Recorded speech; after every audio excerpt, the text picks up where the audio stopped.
Chapter 232. In the Yin and Yang Hall of Tai Chi Palace, Li Wangyu was restless.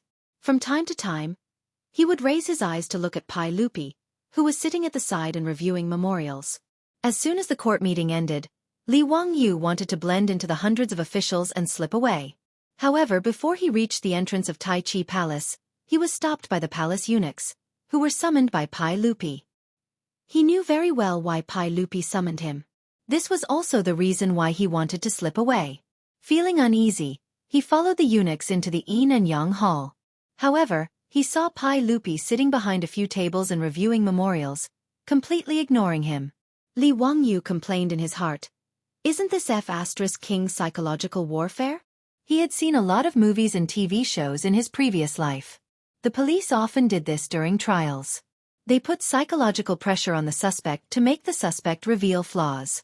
Pai Lupi used this method to interrogate him. He had underestimated Li Wangyu's psychological endurance. Back then, he was able to change his mathematics score from 9 to 99 to lie to his parents without batting an eyelid. Although he had been severely beaten after being seen through, it was not because he had revealed flaws. It was because the bastard neighbor's child next door, his classmate, had exposed him. Therefore, even though Li Wangyu was nervous, he did not show any flaws on the surface. He was calm and composed, quietly watching Pai Lupi show off. In the Yin and Yang Hall, it was quiet for a moment. Neither of them made a sound. Even the eunuchs who were waiting on the side lowered their breathing. After a full 30 minutes, Pai Lupi put down the pen in his hand and rubbed his slightly sore wrist. He raised his head and looked at Li Wangyu with a faint smile. He waved his hand and motioned for all the servants in the hall to leave. Then he stared at Li Wangyu and said, "Zio, tell me, why did the Emperor Ancestor suddenly appear during the Heavenly Grand Ritual today?" Li Wangyu, on the other hand, was not flustered at all. Just now, Pai Lupi had purposely left him to the side, and his mind had wandered off. In the end, he came up with a reasonable excuse.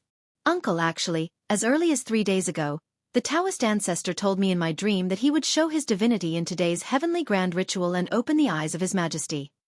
Pai Lupi was stunned. "What? The imperial ancestor gave you a dream?" Li Wangyu nodded seriously and said, "That's right. That's why I'm so sure that the Tao ancestor will show his power during the Heavenly Grand Ritual." His words made Pai Lupi a little confused. Was that really the case? Seeing that Pai Lupi didn't speak for a long time, Li Wangyu couldn't help but laugh in his heart.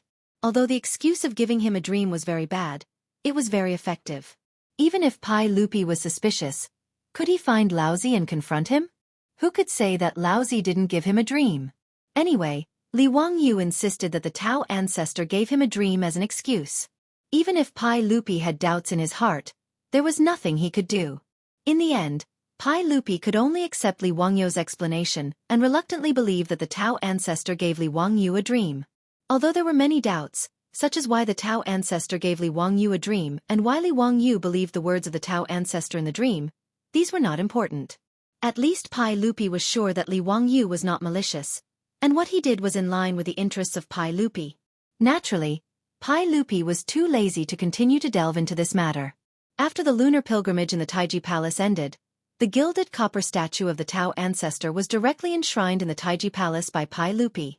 He burned incense and prayed day and night. After the Heavenly Grand Ritual, Pai Lupi gave rewards to the 58 Taoist temples in Chang'an, including the abbot of Xuandu Temple. Yuan Tiangang was left in Chang'an by Pai Lupi 4 years earlier and became the think tank of Emperor Taizong of Tang. As for Li Wangyu, Pai Lupi did not give him any more rewards. The main reason was that he was too young and had just been granted the title of county founding man.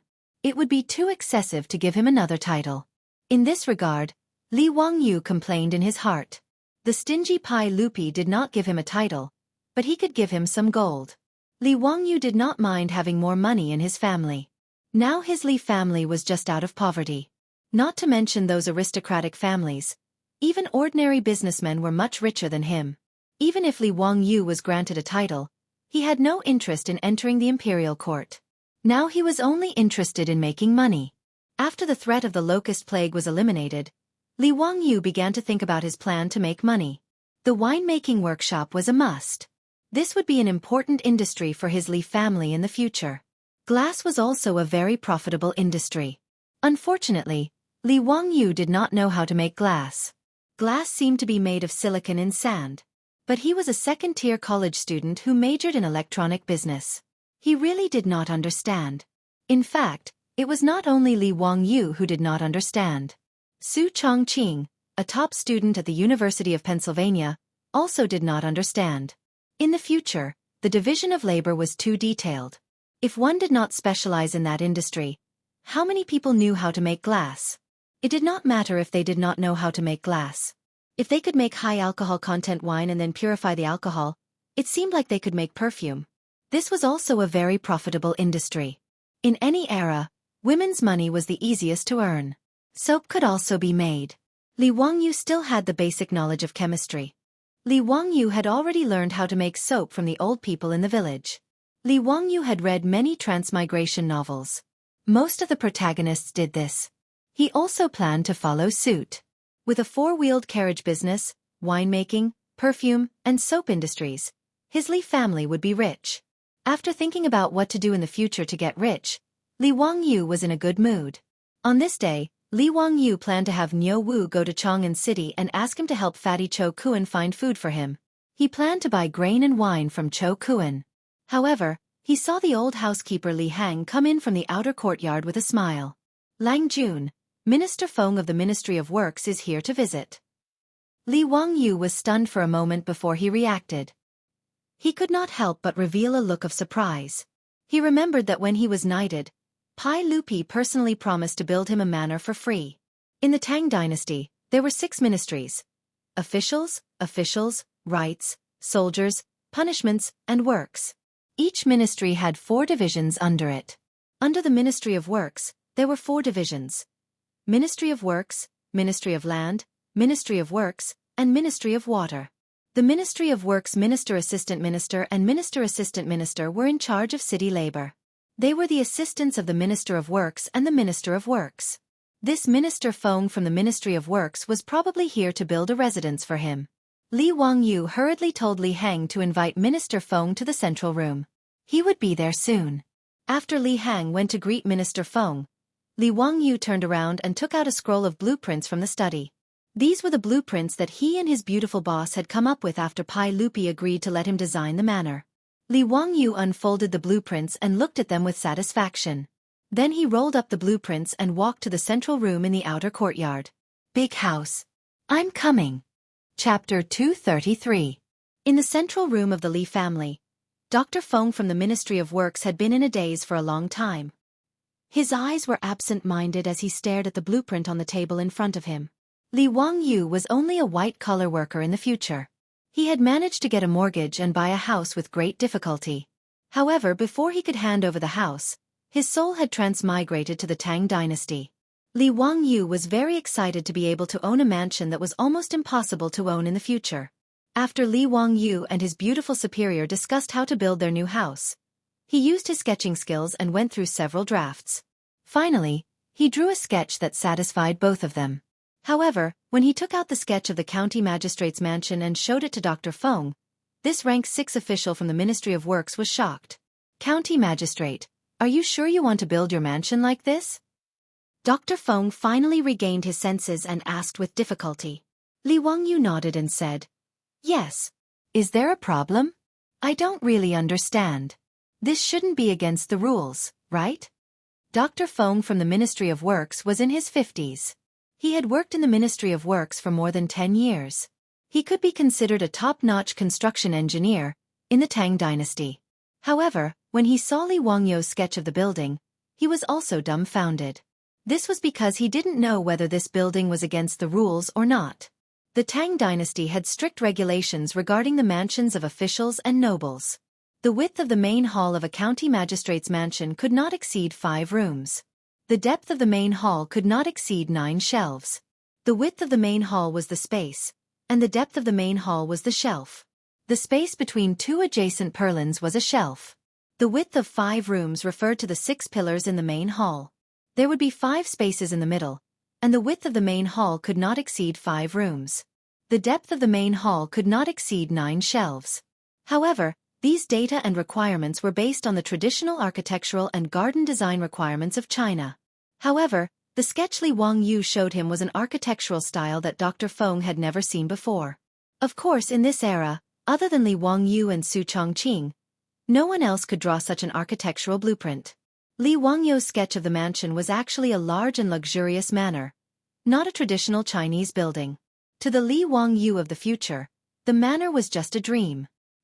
He reckoned that even if he worked hard for the rest of his life, got promoted, got a raise, married a rich and beautiful woman, and reached the pinnacle of life, he might not have the chance to own a luxurious manor that could only be seen on TV.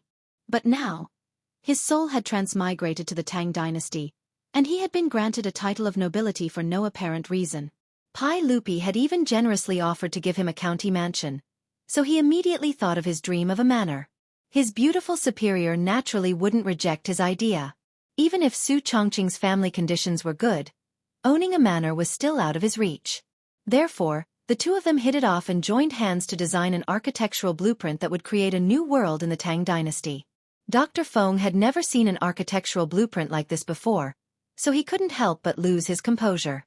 In Li Wangyu and Su Chongqing's design, Noda's manor was based on the designs of many of the world's top manors. In this aspect, his beautiful superior, who was a sea turtle, had the right to speak. When she was studying in America, she often traveled to Europe and America during winter and summer vacations, so she had a deep impression of those top manors. For example, the garden in front of the manor's main building was a miniature version of the Palace of Versailles. All kinds of roads, trees, ponds, pavilions, and flower beds formed a symmetrical geometric pattern that was very magnificent. Li Wangyu even designed a Noda lake in the manor, which made Dr. Feng click his tongue. The manor didn't only have Western garden designs, but Li Wangyu and Su Chongqing also incorporated Eastern garden designs. Jiangnan's Yu Garden and Humble Administrator's Garden were representative garden designs, and all kinds of pavilions and waterside pavilions were also copied by Li Wangyu. The main building of Noda's manor was a small 3-story castle. In order to design the castle, Li Wangyu didn't forget to find Aphrodite and discuss it with her for a long time. Aphrodite was the most excited person in the family when Li Wangyu wanted to build a small castle. She never thought that she would see a castle in the style of her hometown in the Tang Dynasty, thousands of miles away. Aphrodite looked at Li Wangyu with eyes full of love. She misunderstood that Li Wangyu had built the castle especially for her. How could a man who could build a castle for his woman not make Aphrodite's heart beat faster? If not for her beautiful superior staring at her from the side, Aphrodite would probably have jumped into Li Wangyu's arms and offered herself to him. Dr. Feng swallowed with difficulty and asked, "Hu Xiannan, how can this manor be built like this?" "Why not?" Li Wangyu asked in confusion. "It's against the rules." Dr. Feng began to explain to Li Wangyu what the composition of feng shui was, what the front hall and back bedroom were, what the 3 entrances home were, what the hierarchy was, and what the differences between men and women were. In short, the architecture of the Tang Dynasty wasn't as messy as Li Wangyu's sketches. What kind of manor would lead to Noda's garden? And the shape of the garden was so strange. As for the master and the servants living in the castle, it was even less in line with the residential culture of the Tang Dynasty.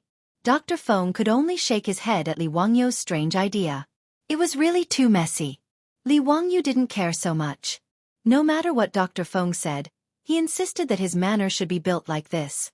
"Hee, Dr. Feng, if this manor doesn't violate the rules, I still want to build it like this." In response, Dr. Feng could only shake his head.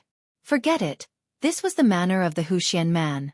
Before he came, he had already received instructions from Pai Lupi from the palace that the Huxian man's manor didn't need to be too concerned about whether it violated the rules or not. If necessary, it could be built according to the standards of a duke's manor. This could be considered the Pai Lupi's hidden compensation to Li Wangyu. In any case, Li Wangyu's manor was far away in Dingzhou village, not Chang'an city. Even if it violated the rules, it wouldn't be conspicuous. Dr. Feng was prepared to leave this hot potato to his superior to worry about. He didn't plan to express his opinion. As long as Pai Lupi and the Minister of Works agreed to build according to Li Wangyu's sketches, then everything would be fine. Dr. Feng of the Ministry of Works took Li Wangyu's sketch of the mansion and left, returning to Chang'an. Even the Minister of Works was dumbfounded when he saw the sketches for the Huxian man's manor. In the end, he simply pushed it to Pai Lupi and asked Pai Lupi to decide on his own. When Pai Lupi saw Li Wangyu's sketches for the manor, he was also thunderstruck. However, he was quite open-minded. If Li Wangyu wanted to build it this way, then so be it. 100 years later, the world-famous Li clan's manor in Huxian was ready to break ground with Pai Lupi's approval. When Li Wangyu heard that Pai Lupi had actually agreed to build a manor for himself, he was so happy that he couldn't close his mouth. However, his good mood didn't last for long. Following the arrival of the brats, Li Wangyu once again had the urge to go berserk. As expected, no matter which dynasty the brats were from, they weren't good people. Especially when one of these two brats was called Li Chengqian and the other Li Tai, it was even more so. Chapter 234. After Crown Prince Li Chengqian and Li Tai had acknowledged Li Wangyu as their master, Pai Lupi did not rush to have the eunuchs send them to Dingzhou village to study with Li Wangyu because Li Wangyu was busy preparing the heavenly grand ritual. Now that the matter had been settled, Pai Lupi finally remembered to have his 3 sons and daughters go to Dingzhou village to study with Li Wangyu and learn about the hardships of the common people. Although Li Chengqian and Li Tai had been forced to kneel and pay their respects to Li Wangyu and acknowledge him as their master, how could the two of them be willing to truly regard Li Wangyu as their master? What qualifications did an insignificant founding county official, only 16 years old, have to become the crown prince's master? They did not know what kind of bewitching potion Li Chongshou had fed their imperial father, forcing the two of them to acknowledge him as their master. Of the 3, only the youngest, Changle, did not reject this matter. However, it was clear that she could not influence her 2 elder brothers. On the road from Taiji Palace to Dingzhou village, Li Chengqian and Li Tai were huddled together, discussing something in hushed tones. Princess Changle wanted to stop her 2 elder brothers, but at this moment, how could Li Chengqian and Li Tai listen to the little lowly's words? They directly cast her to the side. Li Lizzie angrily glared at Li Chengqian and Li Tai, but she was helpless. The little lowly's lips were so pouty that one could hang an oil bottle from them. When Pai Lupi escorted Li Chengqian and the others to Dingzhou village, he naturally did not bring out the full crown prince's ceremonial entourage. Only a few palace guards accompanied him, as well as a few eunuchs from the eastern palace. Li Wangyu had naturally received advance notice from Pai Lupi, but he did not take it too seriously. Regardless of whether it was Li Wangyu or Su Chongqing, their reverence for imperial authority was limited. There was no need to count on the two of them to have any reverence for 3 brats. Therefore, Li Wangyu did not instruct the old steward, Li Heng, to clean the streets and use yellow soil to pave the way. He also did not open the main door to welcome the arrival of the crown prince and the others. When Li Chengqian's car stopped in front of the Li family in Dingzhou village, not a single person from the Li family came out to greet them. Before Li Chengqian and the others could say anything, the eunuchs of the Eastern Palace flew into a rage. These eunuchs of the Eastern Palace felt that they were the people around the future emperor of the Tang Dynasty, so they were very proud. Even though he knew that Li Wangyu was the crown prince and the others' teacher, he didn't take it seriously. Li Chengqian naturally had a teacher to teach him in the Eastern Palace. However, Li Chengqian's teachers were also very respectful to the crown prince due to their fear of imperial power. They didn't have the dignity of a teacher at all. This gave the eunuchs by Li Chengqian's side the misconception that the so-called emperor's teacher was nothing more than this. Now that the crown prince had condescended to visit the Li family in Dingzhou village, not a single person came out to welcome him. Therefore, without waiting for Li Chengqian's orders, they ran up to the door and smashed it down. "Open the door. Is everyone dead? Tian Shilang, you have no manners at all. Who do you think you are? Hurry up and open the door." The door of the Li family's old residence was not very sturdy to begin with, so it was almost torn down by the eunuchs. The door was on the verge of collapse. Li Heng, who had no idea what was going on, was shocked when he heard the door being smashed. He hurriedly opened the door to check. "Who are you? Why are you smashing the door? This is the residence of the county magistrate of Huxian. Don't be impudent." Li Heng was so angry that his beard was sticking up. He pointed at the plaque on the door and roared at the eunuchs who were smashing the door. The plaque on the door of the Li family had already been replaced with the words, "County Magistrate of Huxian." This was the old man's pride. How could he tolerate others looking down on him? However, Li Heng's words only caused the eunuchs to sneer. Bull***** T County Magistrate of Huxian. Does a mere county magistrate who founded the country think he's something? Hurry up and tell the county magistrate of Huxian to come out. We've seen plenty of princes and dukes in Chang'an. How dare a mere county magistrate who founded the country bring it up? It really is Tian Shilang. His Highness the Crown Prince has arrived. That bastard Li Wangyu actually dares to not come out to welcome him. Is he trying to rebel? Do you believe that we'll tear down your T County Magistrate of Huxian for neglecting His Highness the Crown Prince like this? The old steward, Li Hang, was shocked when he heard their words. His Highness the Crown Prince had come to the Li family? He didn't know what was going on, so he hurriedly sent a servant girl to inform his Lang Jun. The eunuchs wanted to push Li Hang aside and rush into the residence. However, Li Hang wasn't willing to let them pass. He didn't care about his old age and reached out to stop them. Old man, get out of my way. Be careful that we don't beat you to death. Tian Shilang. Why bother with him? Rush in and find Li Wangyu to talk to him. Li Wangyu was in the back courtyard, but he had already heard the commotion from the outer courtyard. He couldn't help but frown. He was afraid that his old steward Li Hang would be at a disadvantage, so he hurriedly rushed out of the back courtyard. Stop! Li Wangyu had just arrived in the front courtyard when he saw Li Chengqian's eunuchs pushing Li Hang. He couldn't help but shout angrily, Li Chengqian, Li Tai, come out! Li Chengqian and Li Tai, who had been hiding behind the Imperial Guard to watch the commotion, could only walk out from behind the Imperial Guard when they saw Li Wangyu come out. They casually cupped their hands towards Li Wangyu as a form of greeting. Although the eunuchs' actions weren't ordered by Li Chengqian or Li Tai, they had tacitly approved of it. They wanted to give Li Wangyu, this junior division commander, a show of strength. Li Chengqian, Li Tai, is this the gift for becoming a disciple? Li Wangyu asked coldly. Before Li Chengqian and Li Tai could say anything, the eunuchs, eager to protect their masters and show off, jumped out again. Shut up! Do you think you have the right to call out the names of His Highness the Crown Prince and His Highness the King of you? How unruly! Don't you know the difference between superior and inferior? Why aren't you bowing when you see His Highness the Crown Prince? How dare you! How dare you act so impudently in front of His Highness the Crown Prince? Li Wangyu ignored the clamoring of the Eastern Palace eunuchs. He only looked coldly at Li Chengqian and Li Tai, waiting for them to give him an explanation.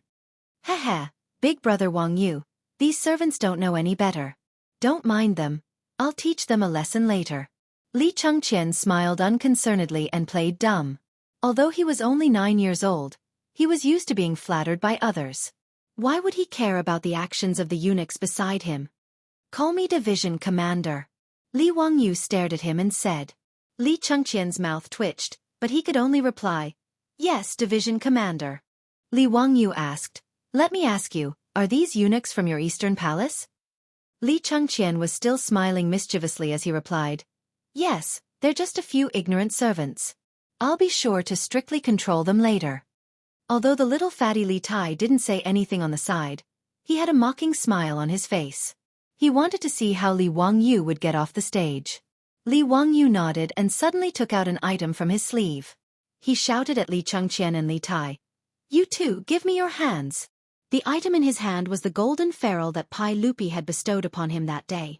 The two brats, Li Chengqian and Li Tai, couldn't help but change their expressions when they saw Li Wangyu take out the ferrule. The mocking smile on their faces had long since disappeared and was replaced by an expression of disbelief. Could it be that this Li Wangyu really dared to punish the two of them? Was he crazy? Chapter 235. In Li Chengqian and Li Tai's minds, although their father had given Li Wangyu the golden ruler, it was only a gift for him to become a disciple. Could it be that this little Huxian man really dared to punish the two of them? Even in the palace, although Empress Zhang's son was strict with her children, no one dared to actually punish the two of them. Unlike Chang'e, Li Chengqian was the crown prince and Li Tai was the king of Yu. Their statuses were different. The palace maids dared to use the ruler to punish Chang'e and Pai Lupi's other children, but no one dared to touch the two of them. As for Li Chengqian and Li Tai's original teachers, they were also afraid of the imperial power and abided by the rules of a ruler. Why would they use the ruler to punish them? It could be said that from birth until now, no one dared to touch a single hair on Li Chengqian and Li Tai's heads. When they saw their father give Li Wangyu the golden ruler, the two brats were still a bit afraid. However, the eunuchs beside them comforted them, saying that Huxian man, Li Wangyu, definitely did not have the guts to punish them. The two brats thought about it and felt that it was true. They were the most beloved sons of the Tang dynasty's crown prince and Pai Lupi. How could Li Wangyu, a mere founding county man, dare to touch them? It was because of this thought that they tacitly allowed the Eastern Palace eunuchs to provoke Li Wangyu. They wanted to give Li Wangyu a show of strength. Who would have thought that Li Wangyu would not play by the rules? He directly took out the golden ruler and prepared to punish them. This made Li Chengqian and Li Tai dumbfounded. On the other hand, the eunuchs of the Eastern Palace were all furious when they saw Li Wangyu take out the ruler. The eunuchs stood in front of Li Chengqian to protect him. "Huxian man, what are you doing? This is His Highness the Crown Prince." "Unscrupulous. Simply unscrupulous. You, a mere founding county man, actually want to punish His Highness the Crown Prince. Do you still have any respect for saints? Huxian man, do you want to offend your superiors? Protect the Crown Prince. Don't let this madman hurt the Crown Prince and His Highness. Guards! Guards! Protect the Crown Prince." The Eastern Palace Chamberlain jumped up and down, trying his best to show that he was loyal to his master. However, the palace guards who had followed him to Dingzhou village were dumbfounded. Should they stop Huxian Nan, or should they pull away the eunuchs? They couldn't be blamed for their hesitation. Before they set off, the imperial guards had already received a warning from Pai Lupi. After going to Dingzhou village, they were only responsible for the safety of the three princes and princesses. They were not allowed to interfere with anything else and allowed Huxian Xianxia to make the decision. But now, Huxian Man wanted to beat the Crown Prince and the King of Yu. Should they protect the Crown Prince and the others, or should they let Huxian Man make the decision? The Imperial Guards in the palace all looked at the Imperial Guard leader doubtfully, waiting for his decision. The leader of the guards gritted his teeth and silently shook his head at his subordinates, indicating that he would not interfere in this matter. Li Wangyu paid no attention to the clamoring of the Eastern Palace chamberlains, only coldly staring at Li Chengqian and Li Tai. "What? You two have the courage to indulge your servants, but don't have the courage to bear the consequences?" To the side, Princess Changle hurriedly ran forward. After curtsying to Li Wangyu, she acted coquettishly and cutely towards Li Wangyu. "Brother Wangyu, please forgive Brother Crown Prince and Brother Qing Ke. They won't be like this in the future, okay?" Li Wangyu's originally frosty expression was immediately melted by the little lowly's pleading. That damned Pai Lupi! How did he give birth to such an adorable little lowly? Smiling, he dotingly stroked Princess Changle's small head. "Okay. Since Changle has pleaded for leniency on their behalf, then the 10 lashes each will be changed to 3 lashes each as punishment for their lack of respect for their elders." "Okay." How could Princess Changle, a 7-year-old little lowly, be a match for Li Wangyu? She believed that Li Wangyu had truly pleaded for leniency on behalf of her 2 elder brothers, reducing the punishment of each being struck by the ferrule 7 times. On the other hand, Li Chengqian and Li Tai were on the verge of tears. This scoundrel of a junior commander was bullying them again. Both sides were going to beat them, yet he was still trying to swindle a favorable impression from their younger sister. Truly a scoundrel. However, Li Chengqian and Li Tai did not dare to disobey. After all, Li Wangyu was currently holding the golden ferrule bestowed by their imperial father. On that day, the two had clearly heard Pai Lupi's words. If Li Wangyu were to use this ferrule to punish them, Pai Lupi would definitely not blame them. In a sense, this ferrule bestowed by Pai Lupi to Li Wangyu represented the authority of Pai Lupi. How could the two brats have imagined that Li Wangyu would be so forceful? They had only tacitly allowed the eunuchs to do as they pleased, yet the punishment was now in their hands. At this moment, the two were in a dilemma. They could only use silence to resist Li Wangyu. As for the eunuchs, they were unwilling to let the matter go. They stood in front of Li Chengqian and Li Tai, cursing incessantly. "Out of the way!" Li Wangyu coldly shouted at the group of eunuchs. These eunuchs were currently immersed in resisting the evil demon and protecting the crown prince. How could they possibly listen to Li Wangyu's words? Li Wangyu could not be bothered to pay them any attention. He only raised his eyes to look at the group of imperial guards. "Everyone, these eunuchs are all people of the palace. If they continue to cause trouble, then please return. I will explain to the saint that I am unable to instruct the crown prince and his imperial highness, the Prince of Yu." Finished speaking, he took Princess Changle's small hand and returned to his residence without looking back. After he entered, the main doors of the Lai hut behind him slammed shut. Seeing Li Wangyu not give them any face, whether it was the imperial guards, Li Chengqian or Li Tai, they were all dumbfounded. This county man had shut them out of the main doors just like this? He even wanted to drive them back to Chang'an? The eunuchs were still unaware. Seeing Li Wangyu return to his residence, they began to urge Li Chengqian and Li Tai on. Your Imperial Highness, the Prince of Yu, this county man is truly repulsive. Let us return to the palace. That's right, Your Imperial Highness. Let us return and ask the saint to uphold justice for us. We must punish this arrogant and despotic county man with a crime of great disrespect and have him demoted and stripped of his noble title. This kind of vile character is truly arrogant. Your Imperial Highness, let us return to the Eastern Palace. Her Imperial Highness, the Empress, will definitely uphold justice for you. At this moment, Li Chengqian and Li Tai were not listening to the clamor of the eunuchs. They only smiled bitterly and looked at each other. Although the two little fellows were young, they were not as shallow as the eunuchs. If they returned to Chang'an like this, they were certain that they would be severely punished by their imperial father. Their imperial mother would also not protect them. Pai Lupi and Empress Zhang's son valued filial piety the most. Respecting one's teachers was also a part of filial piety in China. If Li Wangyu were to complain to their imperial father, saying that the two brothers did not respect their elders, it was likely that the punishment they would receive would be even more severe. Although Li Chengqian was the crown prince, he was still very respectful towards his teacher. The two of them were just angry that Li Wangyu was so young and not much older than them, yet he wanted to be their teacher. However, even as the crown prince, Li Chengqian did not dare to return to Chang'an with his tail between his legs. With no other choice, Li Chengqian and Li Tai could only push aside the eunuchs in front of them. They stepped forward and lightly knocked on the main doors of Lai hut. Chapter 236. The old housekeeper Li Heng opened the door once more. Now that he knew that the two children in front of him were the crown prince and King Yu of the Tang Dynasty, the old man was quite frightened.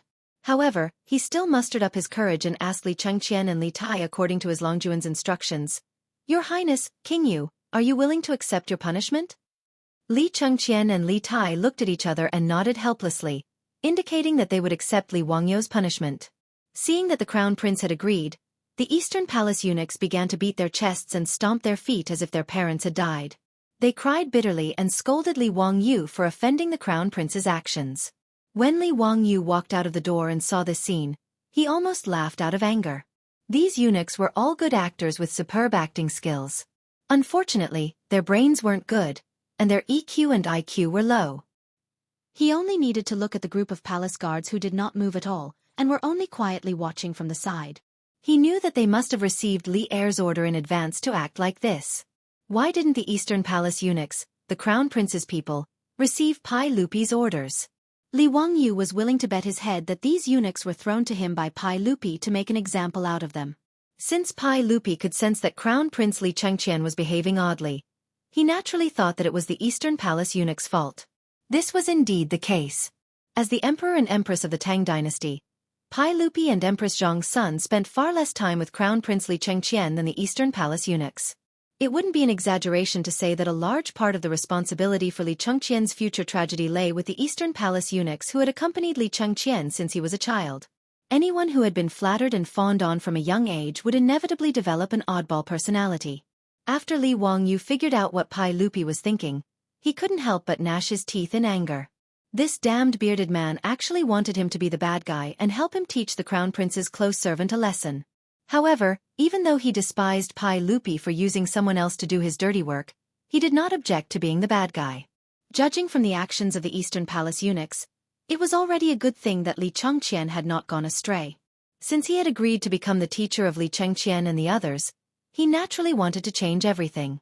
In order to correct Li Chengqian's and Li Tai's personalities, other than his guidance as a teacher, Li Chengqian's personal attendants were also very important. A good cultural environment was very important to a child's growth and life. Li Wangyu looked at the silent palace guards and said loudly, "Take these servants away and flog them 30 times each. Then, chase them back to the Taiji Palace and hand them over to the saint." The leader of the guards hesitated, then raised his eyes to look at the crown prince. Even though Pai Lupi had told them to listen to Li Wangyu, these Eastern Palace eunuchs were the crown prince's people. He was somewhat undecided as to whether or not to listen to this county man's words. Hearing Li Wangyu's words, Li Chengqian couldn't help but clench his small fists. His eyes were filled with anger as he glared at Li Wangyu. No. They are people of the Eastern Palace. Before Li Chengqian could finish speaking, he saw Li Wangyu flash the golden ruler that the emperor had bestowed upon him, blocking his words. Li Wangyu's expression did not change. He looked at Li Chengqian and said, "They are your personal attendants. Logically speaking, I should not be the one to punish them. However, these people took advantage of the situation to do evil and flatter you. As personal attendants of the Crown Prince, they instigated the Crown Prince to be disrespectful and unreasonable. As your teacher, I naturally have the duty to teach these impudent eunuchs a lesson, so that they will not tarnish the Crown Prince's reputation in the future." He then used his palm to lightly tap the golden ruler twice in a threatening manner. "Chengqian, do you have any objections to your teacher's words?" Even if Li Chengqian had objections, he was scared away by the ruler in his hand. He shook his head repeatedly. "Teacher is right. Chengqian has no objections."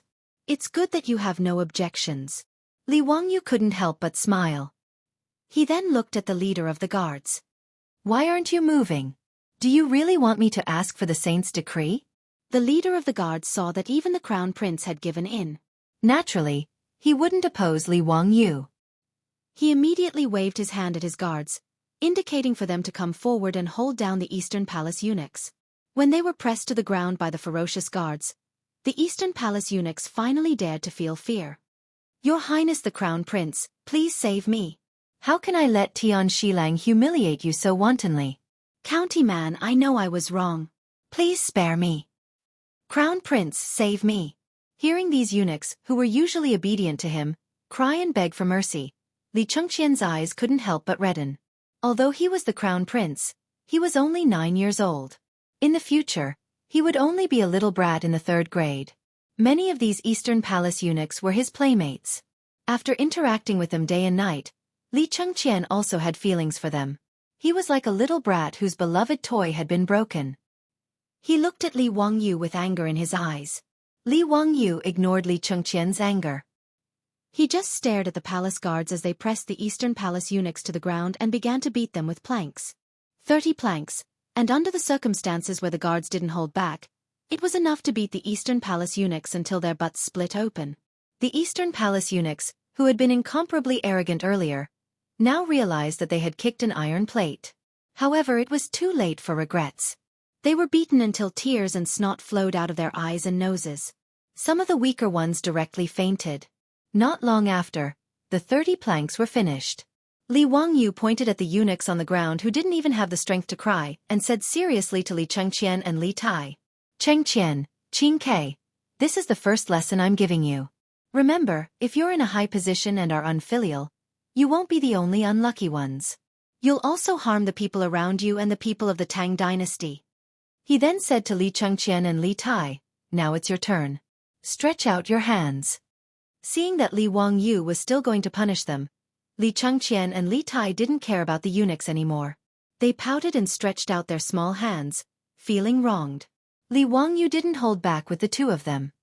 He raised the golden ruler in his hand and slammed it down a few times.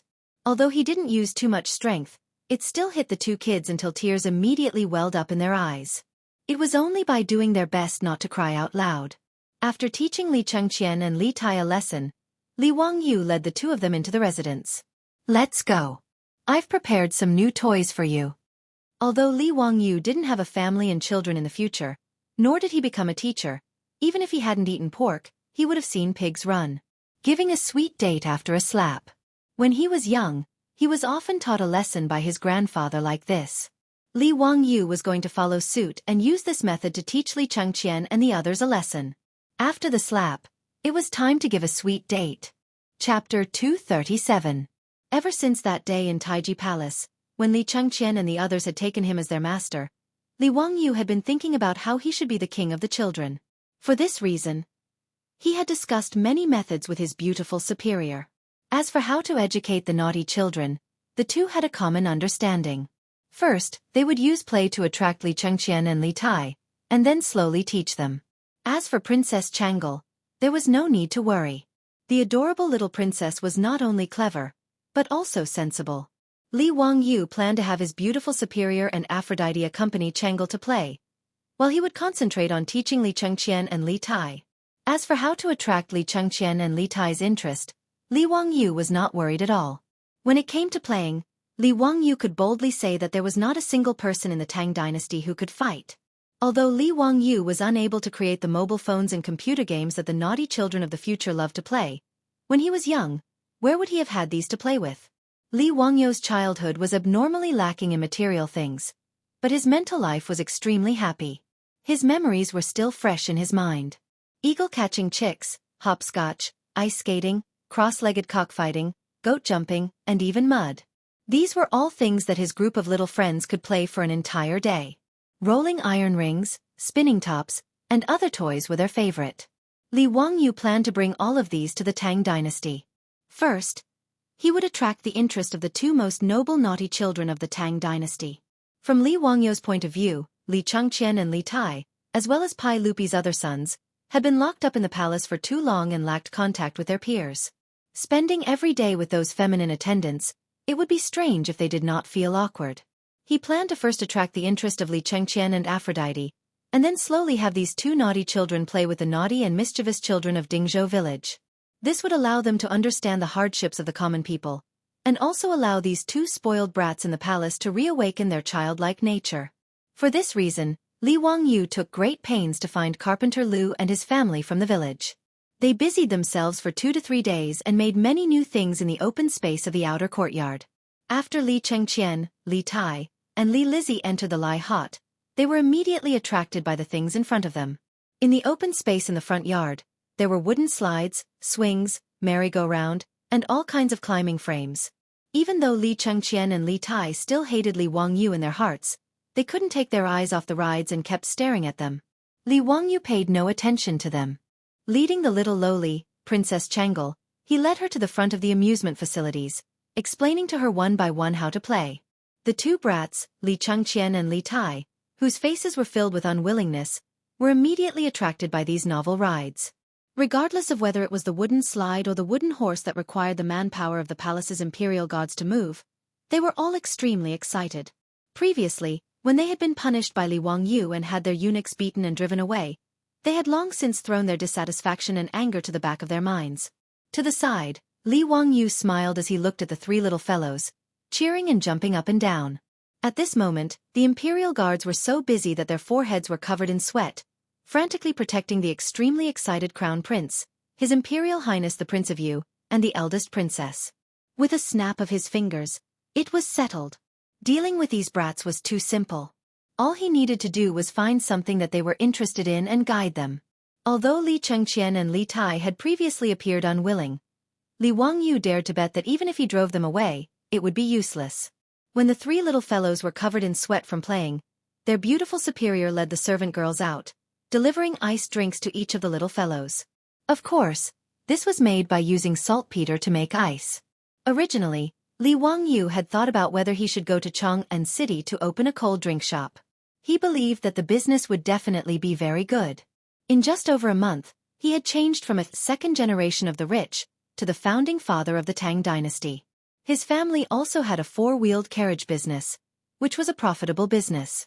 Naturally, he would not open a small cold drink shop in Chang'an City.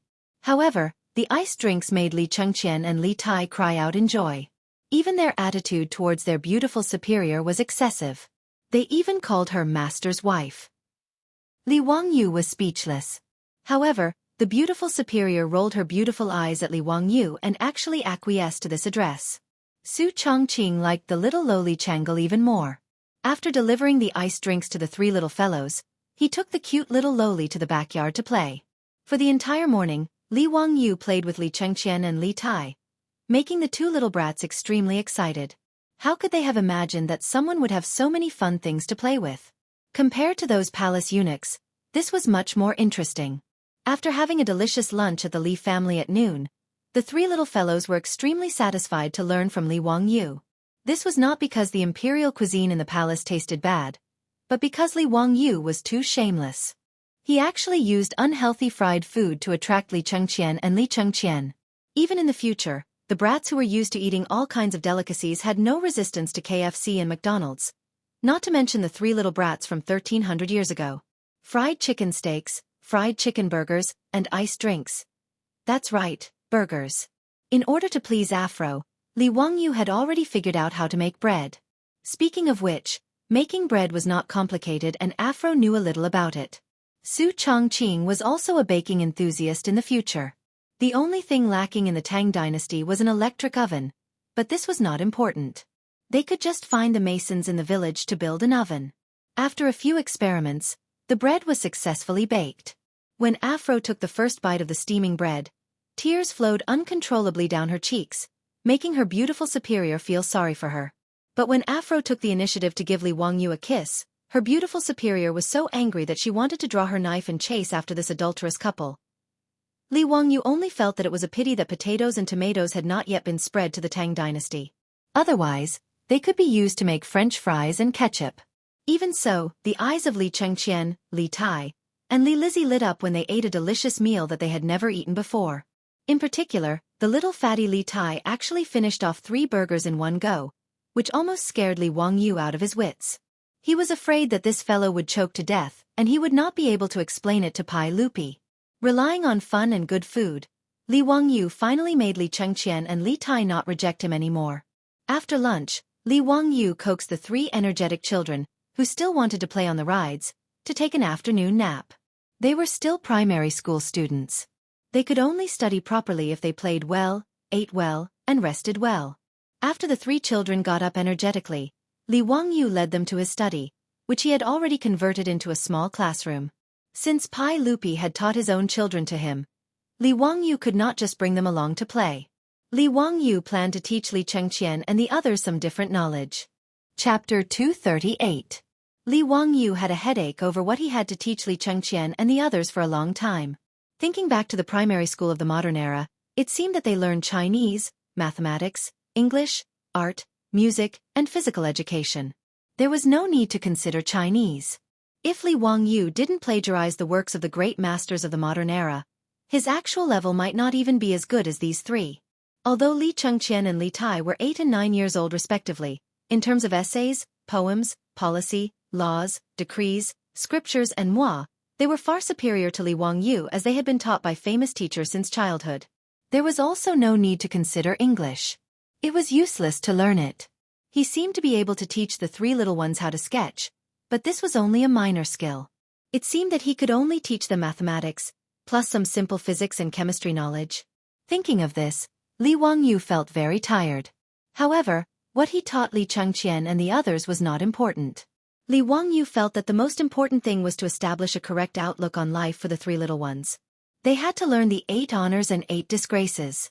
They had to study every day and strive to be a useful person to society. Li Wangyu stroked his chin, wondering if he should write down the code of daily conduct for primary school students for the 3 little ones to recite.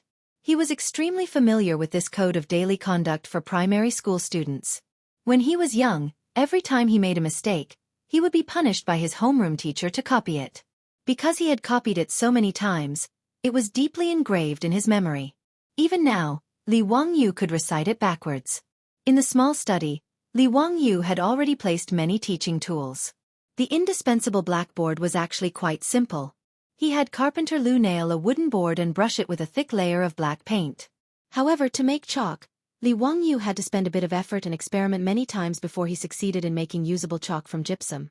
Li Chengqian, Li Tai, and little Princess Changle had never seen a blackboard before. They didn't understand why their junior teacher had placed such a large piece of black wood in the study. When Li Wangyu picked up the chalk and began to write on the blackboard, the 3 little ones' eyes widened.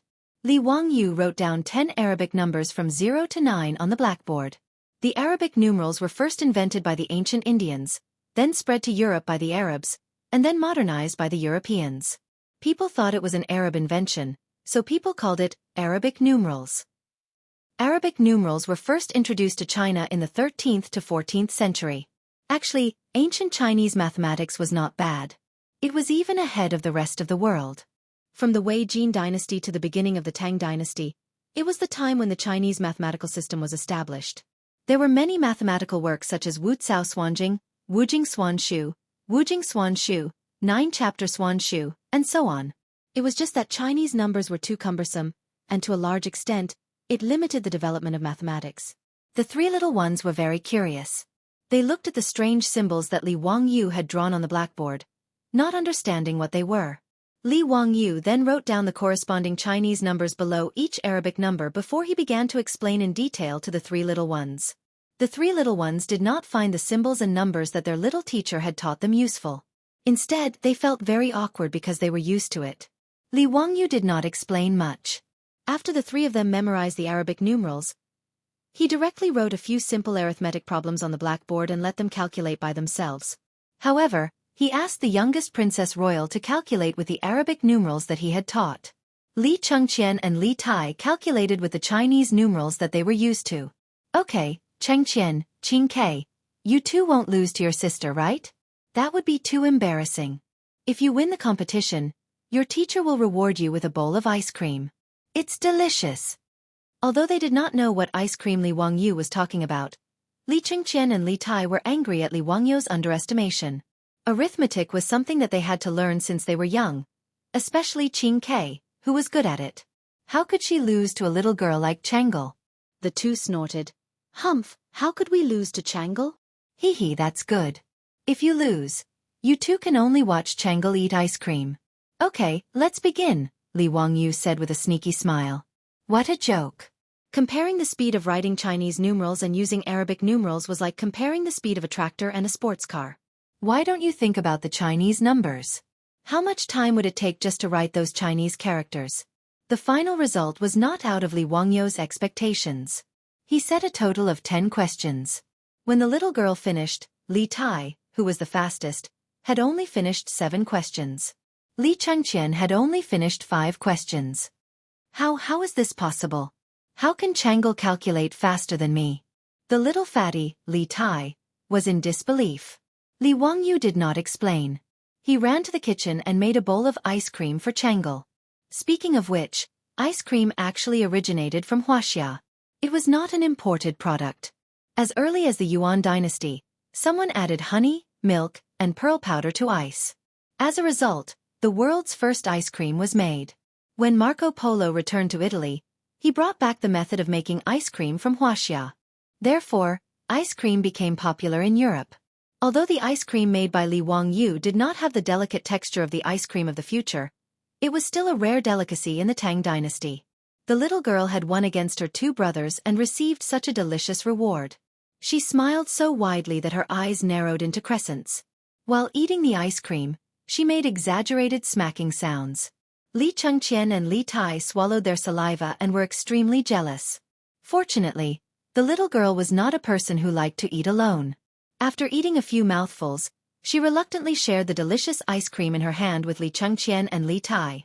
Li Chengqian and Li Tai originally wanted to maintain the dignity of the losers and not eat this unexpected food. But in the end, they could not resist the temptation of the ice cream and tried to taste it. This time they could not stop. In order to fight over the little ice cream, Li Chengqian and Li Tai, the 2 little brats, almost fought. Li Wangyu was speechless for a while. The crown prince of the Tang dynasty was really pitiful. If others saw the way he was holding the bowl and licking the last residue, they would probably think he was a beggar. There was fun and there was delicious food. In just a day's time at Jianghu village, Li Chengqian and Li Tai had completely forgotten how they had looked down on Li Wangyu. It was not until evening that the 3 children reluctantly returned to Chang'an City after the imperial guards urged them several times. Because Li Wangyu was not interested in being the king of the children every day, he had agreed with Pai Lupi to send Li Chengqian and the others to Jianghu village twice every 10 days. That was to say, once every 5 days. This made Li Chengqian and the others feel very resentful. When they left, they looked at Li Wangyu with eyes full of resentment. They hated that they could not come to Jianghu village every day. Li Wangyu did not care about the resentment of the 3 little brats. He did not want to tire himself out. After sending Li Chengqian and the others off, Li Wangyu did not have time to rest. He was busy negotiating with the Ministry of Works to repair his county magistrate's mansion. Chapter 239. Although Pai Lupi nodded and agreed to build the manor according to Li Wangyu's sketch, the troublesome matters were not over yet. First, there was the location of the manor. After discussing with Li Wangyu and the officials from the Ministry of Works, Li Wangyu's manor was prepared to be built on the hillside facing the sun.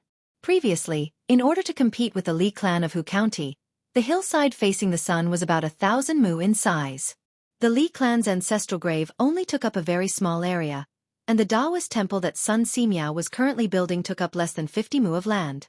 The remaining few hundred mu of land were empty.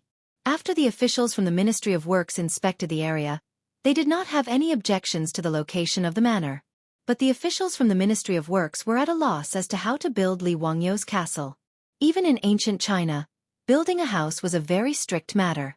It was not just the craftsmen who came up with the idea, but there were also detailed blueprints and construction plans. The Song Dynasty's Construction Methods was the most complete book on building techniques in ancient China.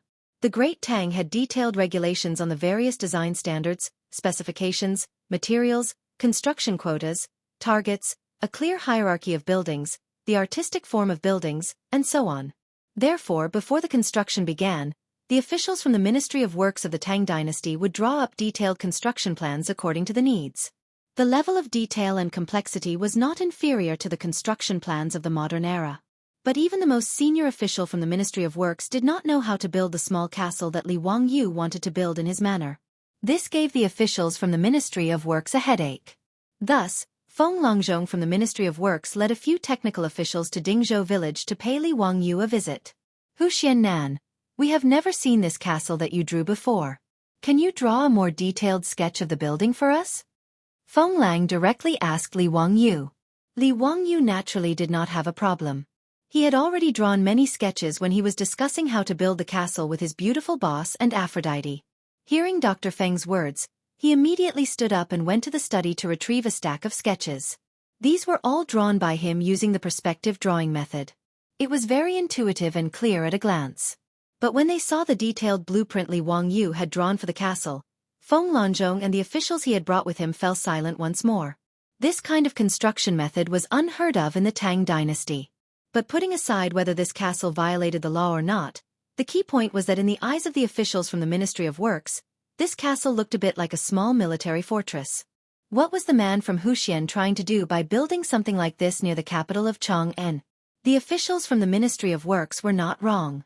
Castles were military fortresses built by European nobles to protect their land, food, livestock, and population. They used them to guard their own territories. First and foremost, it would be used for military defense. Of course, Li Wangyu didn't think too much about it. He just felt that building a castle was mighty and domineering. After Dr. Feng and the other officials from the Ministry of Works ran to Dingzhou village many times, they still didn't dare to make a decision on their own. In the end, they still pushed the responsibility to Pai Lupi. They asked Li Wangyu to go find Pai Lupi himself and let His Majesty make the decision. Li Wangyu was also tormented by the repeated communication with the Ministry of Works. Wasn't it just building a castle? Why was it so troublesome? He still had to find Pai Lupi to make the decision. Looking at the stack of sketches in his hands, Li Wangyu was worried that Pai Lupi wouldn't understand what he was going to do. This was his beautiful boss, and Aphrodite's painstaking work. Just as he was feeling a little depressed, Li Wangyu suddenly thought of something and his eyes lit up. Several days later, in the Yinyang Hall of Taiji Palace, Pai Lupi looked at the item that Li Wangyu had the palace guards carefully move in with a puzzled expression. The item was about the size of a table and was square in shape. There was even a piece of red silk covering the item below so tightly that it was impossible to see what it was. However, since it could be moved into Taiji Palace, it had obviously been carefully checked by the palace guards and couldn't be anything dangerous.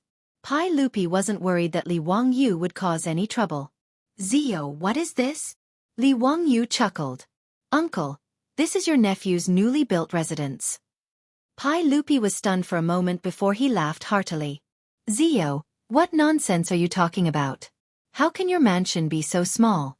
Don't tell me you want to become a mouse?" Haha. Without waiting for Pai Lupi to finish laughing, Li Wangyu pulled open the red silk to reveal the item below. However, Pai Lupi was dumbfounded and his laughter was also stifled in his throat.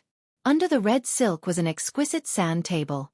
It was the model of the manor that Li Wangyu wanted to build. The sand table model was the idea that Li Wangyu had suddenly thought of that day. Since the officials from the Ministry of Works and Pai Lupi didn't know what his manor and castle were like, he might as well make it for them to see. Wasn't a sand table model a method commonly used by developers in the future? The house that Li Wangyu bought with a mortgage was also facing the sand table in the real estate sales department. Wasn't he fooled by the saleswoman's glib tongue into paying for the house out of his own pocket? He could also make a sand table of the manor and show it to Pai Lupi. With the sand table model, everything would be clear at a glance and he wouldn't have to waste his breath.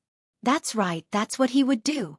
Although the sand tables used by real estate developers in the future were all made of plastic, Wuxia actually had similar architectural models since ancient times, and they were even more detailed. Li Wangyu remembered watching a variety show on Central TV called National Treasure. In one of the episodes, the Palace Museum's collection of precious cultural relics, the Thunderbolt type, was an architectural model of Wuxia's ancient buildings. The so-called Thunderbolt type referred to a model made of straw, wax, wood, and other materials that was scaled down to the size of the real thing. Because there was an ironing process in the manufacturing process, it was called a Thunderbolt type. Li Wangyu naturally didn't know how to make a Thunderbolt type, but he didn't need to make it so detailed. He just needed to give Pai Lupi a direct impression. Moreover, once his house layout sand table was finished, he could also let his beautiful boss and Aphrodite see what their future home would be like in advance.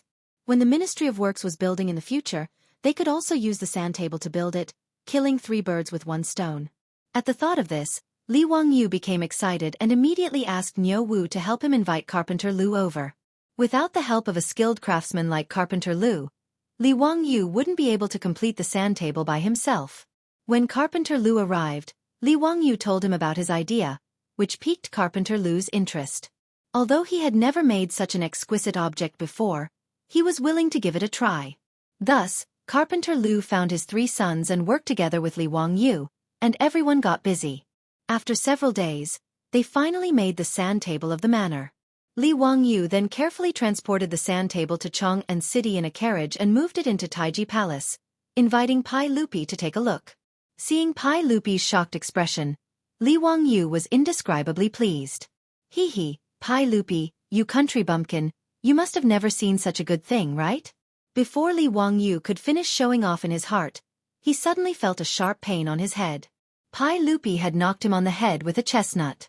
Bastard! Chapter 240. Just as Li Wangyu was feeling proud of himself, he was hit by Pai Lupi. Pai Lupi was still cursing and scolding him, leaving him dumbfounded. What was going on? He was just showing Pai Lupi the sand table of the manor. Why did he hit him? Was Pai Lupi jealous? Before Li Wangyu could figure out what was going on, Pai Lupi turned around and shouted to the eunuchs in the Yin and Yang Palace. Immediately summon Duke Wei, Duke Lu, Duke Yi. Duke Yi for an audience. Pai Lupi summoned a dozen or so founding dukes in one breath. The eunuchs received the order and turned to summon Li Jing, Chang Yaojin, and the others to the Yin and Yang Palace. Li Wangyu was still confused. What was Pai Lupi doing? Why did he summon a group of military bigwigs for no reason? Could it be that he was not satisfied with the sand table of the manor and wanted to summon a group of bigwigs to beat him up? After Pai Lupi finished instructing the eunuchs, he ignored Li Wangyu and continued to look at the real estate project sand table in front of him. This made Li Wangyu very embarrassed. Li Wangyu coughed softly. Uncle, is there a problem with the sand table I made? Humph, what a waste. You scoundrel, why didn't you offer up such a good thing earlier? You deserve a beating. Pai Lupi glared at Li Wangyu angrily. Good thing? What did he mean? Li Wangyu was still very confused. Did Pai Lupi take a fancy to his manor and want to build one? But what did he mean by calling a group of military bigwigs? Seeing Li Wangyu's bewildered expression, Pai Lupi did not want to pay attention to him. He looked at the sand table in front of him and kept gesturing with his hands as he muttered something. The mansions of the Grand Dukes were not far from the Taiji Palace. It did not take long for them to gather in the Yin and Yang Palace after being informed by the palace servants. Your Majesty, why did you call us here? But who is so blind as to provoke the Tang Dynasty? Wahahaha, my spear has been thirsty for a long time. Cheng Yaojin roared. Ever since the book Romance of the Sui and Tang Dynasties became popular, everyone thought that Cheng Yaojin used an axe as his weapon. Cheng Yaojin's 3 axes were very famous. But in reality, Cheng Yaojin's weapon was a long spear. It was similar to the red tasseled spear and axe. These military bigwigs were suddenly summoned into the palace by Pai Lupi. They all thought that there was going to be another war, and all of them were very excited. When Li Wangyu heard Chang Yaojin's hoarse voice, he couldn't help but shrink back. This old hooligan was really afraid of him. However, although the Yin and Yang palace was large, where could Li Wangyu hide? Naturally, Chang Yaojin, who had just entered the palace, saw him. "Hey, nephew of the Li family, why are you here? Don't tell me that you also know how to go into battle and kill the enemy?" Li Wangyu was speechless. He hurriedly greeted the Guogong and replied, "Uncle Cheng, please don't joke around." After meeting Pai Lupi, the military bigwigs were very curious about why Pai Lupi had summoned them. Pai Lupi pointed at the sand table that Li Wangyu had brought. "Everyone, look at what this guy made." "Well, this guy calls it a sand table." It was the sand table of the manor in Hu County. Country bumpkin. Li Wangyu silently complained in his heart. Li Jing and the others' gazes followed Pai Lupi's finger and fell on the sand table. Li Wangyu and Carpenter Lu had made the sand table for this construction project. In order to be more intuitive, he and Carpenter Lu had not only made a model of the castle, but they had also made a terrain model based on the topography of the hillside facing the sun. Li Wangyu had used yellow mud to build the undulating hillside. In order to make it more realistic, he had even covered it with green peacock stone powder. It looked lush and verdant, just like a hillside full of trees. When Li Wangyu's manor was chosen, he had only used part of the hillside facing the sun to build the castle. The European-style garden and pond were built on the flat ground at the bottom of the hillside. When making the sand table model, Li Wangyu and Carpenter Lu had used gelatin and blue dye to create the shape of the lake. In addition to Carpenter Lu's exquisite skills, he had made the castle model out of wood. The entire sand table looked very realistic at a glance. It had completely displayed Li Wangyu's imagination of the manor and the surrounding terrain. Such a realistic sand table had never appeared in the Tang Dynasty since the creation of the world. When the group of military leaders looked at it, their eyes immediately lit up. "Your Majesty, this thing called a sand table was made by Li Zio? Good stuff, good stuff." Li Jing took a few glances and immediately said to Pai Lupi. However, Chang Yaojin shook his head. "Son of a bitch, this battlefield is too small. At most, it can only be used to command a battle of 1,000 people. What a waste." Li Wangyu couldn't help but be stunned when he heard that. F***CK, what is this old bastard talking about? My manor's sand table. He actually said that the battlefield is too small. Qin Qiong, Yuqi Jingda, and the others also commented on Li Wangyu's sand table. Finally, the confused Li Wangyu understood what was going on.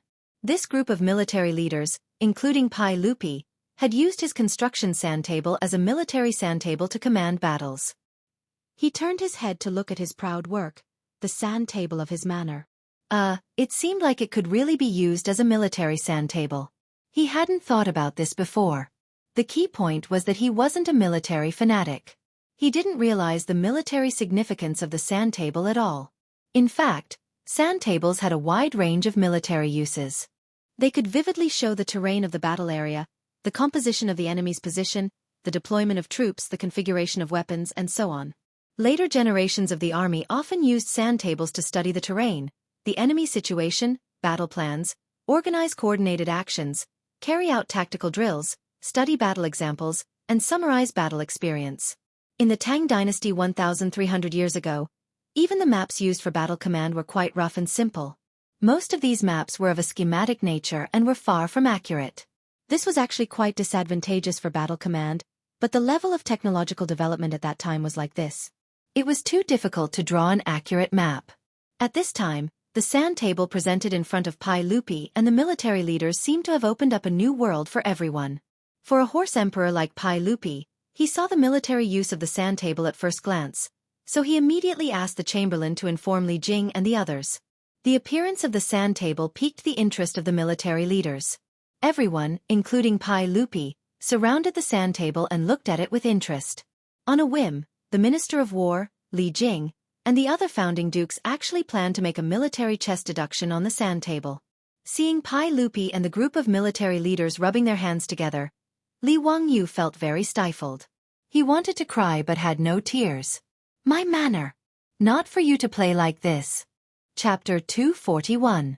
I'll use a brigade of MO blade soldiers to block the manor's gate, and 2 brigades of armored soldiers to harass you with arrows. I don't believe you can break in. Bah, old man. Why do I have to go through the gate? Which part of the manor's wall can't be broken through? Any cavalry can break into the manor with a single charge. You can only retreat to defend the castle. Even if I retreat to defend the castle, I can defend it for 10 days to half a month. So what if you have several times more troops than me? Don't forget, you are all cavalry. How can you attack the castle? In the Yin and Yang Hall of Taiji Palace, there was an uproar. Those founding dukes were divided into 2 factions. They were playing chess on the sand table of Li Wangyou's manor. Pai Lupi was the judge. The history of military chess in Wuxia could be traced back to 4,500 years ago. The Xia dynasty had begun to use stones and wooden sticks to demonstrate formations and research war on the ground. The most indispensable thing for the valiant generals in China's history was the deduction ability before and after the battle. The most famous chess deduction in history was during the Spring and Autumn Warring States period. Mozi wanted to stop Chu from attacking Song. Gong Shuban made cloud ladders for Chu, wanting to use them to attack Song. Mozi and Gong Shuban in front of King Chu used their pockets as the city walls and the wooden pieces as the city defense weapons, and began to deduce the strategy of the game of chess. Gong Shuban used many ingenious siege tactics, but they were all resolved by Mozi. Until Gong Shuban used up all his siege methods, Mozi's defensive equipment was more than enough. King Chu finally gave up attacking Song because of this deduction. In the Tang Dynasty, the rules of chess deduction in the military were more complete. There were detailed rules and deduction methods. These military big shots could only do chess deduction based on a map that was not very detailed, which made them very unhappy. But today, seeing Li Wangyou's sand table, this kind of chess deduction method that seemed to have a god's view, made these big shots exclaim. The military big shots who were having fun even called the servants to bring wine, drinking while continuing the battle. Even Pai Lupi was the same. He kept drinking the wine in his cup and laughed heartily. Li Wangyou was completely speechless. If it weren't for the fact that he really couldn't beat these bastards, he would have fought it out with these old fogies who destroyed the sandbox of his manor's buildings. This was too much. This was not King military sandbox. A bunch of old men, old killers. Each and every one of them was trying their best to figure out how to destroy the small castle that he hadn't started building yet. This feeling was really too strange. However, he was just a small county official. In front of Pai Lupi and this group of old ruffians who were all dukes, he really had no right to speak. He could only grit his teeth and endure. It was not easy to endure until the group of military bigwigs had their fill. They even drank several jars of wine before the deduction of the military flag was finally over. Satisfied, Chang Yaojin used his palm leaf fan-sized palm and began to ravage Li Wangyou's small shoulders. Nephew, not bad. This sand table is a good thing. You little bastard. You finally came up with something interesting. It's simply a waste of time to make water wheels and carriages. Chang Yaojin's words made Pai Lupi want to beat him up. Water wheels and 4-wheeled carriages were so important to the Tang dynasty that he was willing to give Li Wangyou a title. However, this old man actually said that it was a waste of time. Pai Lupi was too lazy to pay attention to Chang Yaojin. He reached out his hand and called Li Wangyou to his side. Zio, tomorrow you will teach the Ministry of Works how to make this sand table. Look at how rough you made it. It's really unusable. Pai Lupi even complained that Li Wangyou's sand table was not exquisite enough. Li Wangyou only felt his teeth itch. He really wanted to bite someone. Enduring Pai Lupi's ridicule, Li Wangyou rubbed his hands and looked at Pai Lupi with an embarrassed smile. Your Majesty, what do you think of my mansion? Is it okay to build it like this? The main reason he made this sand table was to get Pai Lupi to agree. Now that their war was over, he had to quickly ask. Pai Lupi once again looked at the sand table. After a while he said, Zio, your castle is extravagant. I'm afraid I can't agree with you building it like this. Hearing his words, Li Wangyou became anxious. How could it be extravagant? Your Majesty, I'm afraid you've made a mistake. I've calculated it with the Ministry of Works Fenglang. It doesn't cost a lot of money. It doesn't exceed the cost of building the mansion. Li Wangyou wasn't speaking nonsense. Although his mansion was not small, It didn't have the complicated structure of traditional buildings. Therefore, it didn't cost a lot to build it. The labor cost of building a traditional Chinese wooden building was quite high. Just the mortise and tenon structures that didn't use nails and only used tenons would require a lot of skilled craftsmen to build. In the future, the cost of repairing ancient buildings was much higher than the cost of cement. The main reason was the labor cost. Li Wangyu felt that his mansion didn't need that many skilled craftsmen to carve those complicated patterns. Why did Pai Lupi say that it was extravagant? Pai Lupi pointed at the small castle on the sand table and said with a bit of dissatisfaction, "Zio, how many stones do you need to build your castle? How many corvée laborers do you need to transport the stones for your castle? We can't agree to your nonsense. There are still many things to be done in the Tang Dynasty. The plague of locusts hasn't been extinguished yet. How can you casually recruit so many corvée laborers just to build a mansion for you?" Hearing Pai Lupi's words, Li Wangyu couldn't help but laugh. It turned out that Pai Lupi had misunderstood. He quickly explained, "Your Majesty, you misunderstood. My small castle doesn't need to be built with stones. It can be built with bricks. I don't need to recruit corvée laborers to transport the stones." Many of the traditional European castles were built with large stones. However, Li Wangyu wasn't preparing for war. He just wanted to build a castle-like house to show off. Therefore, Li Wangyu's plan was to prepare bricks and then use cement to build a castle-like house. Build with bricks? Pai Lupi was slightly stunned, but he still shook his head. Nonsense. How can bricks be used to build a house? When Chang Yaojin and the others heard the conversation between Pai Lupi and Li Wangyu, they all came over. "Zio, how can you build a house with bricks? Moreover, your castle is several stories high." "That's right. This old man has never heard of using bricks to build a house. Zio, you should stop fooling around." "Haha, Zio is a genius, but there are times when you make a fool of yourself. This old man has never heard of using bricks to build a house. Using bricks to build walls and towers, this old man knows. How do you build a castle?" In the Tang Dynasty, there was no cement. Therefore, the bricks were made with sticky loess mortar. The walls of the Tang Dynasty were built with loess and covered with bricks. Although it was strong, it wasn't suitable for building a house. If glutinous rice was boiled and added to lime to make bricks, it would be strong and durable after solidification. It wouldn't be inferior to the cement of later generations. However, the cost of doing this was very high. Only a small number of royal buildings could be used this way. In the history of China, it wasn't until the Ming Dynasty's Emperor Zhu Di built the Forbidden City that they started to use bricks on a large scale. Therefore, when Pai Lupi, Chang Yaojin, and Li Jing heard Li Wangyu's words, they only thought that he was talking nonsense. However, Li Wangyu couldn't help but laugh. "Your Majesty, everyone, do you want to make a bet with me?" Chapter 242. Pai Lupi, Chang Yaojin, Li Jing, and the rest were all stunned. "A bet? What bet?" Li Wangyu laughed mischievously. "Let's bet that I have a way to glue the bricks together and make it very firm. If I can do it, your Majesty will allow me to build a mansion. How about that? Uncle Cheng and the rest of you will pay for the wood in my mansion. How about that?" Wood referred to the decorations and furniture of the later generations. Because most of the buildings were made of wood, the mansion was mainly decorated with wood. Pai Lupi said that he would build a mansion for him, but he did not include decorations and furniture. He was as stingy as the developers of the later generations. Since Chang Yaojin and the rest did not believe that he could build a house with bricks, Li Wangyu naturally did not mind making a bet with them and extorting a sum of money. After all, he was poor. Li Jing suddenly asked, "Ziyu, can you glue the bricks together? How firm can it be?" "It won't fall with a hammer," Li Wangyu replied confidently. Pai Lupi's eyes also lit up. He and Li Jing looked at each other and revealed a smile in their eyes. "Okay, I will bet with you.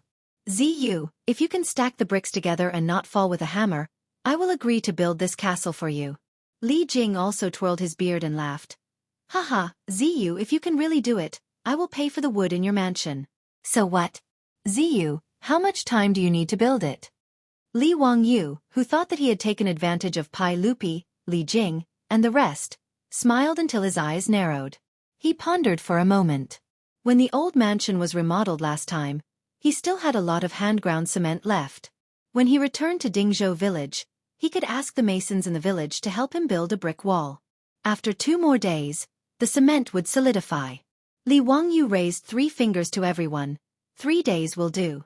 After 3 days, Your Majesty and the rest of you can come to Dingzhou village. I will show you a brick wall that won't fall with a hammer. Pai Lupi directly reached out his hand and high-fived Li Wangyu, setting the bet. Li Wangyu looked at Pai Lupi and Li Jing's smiles and vaguely felt that something was wrong. But when he thought about it carefully, he did not find anything wrong, so he did not think too much about it. After saying his goodbyes and leaving the palace, Li Wangyu hurried back to Dingzhou village to find a mason to build the wall. 3 days later, at Dingzhou village in Hu County, several dozen riders entered the village. Pai Lupi led a group of dukes to the old residence of the Li family. Speaking of which, ever since Li Wangyu moved from the county seat of Hu County to Dingzhou village, this secluded village at the foot of Qinling Mountain became more and more lively. The farmers in the village were already used to seeing all kinds of nobles that they normally wouldn't see, so they all went to the Li family's old residence. Originally, there were some farmers who were watching from afar and talking to each other. But now, other than the little kids in the village, no one was interested in the Li family's guests. After Li Wangyu was conferred the title of nobility, the Li family's old residence had a plaque with the words, Hu County Male Residence, hanging on the door. This really scared the farmers, including the village head. Li Jia Shaolang was conferred the title of nobility. Even if it was the lowest rank of county baron, in the eyes of the villagers of Dingzhou village, he was still an extraordinary noble and was respectfully addressed as Lord Ju. In the eyes of the farmers, Yang Mingfu of the Hu County Yamen was already a righteous official. Not to mention the founding county baron, who was a noble of the Tang Dynasty. Currently, the 127 families in Dingzhou village were all sealed off by the Li family. From now on, the rent of their houses would be transferred to Lord Li. For a time, no one dared to pass by the road in front of the Li family's old residence. They would rather take a long detour than disturb the county baron. The naughty children in the village were pulled by the ears and scolded for a long time by the adults at home. They were told that they didn't dare to be mischievous. If they offended the county baron, they would lose their heads. Previously, when Li Wangyu's ducks ate locusts, the farmers who blocked the Li family's front door were in fear and trepidation. They were afraid that Li Wangyu would hold a grudge against them because of this. However, the commotion caused by Li Wangyu's conferment of nobility dissipated not long after. This was because the farmers all discovered that Li Jia Shaolang seemed to be the same as before after he was conferred the title of nobility. Which family's Lord Ju would squat on the ground and chat with others every day without a care for his image? Which family's Lord Ju would act like the farmers and curse people with vulgar words when provoked? Even after Li Wangyu was conferred the title of nobility, in the eyes of the farmers of Dingzhou village, he was still the same old Li Jia Shaolang.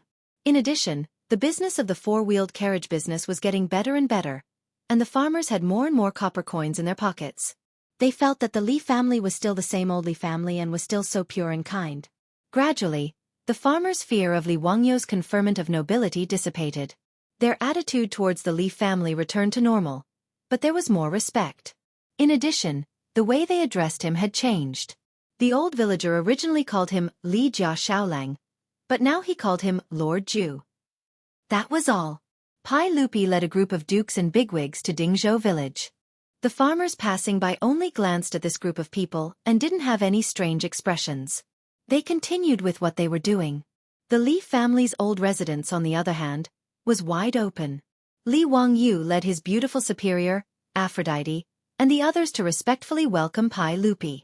Pai Lupi jumped off his horse and tossed the horsewhip in his hand to the imperial guard as he impatiently asked, "Zio, have you finished building the brick wall you mentioned?" Li Wangyu hurriedly bowed to Pai Lupi and the bigwigs before replying, "It has already been built. Your Majesty, please inspect it." Pai Lupi nodded in satisfaction and took the lead to lead the group of bigwigs into the Li family. In the front courtyard of Lai Hot, a brick wall had appeared out of nowhere. This was the wall that Li Wangyu had the village masons build for him. In order to make it sturdy, Li Wangyu even had people dig a foundation for this brick wall. Pai Lupi walked forward and patted the wall with his palm. He found that it was abnormally sturdy. "Zio, is this really a brick wall that you had people build? You didn't get someone to transport a stone slab to deceive us, right?" Pai Lupi asked in astonishment. In order to make this brick wall sturdy, Li Wangyu had even had people smear cement on it. Now that the cement had dried and solidified, it indeed looked like a stone slab. Chang Yaojin also used his fist to pound the brick wall twice and smiled at Li Wangyu. "Nephew, you're cheating. How is this a brick wall? It's clearly a stone slab." Li Wangyu chuckled and pointed to the hammer that he had already prepared. "Uncle Cheng, you'll know once you hit it. Could it really be a brick wall?" Li Wangyu's attitude made Pai Lupi and the bigwigs somewhat suspicious. Chang Yaojin didn't hesitate. He picked up the hammer and smashed it at the brick wall. With a clang, there was only a white mark left on the brick wall after being knocked.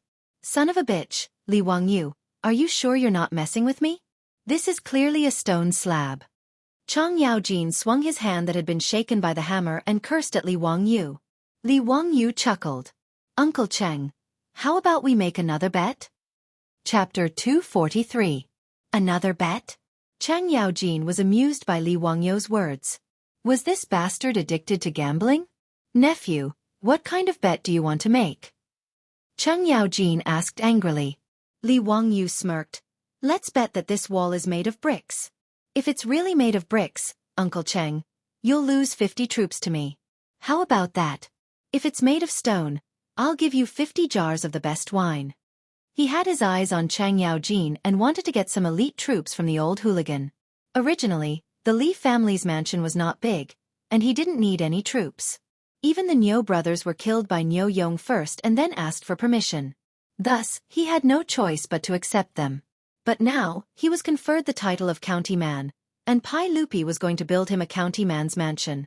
Thus, he was short of manpower. The new county man's mansion, according to his and the Ministry of Works plans, occupied a few hundred mu of land. When the manor was built, it would be impossible to have no one at home. Servants and maidservants were easy to find. He could go to Chang'an and spend money to buy them.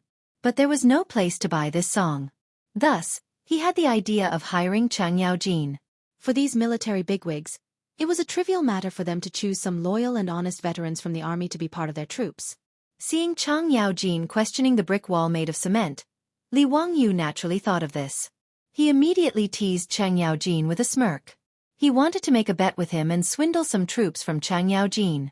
Chang Yaojin's big palm was about to fall again. "Bastard, are my troops only worth a jar of wine? You want to take advantage of me? Get lost." Li Wangyu smiled and dodged Chang Yaojin's palm. He smiled and said, "Uncle Cheng, what are you saying? Didn't I see that you don't believe that this is a brick wall? I'll give you a chance. Hee, if you think that the wine is too little, we can discuss it again." How could Chang Yaojin, this old hooligan, let Li Wangyu take advantage of him? Looking at his confident appearance, Chang Yaojin knew that the stone slab wall in front of him must have been built with bricks. He glared with his bell-sized eyes. "You little bastard, you want to trick me? Move aside, I won't bet with you." After saying that, he raised the hammer in his hand and smashed it at the wall again.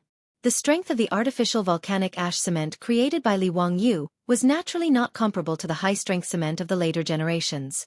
After being smashed by Chang Yaojin with all his strength, the cement on the surface of the wall cracked and fell off, exposing the bricks inside. Chang Yaojin put down the hammer and couldn't help but exclaim in surprise, "Hey, this place is actually made of bricks.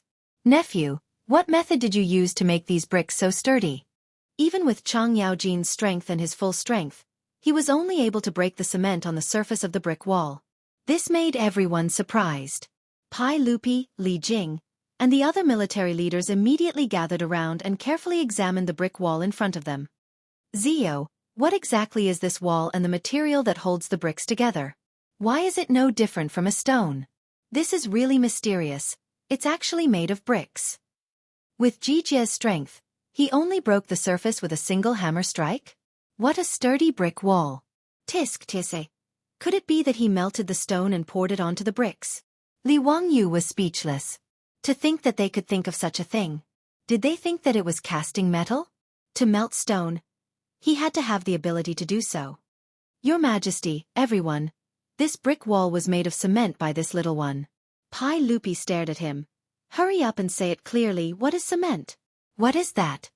Li Wangyu gave him the middle finger in his heart. Was the emperor so amazing?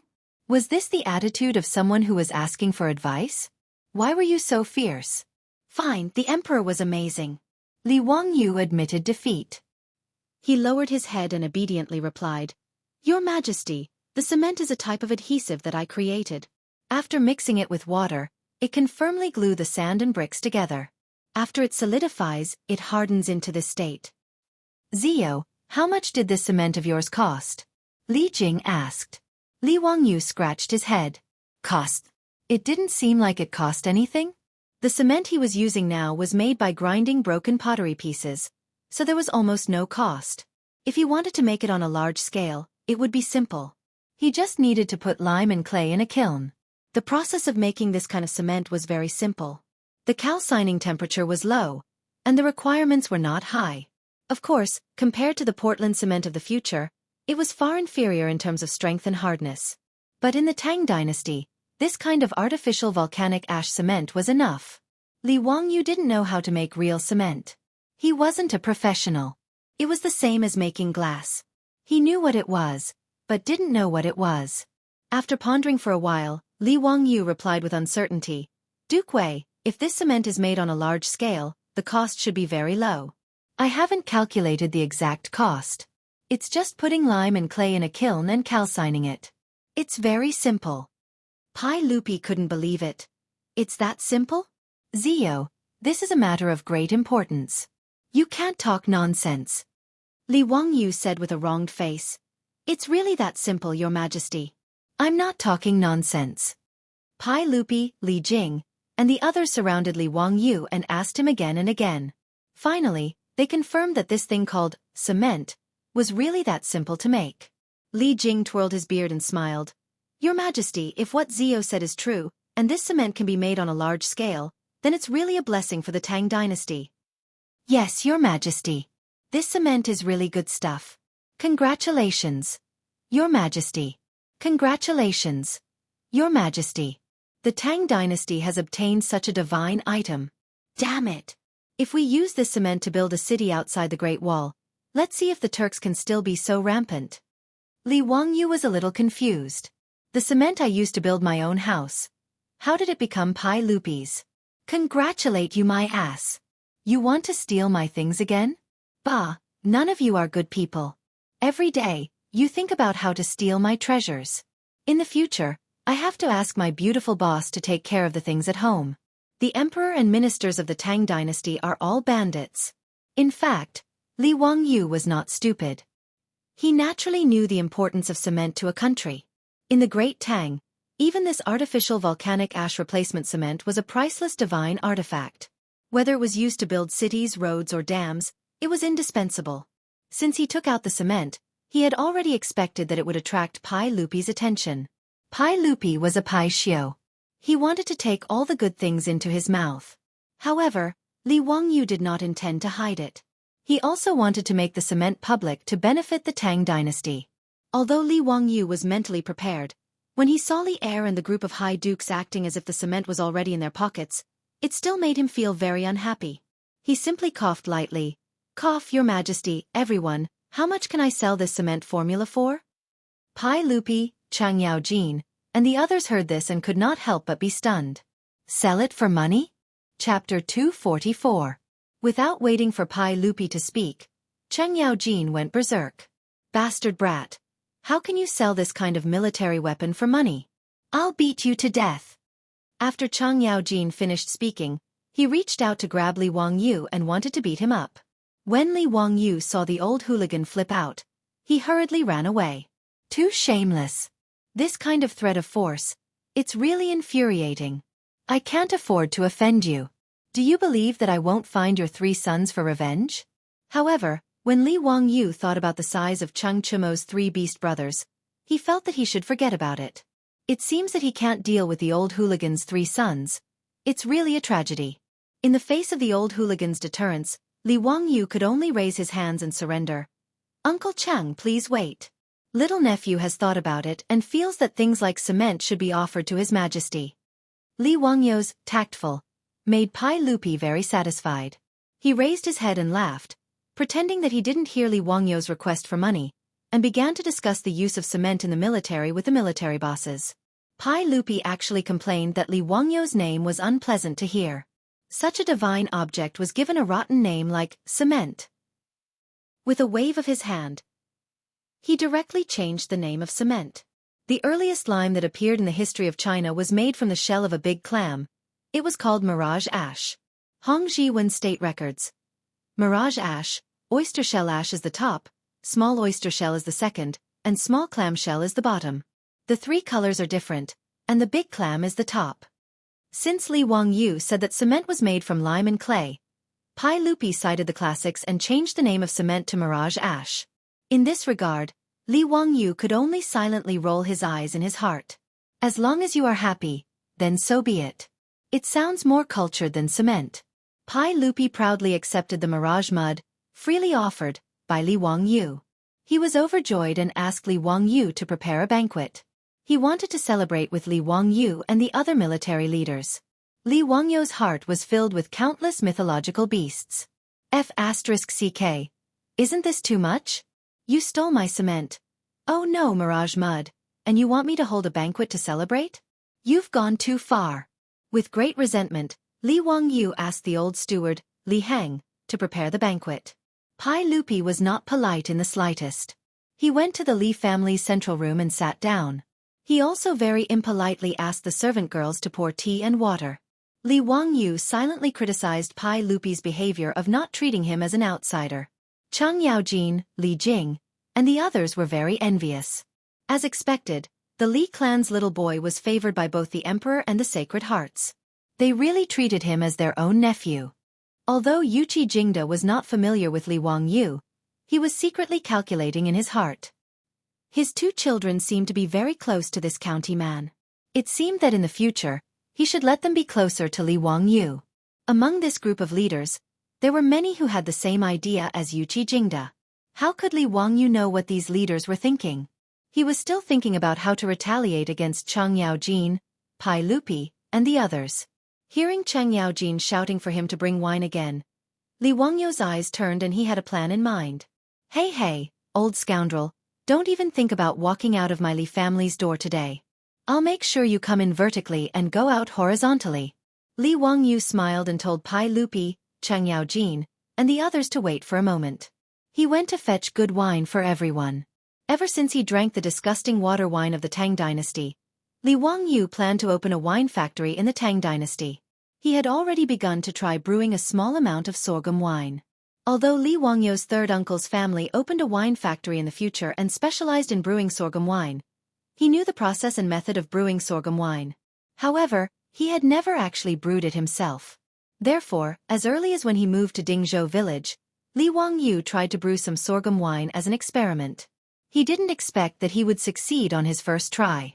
After more than 40 days of fermentation, the sorghum wine he brewed had already been distilled by Li Wangyu.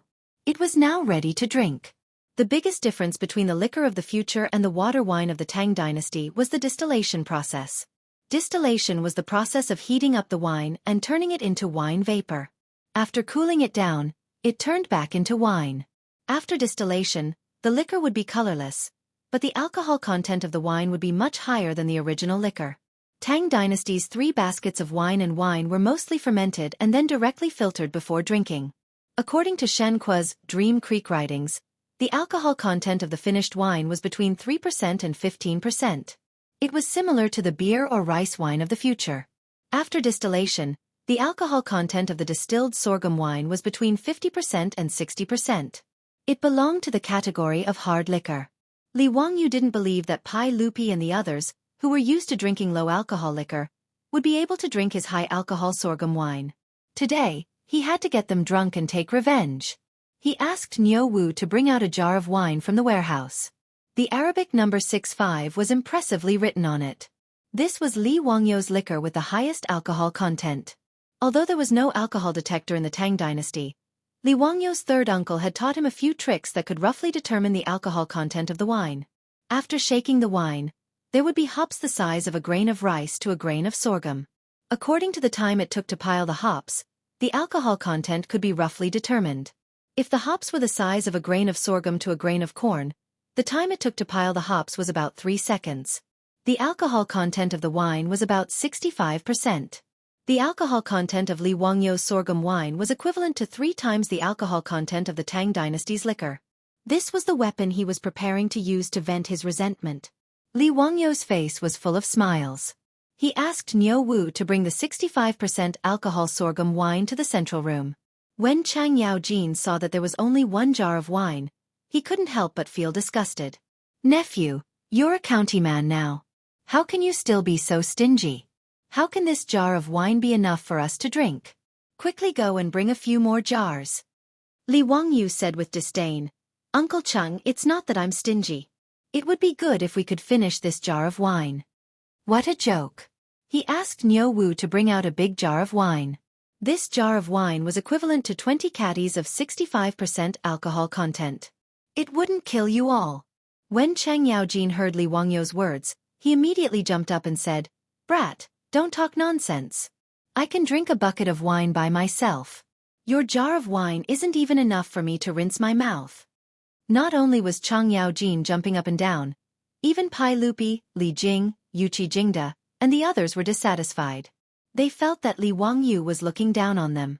To these founding dukes who were addicted to wine, saying that they couldn't drink wine was like pointing at their noses and saying that men couldn't do it.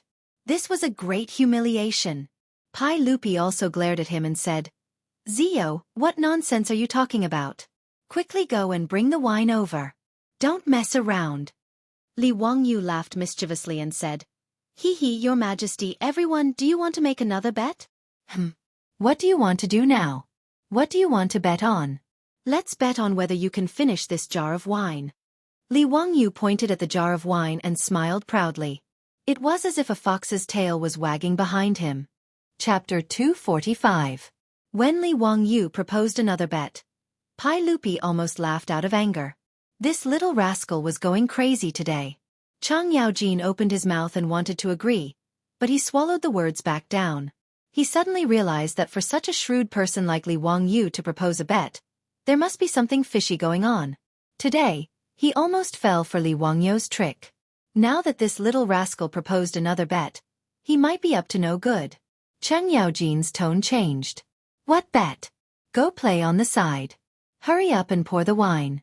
If you make any more noise, I'll deal with you." Li Wangyu wanted to trick Chang Yaojin with a bellyful of evil tricks, but who would have thought that the old scoundrel would learn to be smart? It was a pity. He was still thinking about how to trick Chang Yaojin into giving him troops. The servant girls in the central room who were serving everyone quickly came forward to open the seal on the wine jar. As soon as the wine jar was opened, a strong fragrance overflowed. The fragrance of the wine filled the entire central room. This strong fragrance that had never been seen before immediately attracted everyone's attention. Pai Lupi's eyes lit up. "Ziyu, what kind of wine is this? Why is it so fragrant and alluring?" Chang Yaojin, Li Jing, Yuqi Jingda, and the other big shots were so stimulated by the wine that they almost drooled. They didn't even blink as they stared at the jar of wine. Li Wangyu chuckled. "I've let Your Majesty see a joke. This is the wine that this subject brewed. I ask Your Majesty and the other officials to taste it." "Little rascal, don't say so much. Hurry up and pour the wine," Chang Yaojin impatiently shouted. When the servant girls brought in cups of clear and transparent wine that looked like clear water, everyone, including Pai Lupi, was dumbfounded. If it wasn't for the alluring wine fragrance that kept going into their nostrils, everyone would have thought that Li Wangyu had brought a jar of clear water to trick them.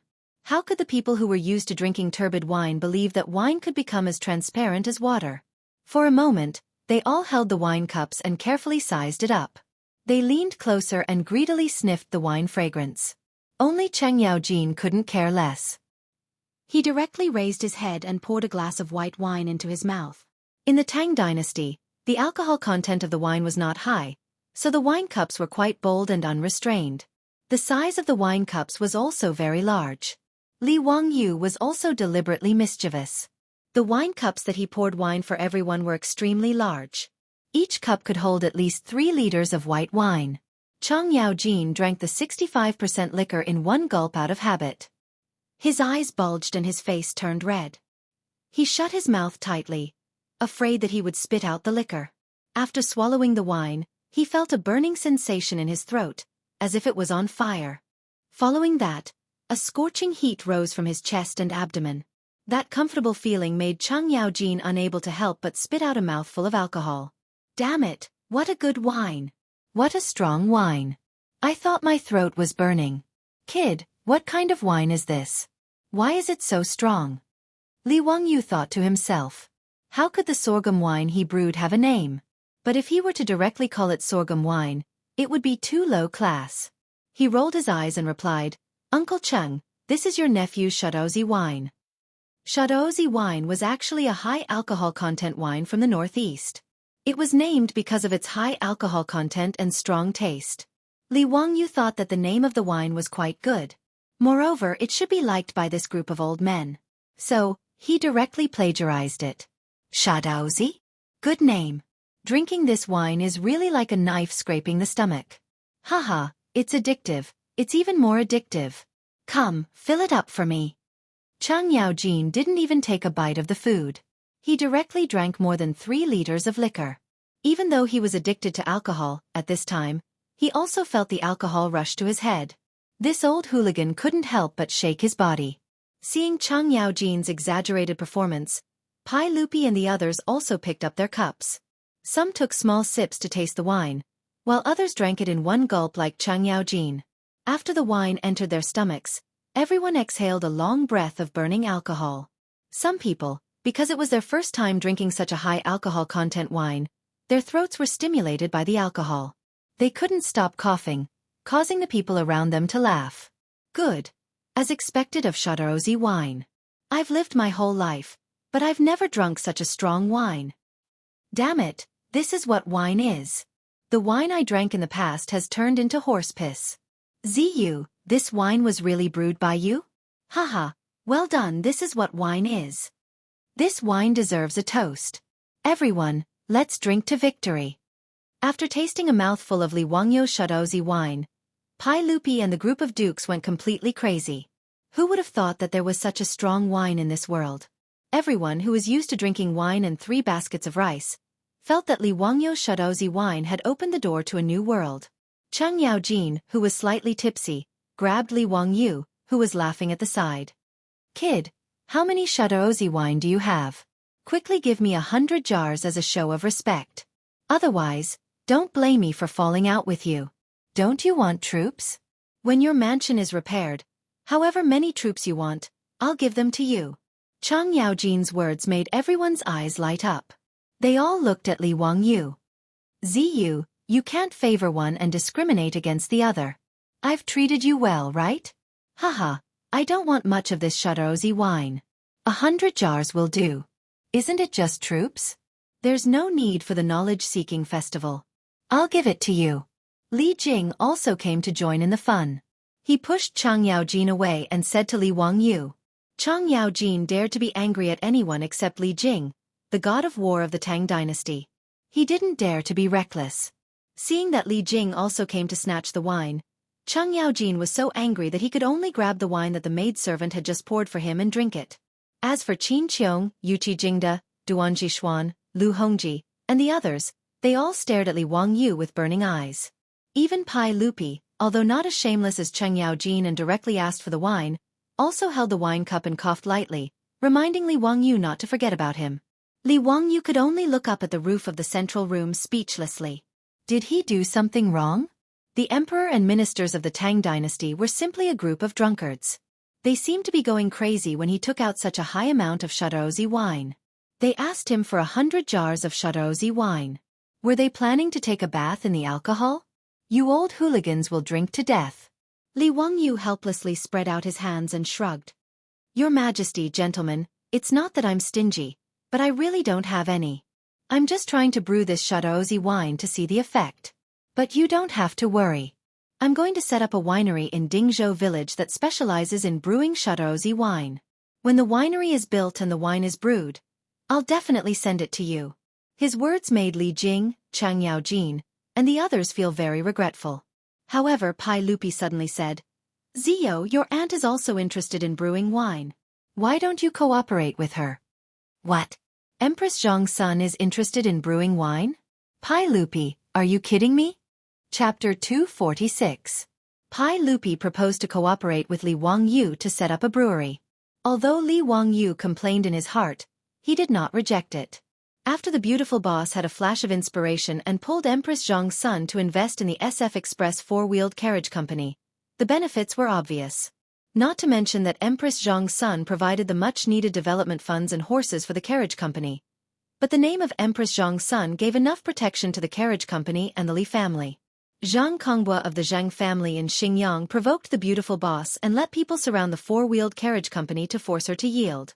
After Li Wangyu let people set a fire, the relationship between Empress Zhang's son and the four-wheeled carriage company was made public. The Zhang family in Xinjiang not only immediately compromised and apologized, but also sent Zhang Kongbua, a playboy, back to his hometown in Xinjiang. Since then, no one dared to obstruct the SF Express four-wheeled carriage company in Chang'an City. Originally, as the four-wheeled carriage company slowly developed, its profitability made many aristocratic families in Chang'an City envious. If it were not for Empress Zhang's son, Li Wangyu and Su Chongqing alone might not be able to keep their industry even if Pai Lupi promised them the exclusive right to operate in Chang'an City. Maybe they would have been eaten up by those aristocratic families, and even their bones would not be left. With the successful precedent of the carriage company and the royal family, Li Wangyu did not reject Pai Lupi to invest in his brewery business at all. He even felt secretly happy. Just by looking at the reaction of the group of tycoons in the central room to the sorghum wine, it could be imagined that after the brewery was built, this would be another hen that could lay golden eggs. With Pai Lupi and Empress Zhang's son as his backers, Li Wangyu did not have to worry that his industry would be coveted by those aristocratic families. The reason why Pai Lupi proposed to let Empress Zhang's son invest in Li Wangyu's business was actually to protect Li Wangyu and to reward him for offering the Mirage Mud. At this time, there were several military bigwigs in the central room who were unfamiliar with Li Wangyu. When they learned that the Li family was going to build a brewery, they couldn't help but have some thoughts of getting involved. However, after Pai Lupi spoke, the few big shots immediately threw their thoughts to the back of their minds. Everyone began to toast and drink to their heart's content. The Li family's delicacies cooked with pork were constantly being served to the table. The military leaders who were tasting such delicacies for the first time couldn't help but exclaim in admiration. With the addition of the strong wine, the atmosphere in the Li family's central room became lively. Cheng Yaojin was the first to take off his clothes. He pushed away the table and ran to the center of the room and began to dance. Yuqi Jingde, Duan Jishuan, Lu Hongji, Chai Xiao, and the others were also unwilling to fall behind. They all took off their clothes and began to dance bare-chested. Li Wangyu was speechless. He covered his eyes with his hand. It was too *king painful to the eyes. He finally knew where Cheng Chumo's group of debauches learned their unrestrained behavior from. This was simply a case of the upper beam being crooked, the lower beam being crooked. They were all the same kind of trash. The four maidservants of the Li family were also blushing from the bold and unrestrained performance of the Guadukes. They hid far away and didn't dare to come forward to pour wine or pour tea. Pai Lupi didn't mind. Instead, after drinking, he also began to dance.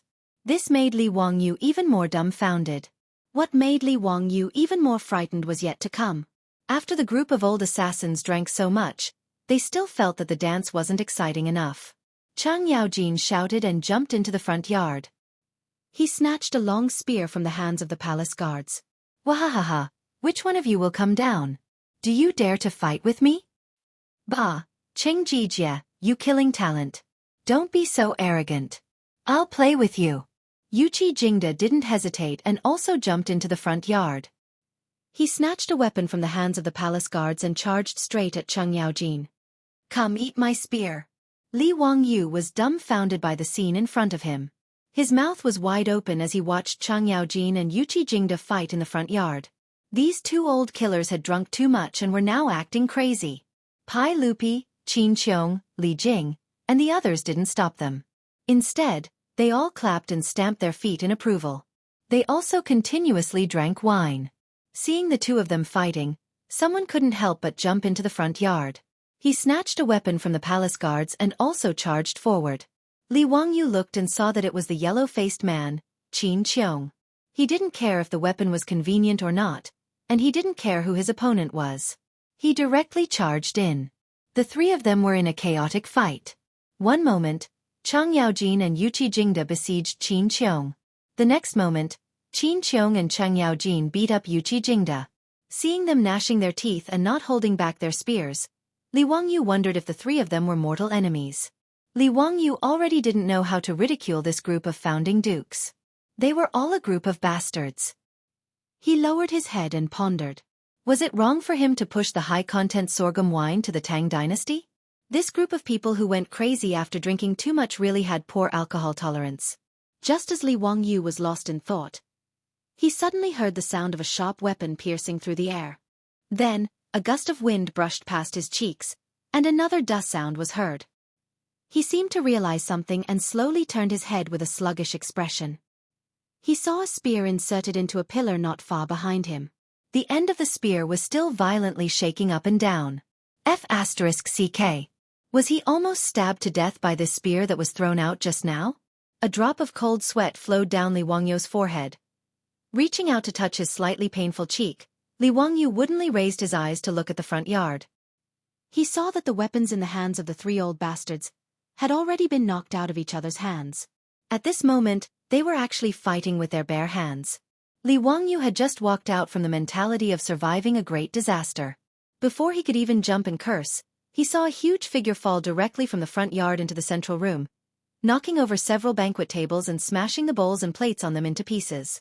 It was Cheng Yaojin. In a moment of carelessness, he was attacked by Qin Qiong and Yuqi Jingda and directly sent flying into the central room.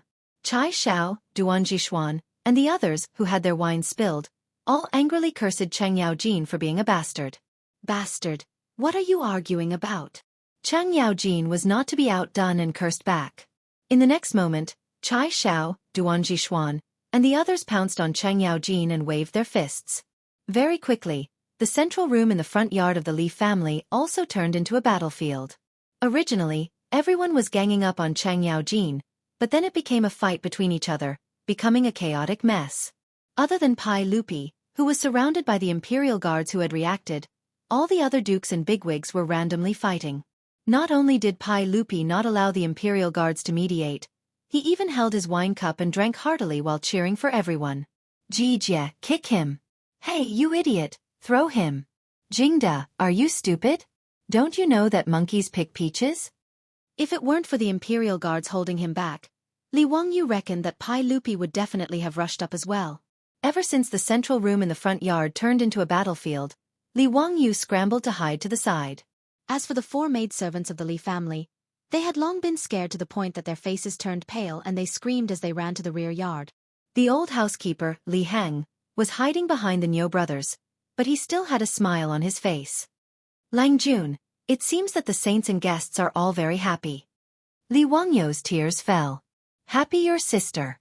Are you still the Li family's housekeeper? A group of bandits entered your home, and you're still smiling so happily? Are you crazy? Chapter 247.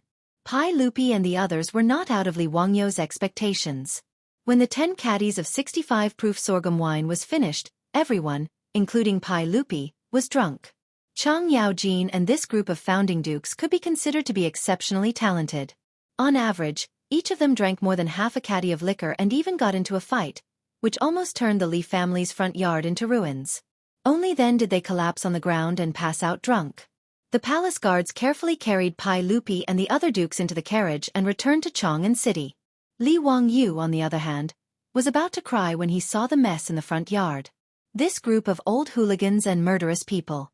Even if they beat him to death, he would never entertain these bastards again. Their alcohol tolerance was so poor that it was despicable. After the group of generals got into the fight, even the entertainment facilities that Li Wangyu had carpenter Lu build for Li Chengqian and the others in the front yard were smashed into pieces. As for the central room, the wreckage of several tables and broken bowls and plates were all over the floor, as well as the remains of dishes that had been overturned. Even the air was filled with the stench of alcohol. Not long after the old hooligans left, before Li Wangyu could have someone clean up the mess, his beautiful boss, Aphrodite, and Perrin took a carriage back home from Chang'an City.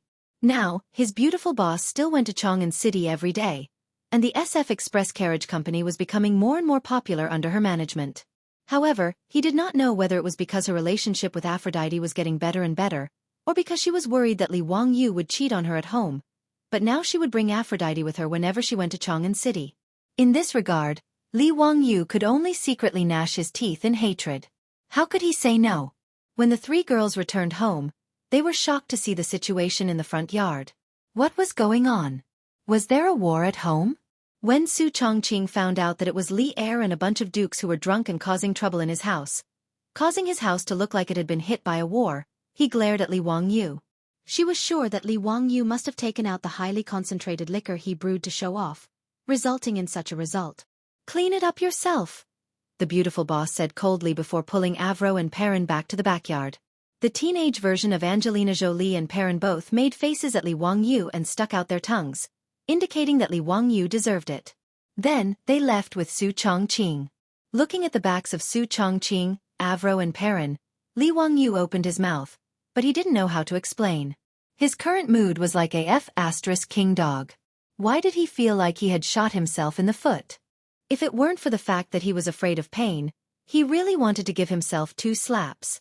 Why did he have to bring out the liquor for no reason? However, Li Wangyu also felt that he had been wronged.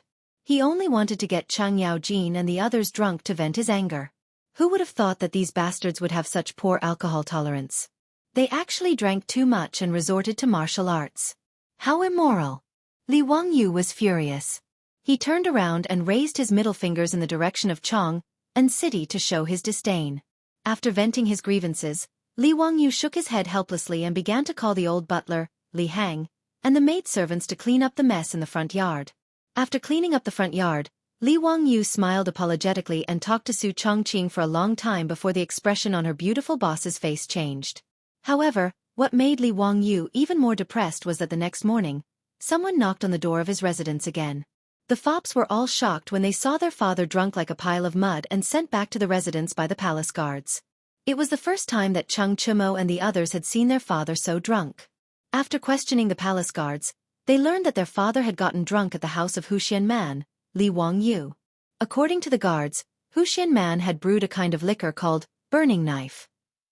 It was as clear as water, but as sweet as fire. The saints and dukes had all gotten drunk because they had drunk too much. How could the fops hold themselves back after hearing the words of the guards? If it weren't for the fact that it was late and the evening drum of Chang'an City had already sounded, they would have rushed to Dingzhou village overnight to taste the burning knife wine. Early this morning, when the gates of Chang'an City had just opened, the fops couldn't wait to ride their horses to Dingzhou village. When Li Wangyu heard the report from the old housekeeper, Li Hang, his head was about to explode. He didn't need to think to know why these fops were here. Was everyone in the Tang Dynasty a drunkard? Helpless, Li Wangyu changed his clothes and came out to meet the guests. He bowed to the fops and said, "Brothers, what brings you to my residence so early in the morning?" "Zio, tell me honestly, how do we treat you?" Cheng Chumo asked in a low, muffled voice. Li Wangyu said, "Of course they treat me very well." "That's good. If that's the case, why do you treat us like this? Since you've brewed the burning knife wine, why don't you share it with us?" Li Wangyu rolled his eyes. He knew that these bastards were here for the same reason. Faced with the aggressive gazes of the group of profligate sons, Li Wangyu could only explain, "Brothers, you've wronged me. This burning knife has just been brewed. Yesterday, the saint and Uncle Chang happened to meet. I was just about to send an invitation to my brothers to invite you to my residence in 3 days to taste this wine." Cheng Chumo waved his hand and said, "It's better to hit the nail on the head. Today is fine. Zio, quickly take out the burning knife wine." Fang Yai, Chai Lingwu and the others also urged, Yes, quickly take out the burning knife wine." Li Wangyu was speechless. He looked up at the sky. Damn, what kind of wine are they drinking so early in the morning? The fops had left the city as soon as the city gates opened. They rode their horses to Dingzhou village. It was only 8 o'clock in the morning, but they were already clamoring to drink strong wine. Li Wangyu really couldn't understand these drunkards. In the future, Li Wangyu often met with his friends.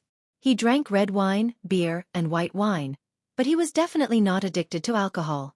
He really couldn't understand the fops' thoughts. However, since the fops had blocked the door, Li Wangyu naturally couldn't say anything. He simply went to get the wine for them. Calling Li Hang, he asked the maidservants to prepare some food for the fops in the kitchen. He also asked Niu Wu and him to go to the storeroom to get the wine. It was still 65% Caoyang wine, and it was still 20 caddies of wine. Li Wangyu also threw caution to the wind. Since things had already come to this, he might as well let the fops drink and let them drink until they died. Thus, yesterday reappeared. It was incomparably melancholy.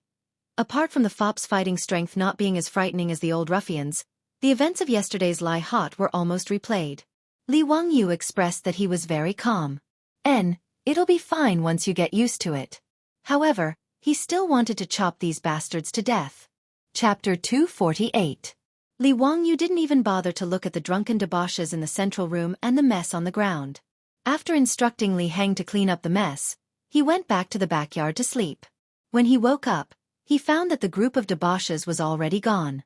The debauches woke up with a splitting headache and no longer had the mood to ask Li Wangyu for wine. Instead, they climbed onto their horses and went back to Chang'an City. After the debauches left, Li Wangyu let out a long breath. Looking at the smashed tables in his house, he turned around and instructed Li Heng to find Carpenter Lu. He asked Carpenter Lu to use a piece of wood as thick as a bowl to make a sturdy table. It didn't have to be pretty, just sturdy enough to withstand smashing.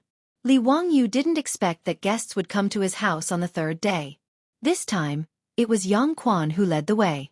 He brought Yu Shernan, Kong Ingda, and a few other Confucian scholars to his house. Their purpose was still the same. They heard that Hu Xiannan had brewed the best wine and came to taste it. Yu Shernan, Kong Ingda, and the other Confucian scholars' alcohol tolerance was much better. At least, they didn't smash the central room. Only recently, they started to sing loudly, "Hey, hey, hey," disturbing the people. On the fourth day, Fang Xianling, Du Ruhui, and Zhang Sun Wuji came. On the fifth day, Ma Zhou and Yan Libin came. On the sixth day, on the seventh day. For the entire 10 days, Li Wangyu's house was filled with guests. They all came for the same purpose. The burning knife wine. Li Wangyu was already completely numb. When he saw guests, he didn't waste any time. He just ordered the wine and drank until they were drunk. It wasn't until Li Chengqian and Li Tai came to Li Wangyu's house to learn and asked for wine that Li Wangyu was finally enraged. He took a golden ruler and chased after the two of them for a long time. It was fine if he couldn't afford to offend the others, but these two also came to join in the fun. It was a good opportunity for Li Wangyu to vent his anger. Two little brats also wanted to drink. This was simply going against the heavens. After the county magistrate's mansion was bustling with noise and excitement, Li Wangyu's sorghum wine was completely consumed. Only then did the guests finally stop in their tracks. It was beyond Li Wangyu's expectation that liquor was so popular among the nobles of the Tang Dynasty. Although he knew that the Tang Dynasty had good wine, he didn't expect that they would go so crazy just for a sip of good wine. After discussing with his beautiful boss, they decided that they had to speed up the progress of the brewery. Otherwise, Pai Lupi, Cheng Yaojin, and the others would have too much resentment for not being able to drink good wine. Pai Lupi was just short of sending the imperial army to snatch the wine. How terrifying! After drinking a high concentration of white wine, it was really terrible to let them drink that turbid and sour wine again. The beautiful superior went to the Taiji Palace and requested an audience with Empress Zhang Sun. The two women quickly discussed the opening of the winery. Empress Zhang Sun invested 5,000 strings of copper and took 40% of the winery, while the county magistrate took 60%. Empress Zhang Sun only sent people to manage the accounts, and the Li family was responsible for everything else. In this regard, Li Wangyu and Su Chongqing naturally had no objections and immediately nodded in agreement. The location of the winery was chosen near Dingzhou village. In addition to the convenience, the most important reason was that the water here was good. The mountain spring water that flowed endlessly from the Qinling Mountains was sweet and refreshing. This was a pure natural and pollution-free spring that couldn't be drunk in the future. It couldn't be better to use it to make wine. Good water must be used to make wine. According to the Book of Rites, if you are a great chieftain, the rice must be gathered, the rice must be plowed, the rice must be plowed, the rice must be plowed, the rice must be plowed, the water must be clean, the spring must be fragrant, the pottery must be good, and the fire must be plowed. The spring must be fragrant. This was the requirement for the water used to make wine. When Li Wangyu traveled in the future, he also tasted the spring water of several famous springs. But in his opinion, the spring water of those famous springs in the future couldn't compare to the sweetness of the spring water in the Qinling Mountains. Because the smell of distillers' grains in the winery was particularly pungent, Li Wangyu chose a location far away from the village. He chose a flat valley below Shouyang Mountain as the location of the winery. And the anxious Pai Lupi actually used his official position for personal gain, and directly sent craftsmen from the Ministry of Works to Dingzhou village to build a winery for Li Wangyu for free. This saved Li Wangyu a lot of money. It would be a waste not to take advantage of the imperial family. Li Wangyu accepted this benefit with a clear conscience. The winery was different from his manor. The construction speed was very fast. Brewing, fermentation, distillation, blending, canning, storage. Li Wangyu directly enlarged the winery of his third uncle's family. He drew out the blueprints and had the craftsmen from the Ministry of Works build according to the blueprints. After a month, the Burning Knife Winery was built with the efforts of the craftsmen from the Ministry of Works. After Li Wangyu bought a large amount of sorghum and other grains from his enemies, he officially started to brew wine. In order to keep it a secret, the craftsmen in the winery were all slaves that Li Wangyu bought from the west city of Chang'an. The longer Li Wangyu stayed in the Tang Dynasty, the more he lost his sense of justice and morality. Li Wangyu couldn't bear to see the slaves in his family being sold by Yang Quan, so he took responsibility for the debt and released the slaves in his family. But now, in order to keep the winery a secret, he actually spent money to buy slaves. For this reason, his beautiful boss laughed at him, but also acquiesced to his practice. In the Tang Dynasty, where there was no intellectual property protection, this was the only way to keep the winery a secret. When the first batch of Burning Knife wine was brewed and shipped to Chang'an for sale, it immediately attracted the attention of all the influential people in Chang'an. For a time, the wine in Chang'an was expensive. But this was a story for later, so let's not talk about it for now. On that day, Li Wangyu took the feral and chased after Li Xianxia and Li Tai, who wanted to drink the wine for a long time. After a few days of venting his anger, he finally let them go. This time, when the three little ones came to Dingzhou village, Li Wangyu planned to let them have more contact with children of the same age, so that they wouldn't be raised in the palace all year round and develop problems. Li Wangyu remembered that he had read a document in the future, which said that if children couldn't play freely in their childhood, they might be unhappy when they grew up. So Li Wangyu wanted to correct the tragedy of Li Xianxian and Li Tai in the future and create a happy childhood for them. In his opinion, it was necessary to create a happy childhood for them. Children of 8 or 9 years old, learning everything from the old masters in the palace every day, and being surrounded by the servants and eunuchs, who were physically disabled, it would be strange if they didn't have psychological depression. Li Wangyu felt that most of the tragedies in the imperial family were due to childhood depression, which caused the children to become mentally deformed. Teacher, what are we learning today? Ever since Li Tai mastered Arabic numerals, he became more interested in mathematics. He also had a direct understanding of Li Wangyu's ability. In addition, the temptation of the Li family's fun and delicious food made it very natural for Li Tai to call him teacher. Li Wangyu shook his head. We're not learning anything today, we're going out to play. Li Chengqian and Li Tai looked at each other suspiciously, their eyes full of astonishment.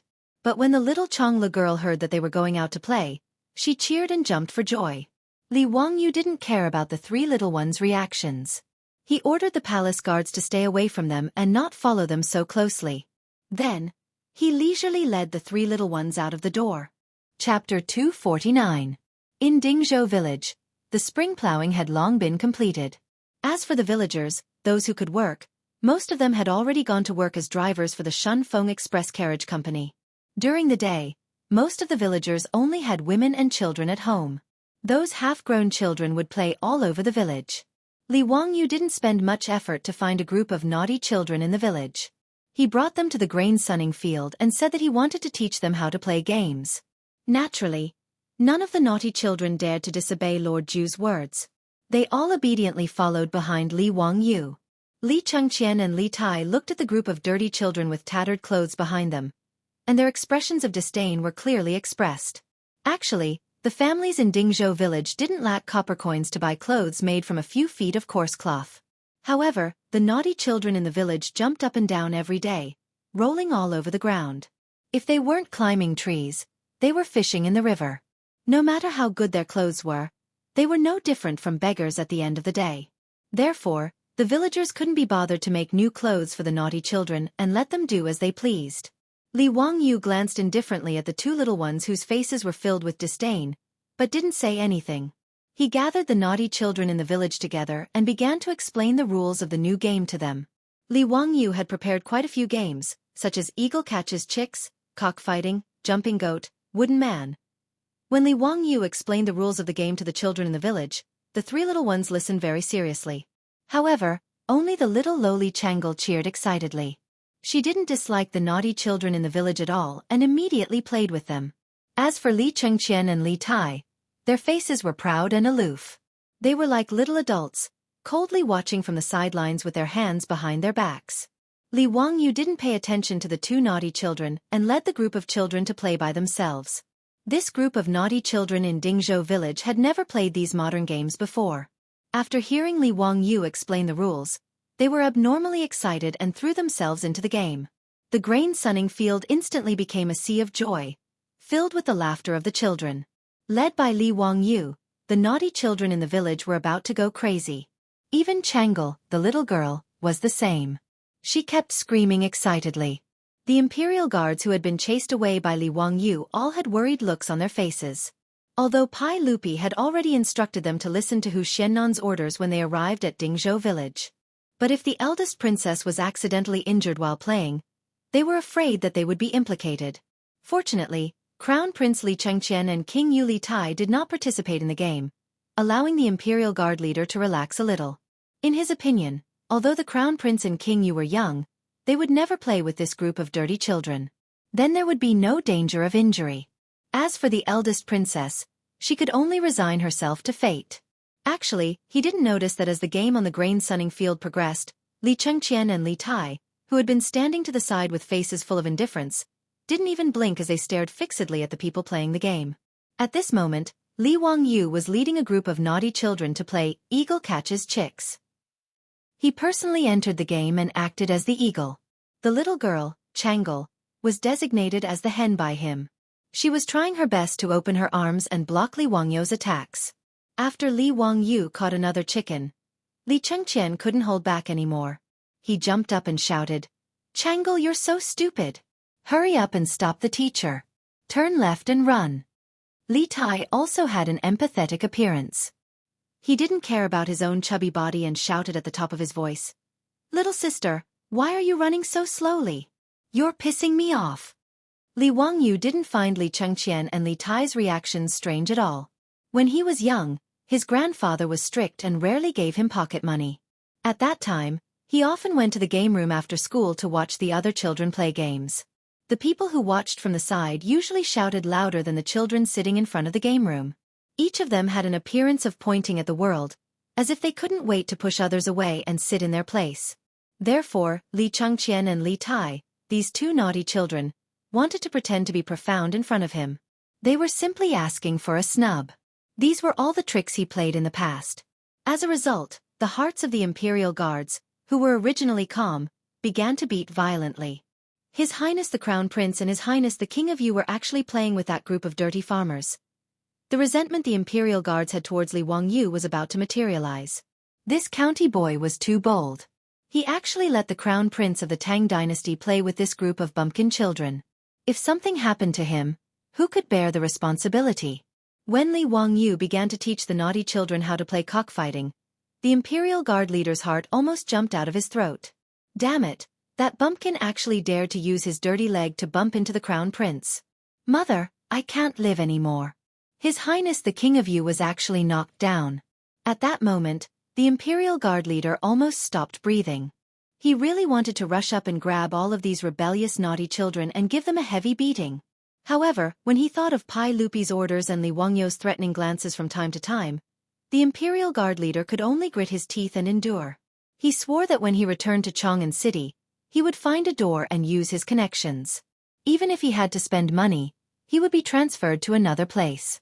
He was determined not to be the imperial guard leader anymore. If he was scared like this every day, he was sure that he wouldn't live past 40 years old. On the grain-drying field, Li Chengqian and Li Tai, who were already having fun, didn't care about the royal etiquette, the identity of the crown prince, or whether their clothes were dirty or not. The two of them followed the naughty children of Dingzhou village, running and screaming on the grain-drying field. The gloomy expression on Li Chengqian and Li Tai's faces had long since disappeared. It was replaced by the bright smiles that children should have. Li Wangyu played with the naughty children for a while and was also covered in sweat. He walked to the side to rest. At the same time, he waved at the Imperial Guard who had been nervously watching from afar. The Imperial Guard leader immediately rushed over. "Hu Xiannan, what orders do you have? Are you going to stop the Crown Prince and His Highness the King of you?" Li Wangyu looked at him strangely and shook his head. "Send someone back to my residence and send some cold drinks and food. Remember to send more, all of the children must have some." The Imperial Guard leader became even more depressed. Not only did he not stop the Crown Prince from playing such a dangerous game, but he also made him run errands and send food and drinks to the naughty children of the field. Uncle can endure, but aunt can't. The Imperial Guard leader who couldn't bear it anymore punched his left chest and stood up. "Yes, Hu Xiannan. Wait a moment. I'll go immediately." He ran back like a wisp of smoke, called for his subordinates, and ran in the direction of the Li family. He was just the Imperial Guard leader. In the face of Pai Lupi's orders, Baron Hu Xiannan couldn't ignore them. He couldn't bear it anymore. He still had to bear it. The Imperial Guard leader felt wronged, but he didn't say anything. Chapter 250. Under Li Wangyu's painstaking enticement, the proud and pampered crown prince of the Tang Dynasty and His Imperial Highness, the Prince of Yu, did not last long before succumbing. Together with Princess Changel, the two little brats played happily with the naughty children of Dingzhou village. It didn't take long for the originally gorgeous clothing of the three little ones to become no different from the naughty children of Dingzhou village. Seeing that they were covered in mud and had been scratched in many places, the Imperial Guard leader's eyes continuously twitched. Li Chengqian, Li Tai, and the eldest princess did not care about these things. Today, the three little ones had completely let themselves go. In the world of children, making friends was always a simple matter. Even the proud and pampered Li Chengqian and Li Tai, after a day of playing, each of them had made friends with a few pleasing little friends. Even when the Imperial Guards repeatedly urged them to return to the palace, they became reluctant to part with each other. Seeing this, Li Wangyu inwardly laughed. With such a good beginning, Li Wangyu was very confident that he could correct Li Chengqian, who had been pampered since childhood, indulged in sensual pleasures, and led an increasingly absurd and dispirited life. As for Li Tai, he had been completely spoiled by Pai Lupi. As a result, after becoming an adult, he had become arrogant because of Li Chengqian's favor, developing an even greater desire for power. For the sake of the position of Crown Prince, he and Li Chengqian had fought over the position of Crown Prince. Correcting Li Tai was a bit easier. As long as Pai Lupi did not spoil him so much, it would be fine. Li Wangyu wanted these two brothers to not repeat the tragedies of history. Right now, he wanted them to have a beautiful childhood. After sending away the three little ones who had turned into mud monkeys, Li Wangyu could finally lie down comfortably on the sofa and do a standard Goyu lie. Naturally, this sofa had been made by Carpenter Lu in the village under Li Wangyu's orders. Unfortunately, in the current Tang Dynasty, springs were not available, nor were there any sponges to fill cushions. In fact, in this era, Europe had already begun to collect and use natural sponges. However, natural sponges did not exist in the waters of China.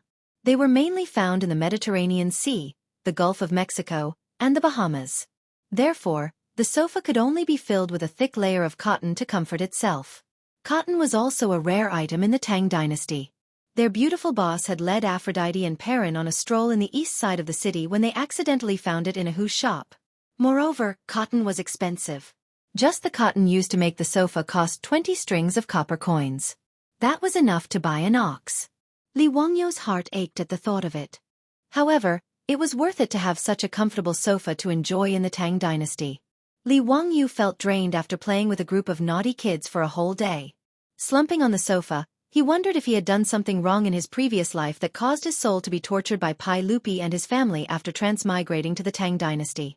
Not only did he have to help Pai Lupi scare the rich and powerful families, but he also had to help him discipline two troublesome brats. It was really enough. However, when he thought about his manor that had already started construction and was expected to be completed in half a year, Li Wangyu felt that it made sense. Pai Lupi, this big boss, had given him a sufficient salary. As a wage earner, Li Wangyu's mentality was still very good. Now that he had a noble title, a house and land at home, some savings, and the company of beautiful girls, Li Wangyu felt quite satisfied. He was not an ambitious person. Being content with a small fortune was his philosophy of life. Li Wangyu was very satisfied with his comfortable life in Dingzhou village. However, his good mood was disrupted the next day. Someone actually wanted to cause trouble again. At noon the next day, after lunch, Li Wangyu asked the maidservant to make a pot of tea for him. He leisurely lay down on the recliner in the backyard. He hummed a song and enjoyed the quiet and beautiful leisure time. Then he heard the old butler Li Heng's hurried footsteps. Lang Jun, Ma Zhou and Yan Liben are here. They have urgent matters to discuss with you. Li Wangyu turned his head in confusion.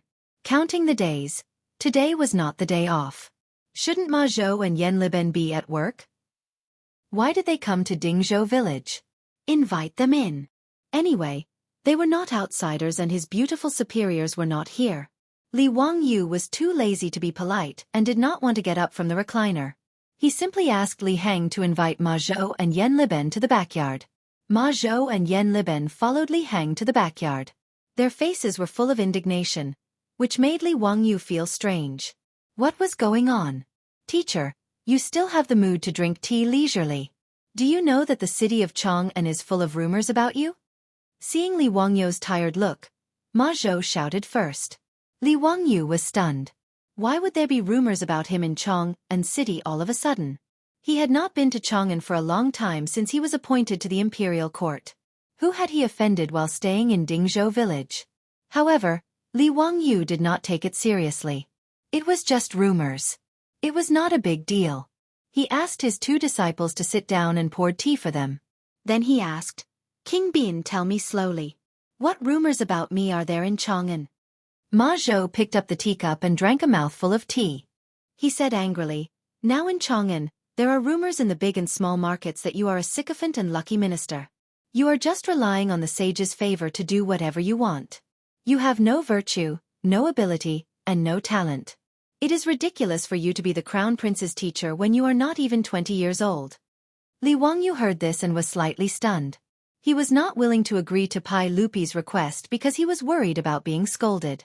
Didn't Yu Shernan say that the great scholars in the imperial court liked him?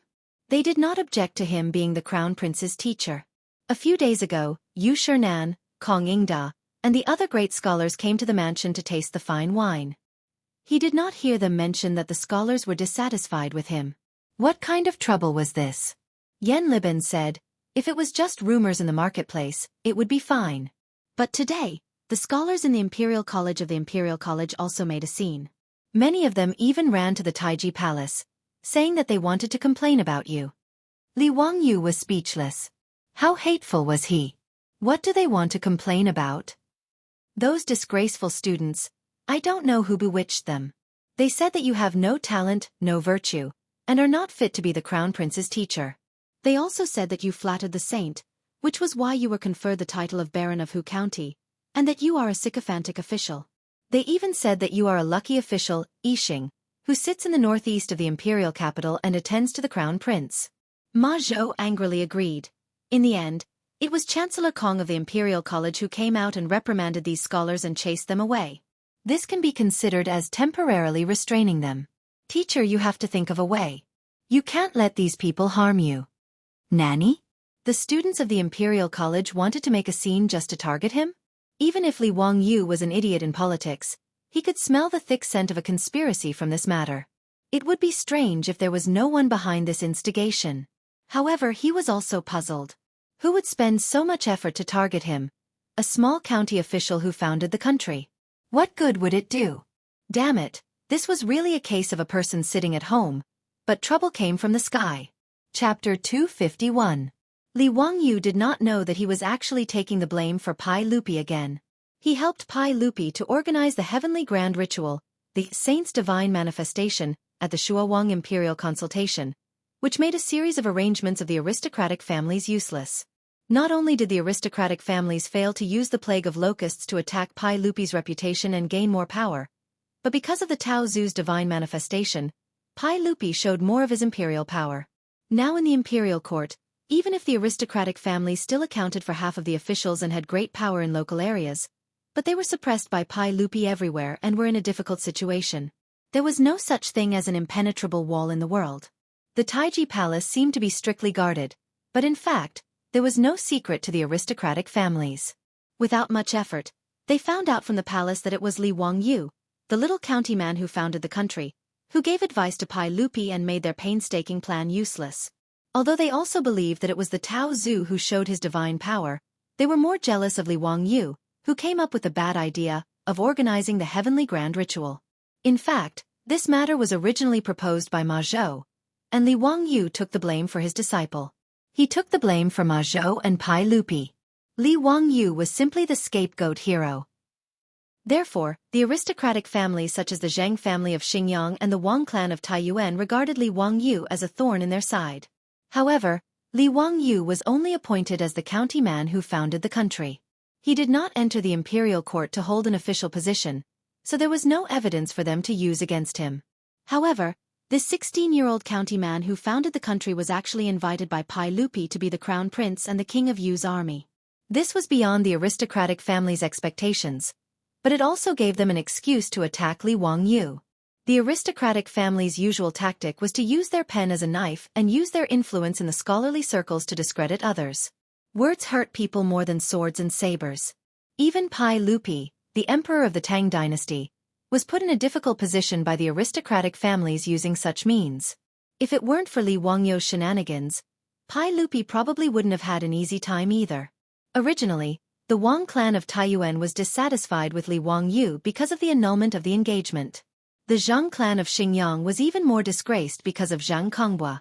As for the Zhang clansman, Zhang Shangyi was demoted to the Yeding Palace, which made the Zhang clan of Xingyang hate Li Wangyu even more.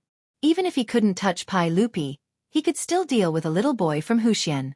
Thus, under the manipulation of the aristocratic families, they used their usual methods to attack Li Wangyu. They asked people to spread rumors in the marketplace and then asked people to encourage students and scholars to make trouble in the imperial college. These were all manipulated by the aristocratic families behind the scenes. Their purpose was to make Li Wangyu's reputation so bad that everyone wanted to beat him up. This move could not be said to be not vicious. If Li Wangyu's reputation was really bad, no matter how much Pai Lupi liked him and thought highly of him, he couldn't compete with the boiling public opinion. Public opinion could distort gold, and accumulation could destroy bones. Rumors were terrible. They could reverse right and wrong and put people to death. This was also the reason why Ma Zhou and Yan Liben hurried to Dingzhou village after the imperial college students made trouble today. Li Wangyu was also stunned by the scene in Chang'an. This was the method of using public accounts and Weibo influencers to discredit their opponents in the entertainment circle of the future. He was originally quite calm, but because he was being smeared for no reason, he was also angered. Li Wangyu pretended to be calm and comforted his two students. He told them not to worry and that he had a plan. Ma Zhou and Yan Liben were worried that their little teacher would be at a disadvantage and wanted to say something, but they were stopped by Li Wangyu. After sending away Ma Zhou and Yan Liben, who came to report, Li Wangyu immediately jumped up from the recliner. Counterattack. This kind of thing must be counterattacked. Did they really think that he, Li Wangyu, was made of clay? If the tiger doesn't show its power, you think I'm Hello Kitty? He also vaguely guessed who was targeting him. It seemed that in the Tang Dynasty, other than the Li clan of Hu County, he only had grudges with the Zhang clan of Xingyang and the Wang clan of Taiyuan. The Li clan of Hu County probably didn't have the ability to set up such a trap.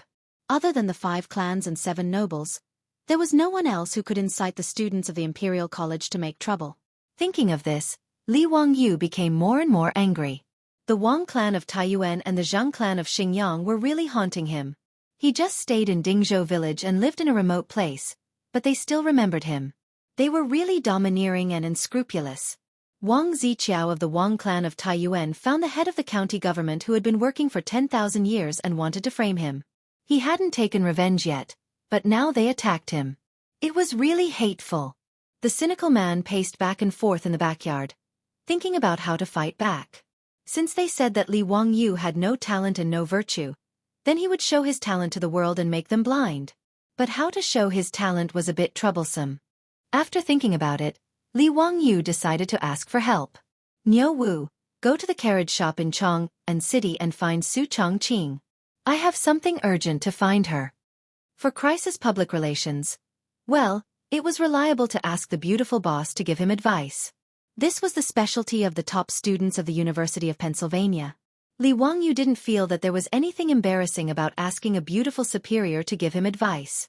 After Su Chongqing hurriedly returned from Chang'an City, Li Wangyu pulled her into the study and closed the door. The two of them discussed in whispers for a long time.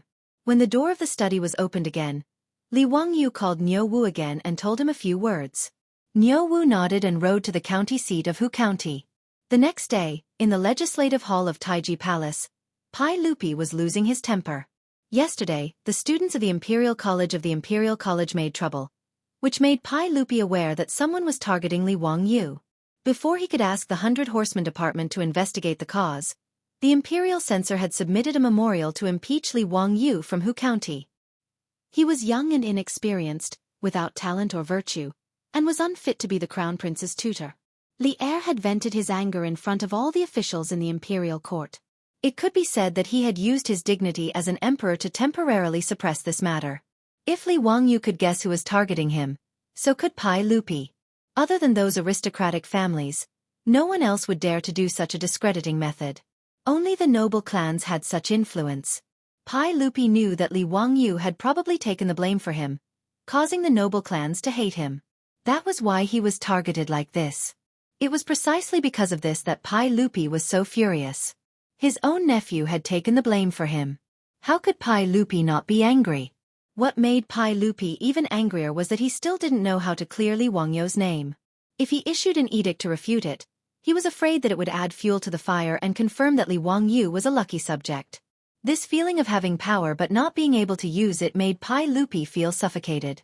Just as Pai Lupi was sulking, he saw the eunuch from the 100 Horsemen Department, who was responsible for passing messages in the palace, enter the hall with a piece of paper.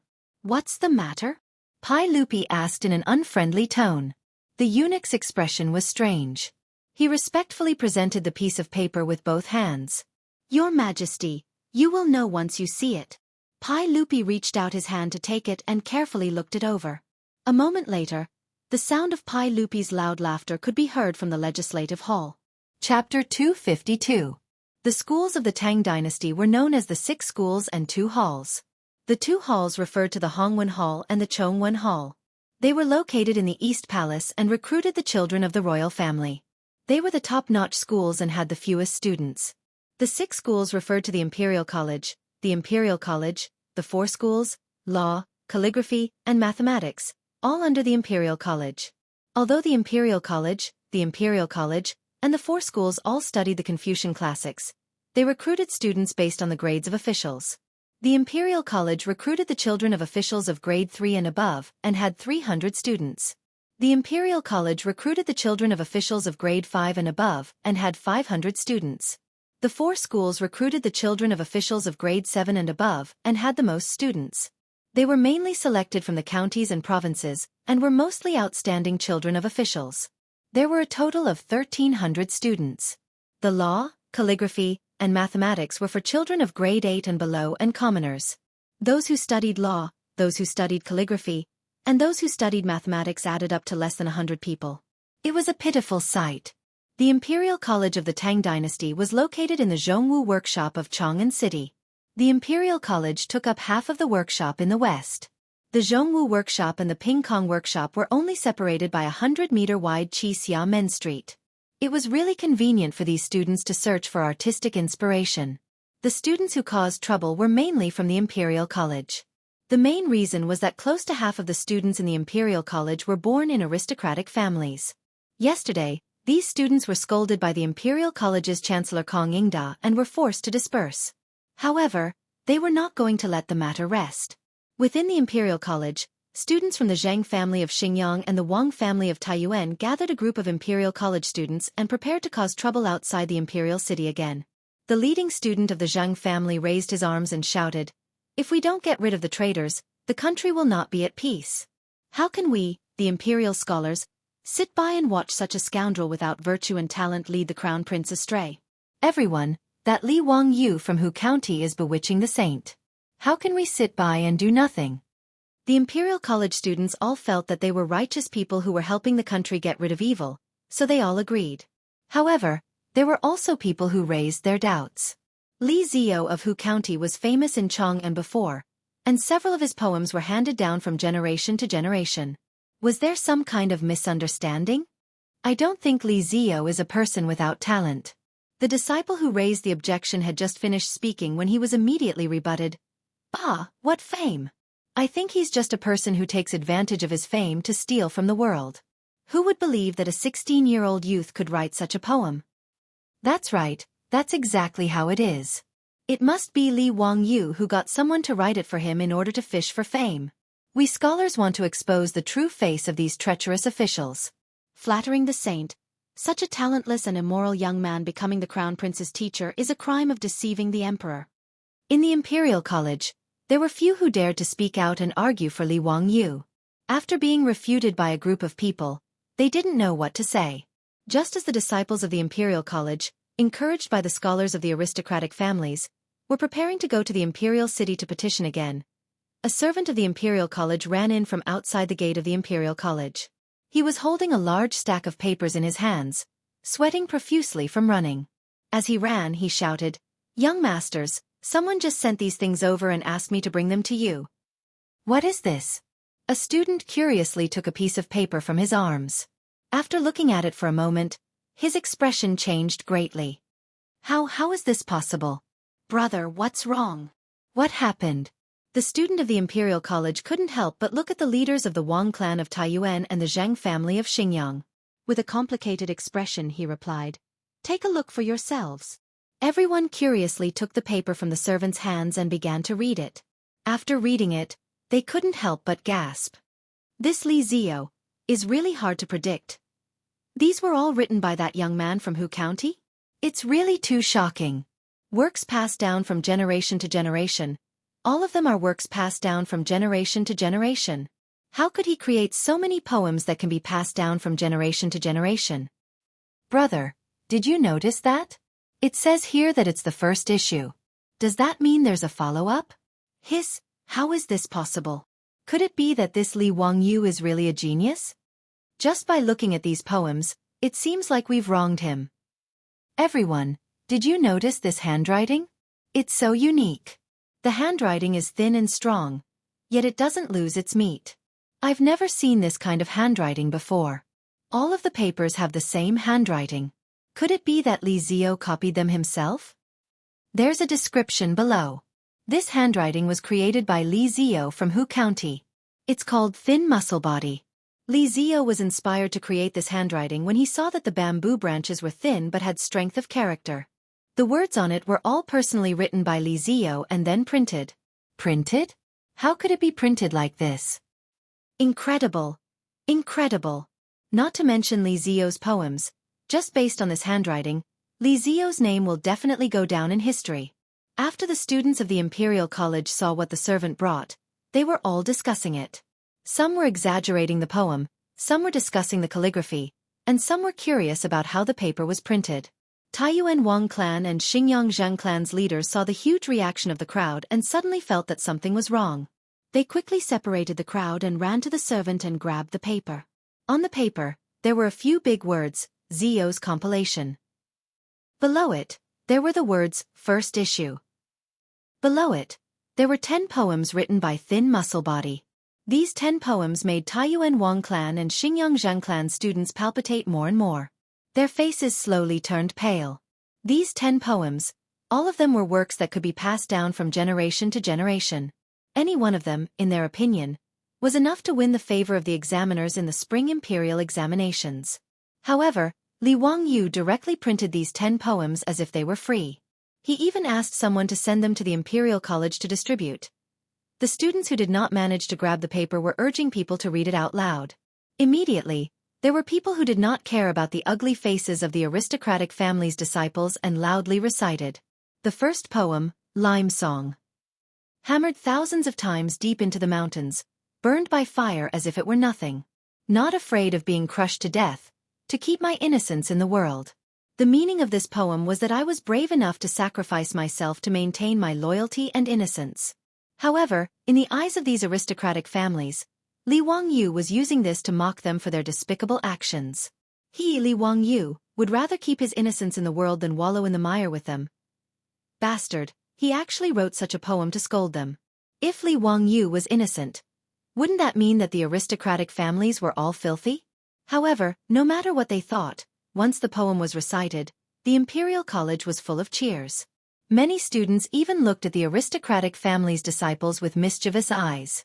That student raised his voice and continued to recite the next poem, Dark Plum.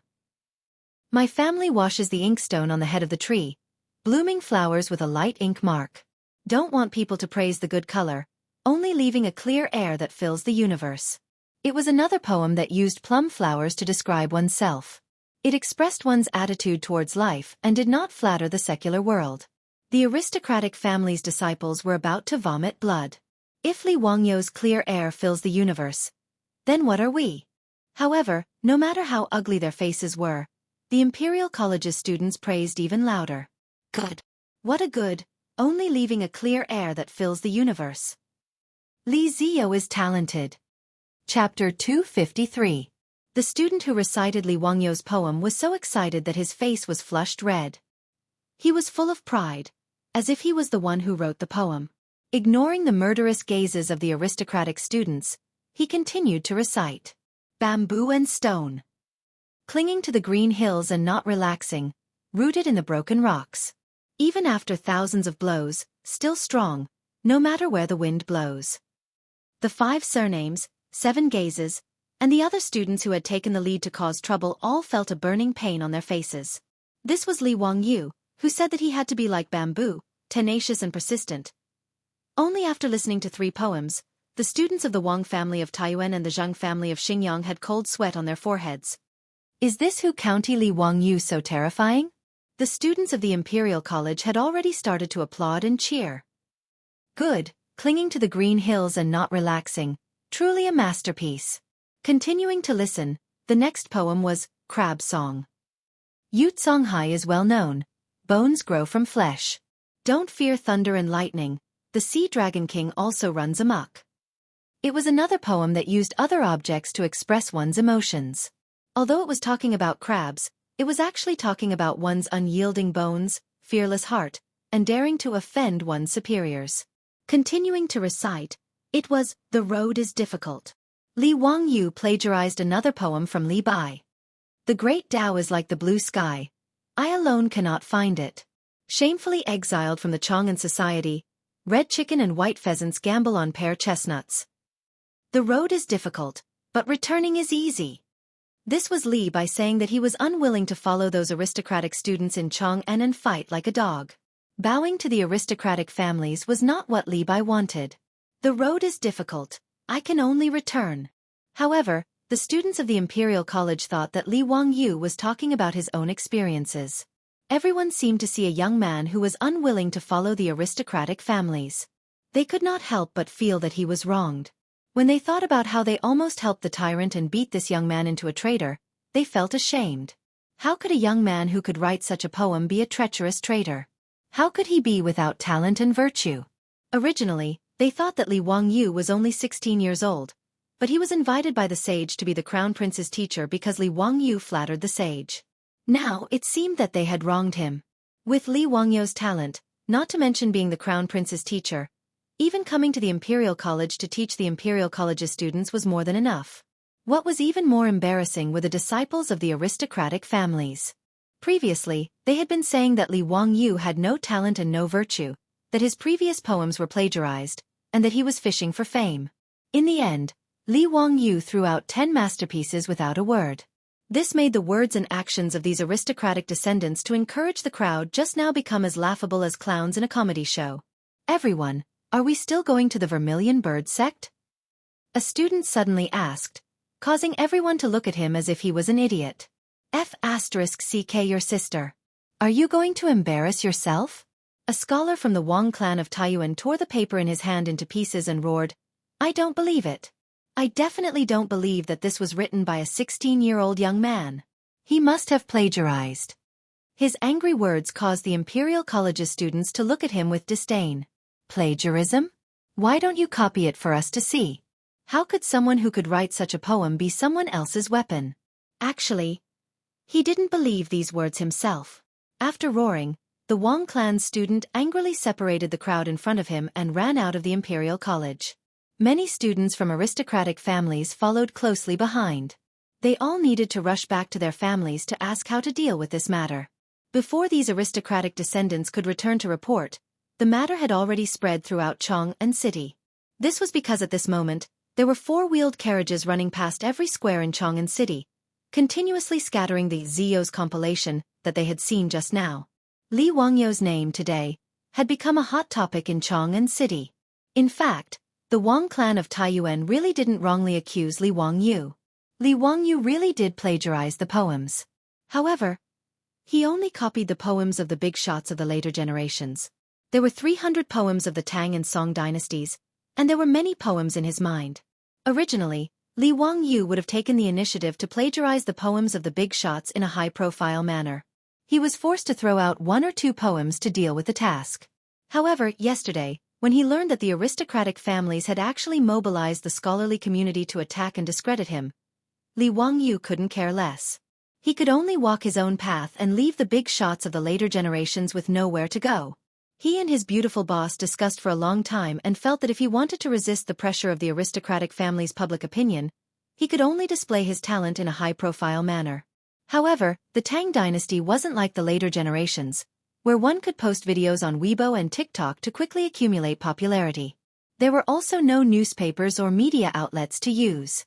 How to quickly display oneself was a problem.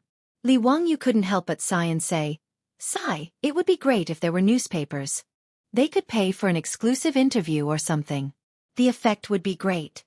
Su Chongqing couldn't help but roll her eyes at him. "Newspapers?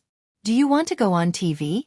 If there were newspapers, would you have the chance to plagiarize 300 poems of the Tang and Song dynasties?"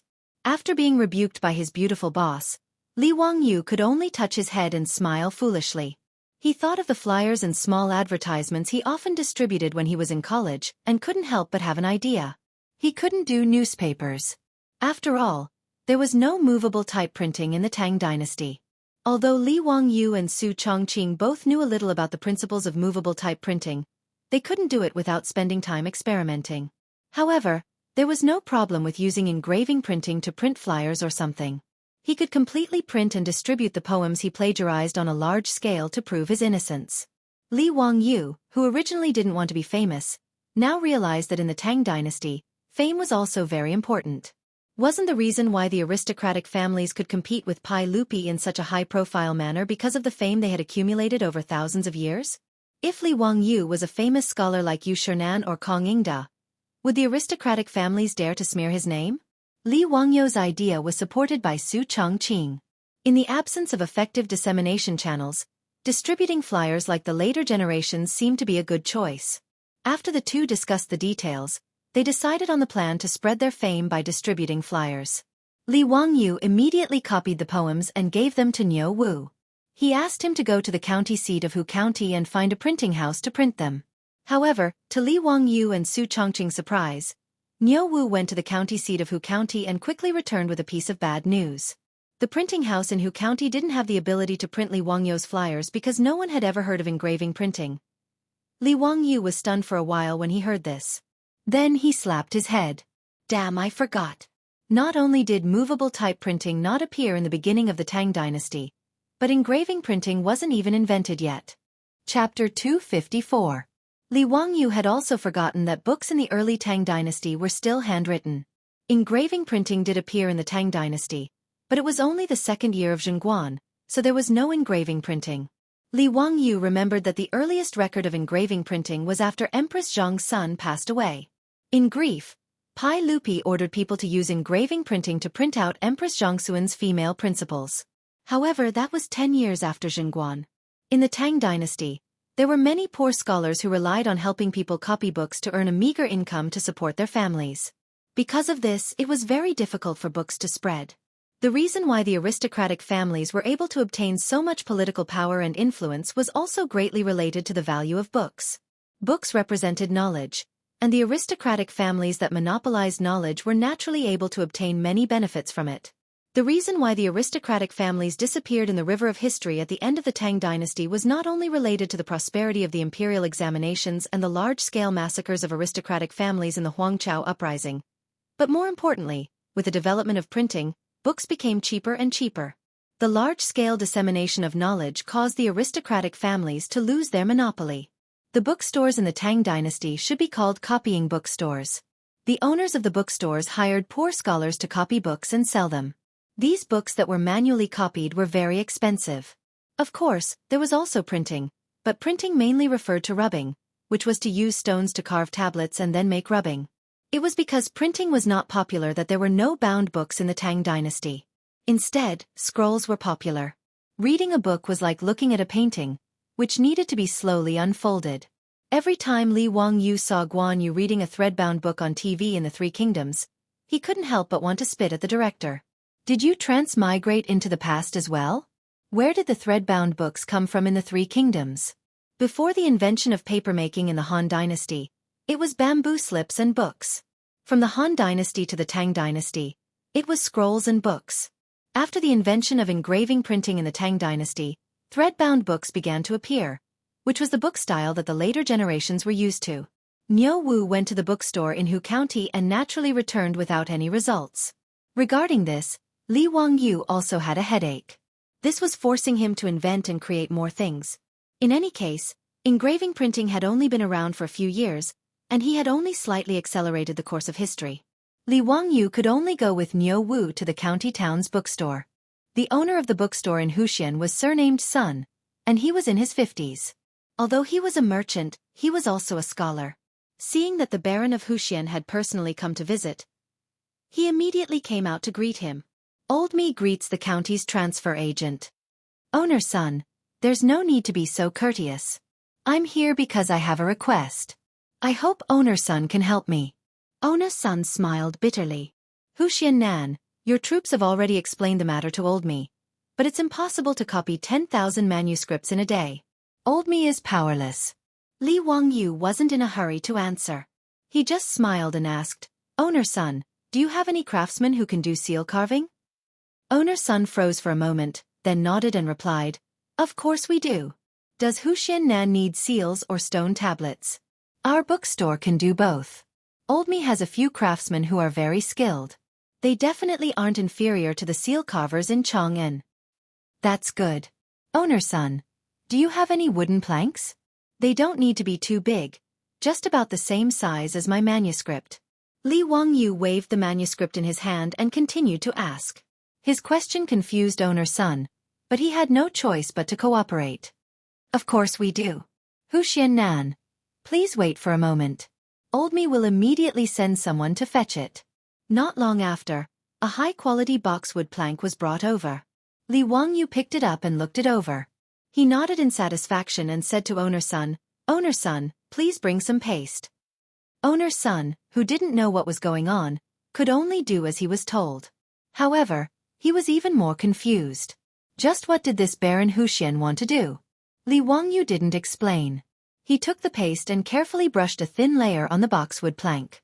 Then, he carefully pasted his manuscript back onto the plank. The Xian paper was very thin, and the ink could clearly be seen on the back of the paper.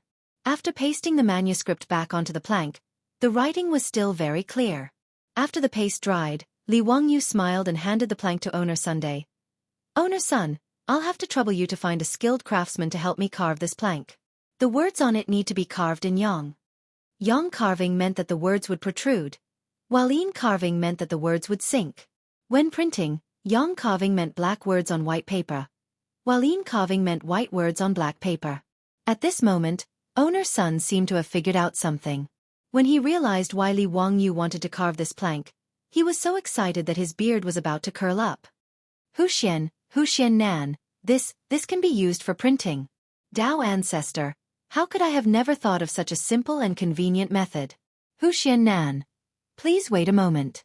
I'll immediately find the best craftsman in the bookstore and have him carve it for you.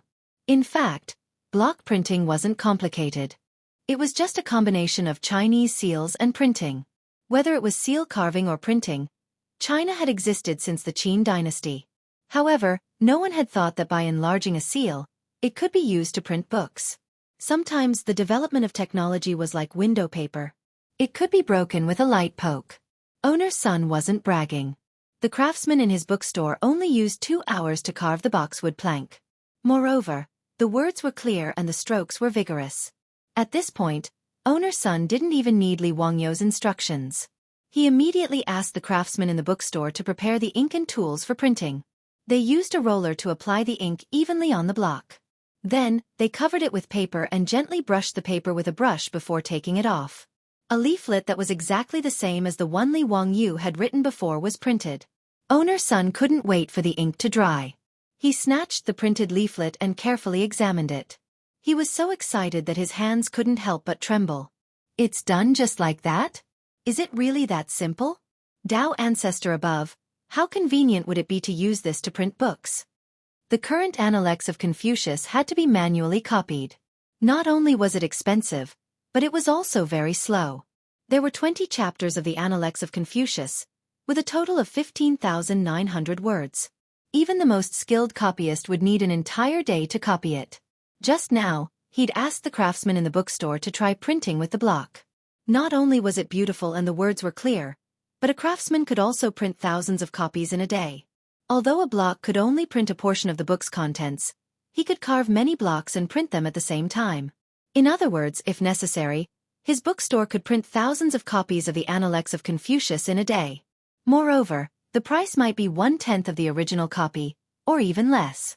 After a simple calculation, the result left owner's son on the verge of fainting. Happiness had come so suddenly. Chapter 255. With the engraving printing technique, the 10,000 leaflets that Li Wangyu needed were not a problem at all. He just needed to carve 2 more engraving plates and print them together. Owner's son calmed down his excited mood, rubbed his hands, and looked at Li Wangyu uneasily. Huxian man, look at the engraving technique. Li Wangyu naturally understood what he meant. Li Wangyu did not value the engraving printing technique, so he just nodded indifferently.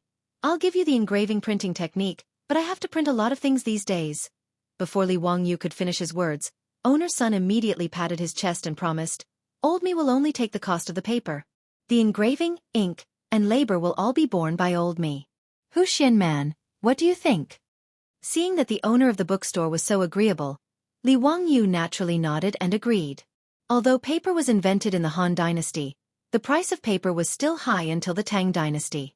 His leaflets this time used a lot of money, so owner's son of the bookstore did not dare to pat his chest and say that he would bear the cost alone. After settling the matter of the engraving printing, Li Wangyu's propaganda offensive began smoothly. The next day, after getting the leaflets from the bookstore, Li Wangyu asked Niu Wu to send all the leaflets to the Shunfeng Express Carriage Company and use 4-wheeled carriages to throw out a large number of leaflets. In particular, he asked people to send a large number of leaflets to the directorate of Ziban Square to vent his anger. That was why the previous scene happened. And what the 100 Horsemen Department reported to Pai Lupi was exactly this. Pai Lupi laughed and praised Li Wangyu's counterattack. Li Wangyu's move also stunned the aristocratic families. In an era where news was spread by word of mouth, they had never heard of someone who could print his own work on a large scale and then distribute it everywhere as if it did not cost money. Previously, they tried their best to smear Li Wangyu, but they could only send people to various markets in Chang'an City to spread rumors. How could the effect be compared with Li Wangyu's generous leaflets? Yesterday, it was still widely known in Chang, and that Li Wangyu of Hu County was a lucky courtier. Today, Li Wangyu's Zio's compilation was being circulated all over the capital, making the aristocratic families even depressed. Their method of smearing their political opponents could be said to be successful, but they did not expect that Li Wangyu would stumble. None of the discerning people in Chang'an City would believe the rumors that they had been spreading. If someone said that Li had no talent and virtue, they would be spat in the face. To be able to write such a poem, not afraid even if my bones are crushed, I want to keep my chastity in the world, how could he be a sycophant without virtue and talent? In an era when paper was still expensive and most people were illiterate, people naturally had a sense of trust for the words written on the paper. Even the illiterate residents of Chang'an City kept the leaflets carefully when they got them. There were even scholars in Chang'an City who held the leaflets and read it aloud while shaking their heads. The passers-by were amazed and talked about it. In the Peace House and the Hu People's Taverns in the West Market, there were immediately prostitutes who began to sing Li Wangyu's 10 poems, which made the guests in the brothel applaud. Li Wangyu's pamphlet did not have a single word of defense for himself. However, those 10 poems had made everything clear. They had also silently slapped the faces of those aristocratic families with loud slaps. In just half a day, The atmosphere of public opinion in Chang'an City was turned around by Li Wangyou's leaflets. Even in the directorate of Wuban Square, no students were discussing whether Li Wangyou was a sycophant. Instead, they were discussing his poems with interest and whether there would be a second issue of Zio's compilation. On the other side of the daily court, Pai Lupi proudly asked the ministers in the hall with Li Wangyou's leaflets in his hand. "My lords, yesterday there was an imperial censor that impeached a man from Huxian County for being young and inexperienced, lacking talent and virtue. What do you think about this?" Zhang Sun Wuji, Fang Xianling, Du Ruhui, and the others were all smiling. They naturally knew that Li Wangyou had made such a big fuss. The imperial censor who impeached Li Wangyou yesterday was now blushing like a monkey's butt. The aristocratic families and ministers who agreed with him were also embarrassed and did not know how to answer Pai Lupi. "No one says anything? Humph. Zhan has here a few poems written by Hu Xiannan. Why don't you read them for everyone?" Li Er handed the leaflet in his hand to the eunuch, indicating for him to read it for the officials. In the hall, the chamberlain read the poems loudly with a sharp voice. Zhang Shangua, Zhang Yuanshou, and the others became more and more angry, but they could not do anything. They could only stay silent with a pale face. The imperial censor who impeached Li Wangyou knelt on the ground and apologized profusely. Not to mention how proud Pai Lupi was in the court. Today, in Chang'an City, whether it was the brothel of Pingkong Square or the directorate of Wuban Square, there were people looking forward to see if Zio's compilation would be distributed today. Li Wangyou naturally would not let them down. In the expectation of everyone, the four-wheeled carriage of SF Express set out again and distributed Zio's compilation to everywhere in Chang'an City. Another 10 poems that had been passed down for generations. On the third day, there were still 10 poems. On the fourth day, there were no more poems on the paper. Instead, there were 2 essays, Love of Lotus and Epigraph of My Shack. Love of Lotus grows from the mud but is not stained. Clear ripples but is not evil. Straight from the middle, neither creeping nor branching. Fragrance is far and clear. Beautiful plants can be seen from afar but not touched. As soon as the 2 essays were published, there was another frenzy in Chang'an City. The aristocratic families completely shut their mouths. They could not afford to offend this young man. Even the young ladies in their boudoirs were all holding a copy of Ziyu's compilation in their hands and reading it out loud. It was unknown how many young ladies from noble families were infatuated with the 16-year-old young man of the Li family just because of these few poems and anthologies. There were even clever peddlers who collected Zio's compilation all over Chang'an City and prepared to bind it to sell. The business was unexpectedly good. As for the scholars in Chang'an City, some of them were envious of Li Wangyou, some of them were disdainful of him. Now, they were only left with admiration. Just like the bad students in school, they might be jealous of the top students who were good at studying, but they were only left with admiration for the genius who was the top scholar in the college entrance examination. Everyone was a scholar, but why was he so outstanding? The original base of anti-Li Wangyou, the directorate of Wubanfang, had now become the largest gathering place of Li Wangyou's fans. Countless students were looking forward to seeing if there were any new copies of Zio's compilation. Li Wangyou's poems and essays were constantly analyzed by the students.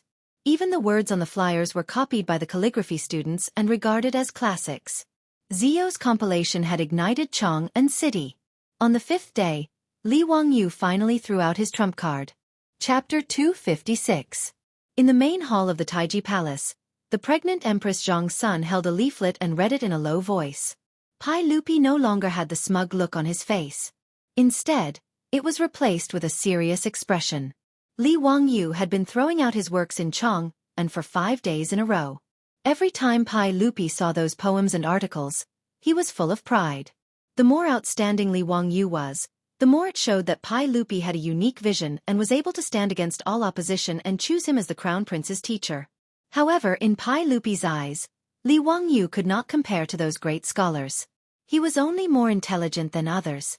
The reason he chose Li Wangyou as his teacher was more because of Li Wangyou's status as a member of the imperial family. He hoped that his 2 sons would have someone to restrain them in the future so that they would not be too arrogant and despotic and destroy his Li Tang empire.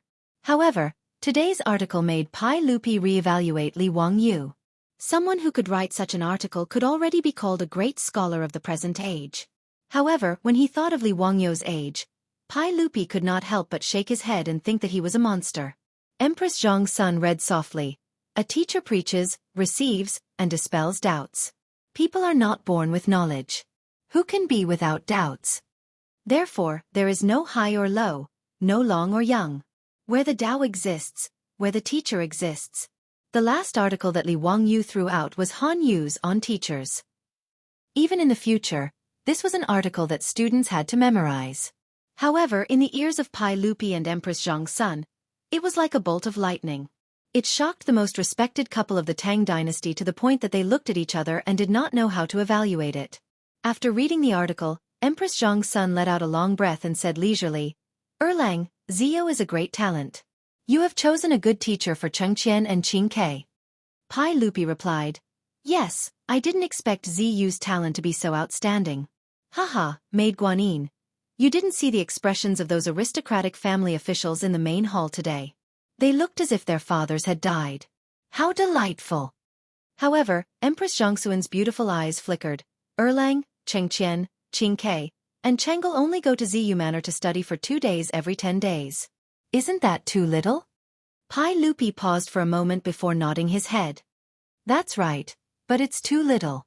As the teacher of Chengqian and the others, how could Ziyu be so irresponsible? I think it would be best to visit Ziyu's residence every other day. I'm just afraid that Zio won't be willing." "How dare he? Second young master, why don't we do this?" In Lijiang Hall, the male and female lowered their voices and began to discuss. Far away in Dingzhou village, Li Wangyu couldn't help but sneeze a few times. His beautiful boss couldn't help but look at him with worried eyes. "Wangyu, be careful not to catch a cold." "It's fine. Someone must be saying bad things about me. Haha, who knows how those aristocratic families are cursing me behind my back." Li Wangyu smiled proudly. His beautiful boss rolled her eyes at him. "Are you proud now?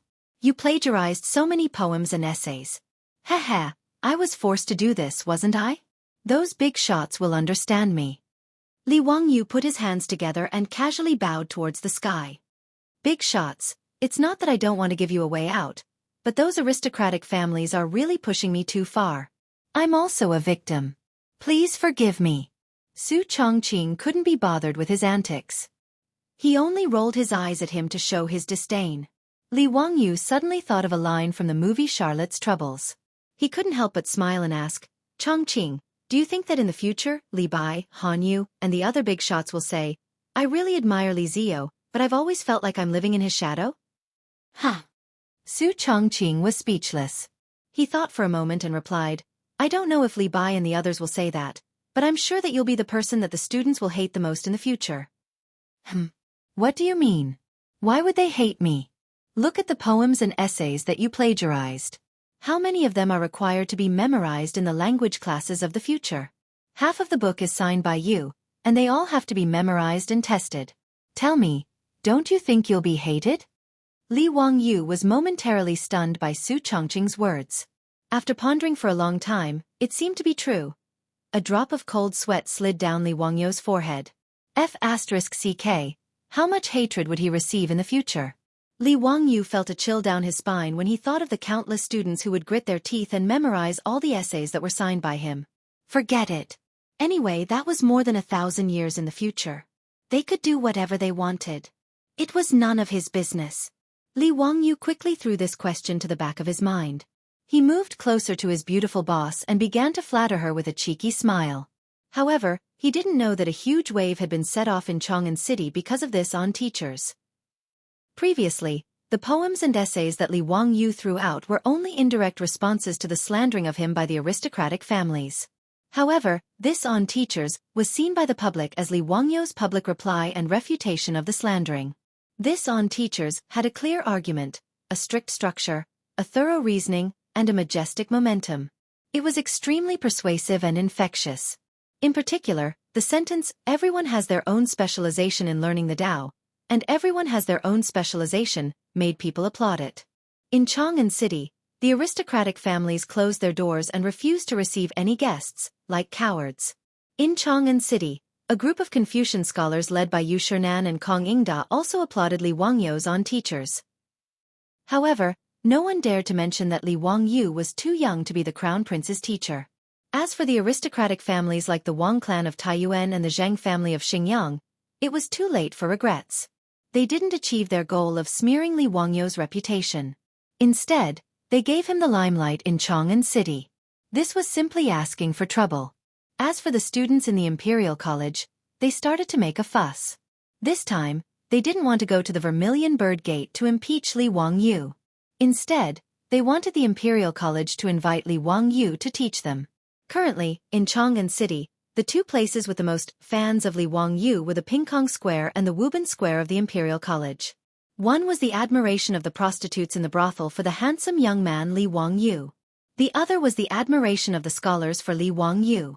As for the request of the students of the Imperial College, the old man Kong Ingda actually agreed with a smile. He even used Yu Shernan as a lobbyist and went to Dingzhou village to find Li Wangyu. Li Wangyu originally thought that these two old men were greedy again and wanted to freeload the wine. When he heard that Kong Ingda wanted to invite him to the Imperial College to be a doctor and teach the students of the Imperial College, and the four schools, he almost had a heart attack. With the amount of knowledge he had, he could still fool Li Chengqian, Li Tai, and the other brats. But if he were to teach the students of the Imperial College, what would he teach? No matter how Yu Shernan and Kong Ingda tried to persuade or coerce him, Li Wangyu wouldn't budge. He was determined not to be a doctor of the Imperial College. Regarding this, Kong Ingda and Yu Shernan didn't regret it. They could only turn their grief into appetite. They ate another delicious meal at the Li family and drank the last of Li Wangyu's secret stash of sorghum wine. Chapter 257. Li Wangyu became a plagiarist and created the engraving and printing of flyers, eliminating the trouble caused by the aristocratic families. However, he did not expect that his actions would bring him even greater trouble. After he became famous in Chang'an, everyone praised his poems and essays, which attracted many scholars in Chang and to Dingzhou village, wanting to meet him and ask for advice. Some scholars even submitted their essays to him. Li Wangyu was now the founding father of the country, and was indeed qualified to recommend talents to the imperial court. But he did not want to be involved in such trivial matters at all. Originally, he was patient and received a few scholars who came to visit him. Later, he could not bear to be disturbed, and it was not good to close the door and refuse visitors, so he simply avoided them. He did not dare to return to his residence until sunset and the crowd dispersed. He could only wander around to pass the time. In the first 2 days, he went fishing by the Gan River. After feeling bored, he went to the Taoist temple that Sun Simiao was building and chatted with Lu Shenwei. Sun Simiao's temple was progressing very quickly and would be completed in a month. Yan Liben also agreed to paint murals for the temple, which made Sun Simiao very satisfied. In the next few days, he went to the brewery and the construction site of the manor. But he heard from Niu Wu that there were still scholars in the residence waiting tirelessly for his return. Li Wangyu was very depressed about this, but there was nothing he could do. In the end, he simply did not go out and hid in the backyard of his residence. If any scholars he did not know came to visit, Li Heng would say that he was not in and had gone out to visit friends. But the most unbearable thing for Li Wangyu was that it was too boring to stay in the residence. In the future, Li Wangyu could be considered half an otaku. When he was not at work, he liked to stay in his rented room, play games, watch videos, or read novels on the internet. He did not feel bored at all. But in the past few days, his beautiful boss, Aphrodite, and Perrin were not in the house during the day. So he found that the Tang Dynasty was really too boring and seriously lacked entertainment. After forcing Li Heng, Niu Wu, and the maidservants in his house to play mahjong with him for 2 days, Li Wangyu was bored to death and was lying on a deck chair in the backyard, staring blankly into space. No wonder his beautiful boss didn't mind going back and forth between Dingzhou village and Chang'an City every day, concentrating on managing the 4-wheeled carriage business. It seemed that her life in the Tang Dynasty was really boring, so she wanted to find something to do to pass the time. Think about it. People who were used to all kinds of modern facilities, but after transmigrating to the Tang Dynasty, there were no novels to read, no television, no games, and no internet. If they didn't find something to do, it would really drive them crazy. I'm so bored that I'm about to explode. Of course, it was not that there was no entertainment in the Tang Dynasty, but that Li Wangyu was not interested in it. The entertainment in the Tang Dynasty, especially among the dignitaries, was first of all kinds of banquets. Banquets big and small included toasting each other, reciting poems, and laughing. It was beautiful and wonderful. But in Li Wangyu's opinion, it was really boring. Next was listening to songs and watching dances, such as flower dances, sword dances, horse dances, lion dances, step dances, festival dances, entertainment dances. But Li Wangyu still didn't find it interesting. He was not even interested in the Spring Festival gala performances of the modern era. The songs and dances of 1,300 years ago, well, although unique, were just so. Li Wangyu was not interested in other entertainment activities such as watching plays, cockfights, and juggling. The people of the Tang Dynasty loved to see and hear. Therefore, Li Wangyu, who was lying on the deck chair, could only sigh and moan about boredom. The people of the Tang Dynasty were really pitiful. They didn't even have novels to pass the time with. Of course, it was not that there were no novels in the Tang Dynasty, but Li Wangyu couldn't understand them. He only knew a little about classical novels, which gave him a strange feeling like he was in a high school Chinese class. Reading that kind of novel was not entertainment at all, but self-torture. Thinking of novels, Li Wangyu began to ponder again. Should he simply copy a few more novels to enrich the amateur cultural life of the people of the Tang Dynasty? Thinking about the 4 great classical novels, Journey to the West seemed to be suitable. However, Sun Wukong was a disciple of Taoism who was incorporated into Buddhism. If Sun Simiao and Yuan Tiangang read this novel, they would probably kill him, right? Forget it. I'm not afraid of this bad luck. I'll leave Wu Qinzhen to write it. Naturally, he couldn't write water margin either. Not to mention that he needed to modify the background of the story. The key was to write a story about a group of rebels. If Pai Lupi read it, he would probably ask him to explain clearly who he was trying to rebel against. Dream of the Red Chamber was a good book. If he modified it and brought it to the Tang Dynasty, it would probably make those scholar ladies love it to death. But the biggest problem was that Li Wangyu had never read Dream of the Red Chamber. In fact, it wasn't that he hadn't read it. Li Wangyu had indeed read Dream of the Red Chamber several times, but he had read the novel version of Dream of the Red Chamber. This was very awkward. After thinking about it, the only book that could be written was Romance of the Three Kingdoms. Li Wangyu also liked to read Romance of the Three Kingdoms, and was very familiar with the plot of the Three Kingdoms. It was better to simply copy it in advance. On the one hand, it could kill time, and on the other hand, it could enrich the cultural life of the Tang Dynasty. Thinking of this, Li Wangyu immediately sat up from the recliner and ran back to the study room excitedly. He ground the ink, picked up the pen, and began to write on the paper. The first banquet was the heroes of the Peach Garden swear brotherhood and slay the Yellow Turban hero. It was said that the world was divided for a long time and divided for a long time.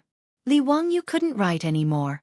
After a long while, he threw down the writing brush and walked out of the study room gloomily. It wasn't that Li Wangyu had a conscience and was too embarrassed to copy Luo Guanzhong's novel, but that he couldn't memorize it at all. This wasn't the Tang or Song poems, which his grandfather forced him to memorize when he was young. The essays like Epigraph of My Shack were forced to memorize by his language teacher. But no one told him that he needed to memorize Romance of the Three Kingdoms. Romance of the Three Kingdoms was a total of 120 chapters and more than 640,000 words. Who would be bored enough to memorize it? Speaking of the plot of Romance of the Three Kingdoms, Li Wangyu was very clear about it.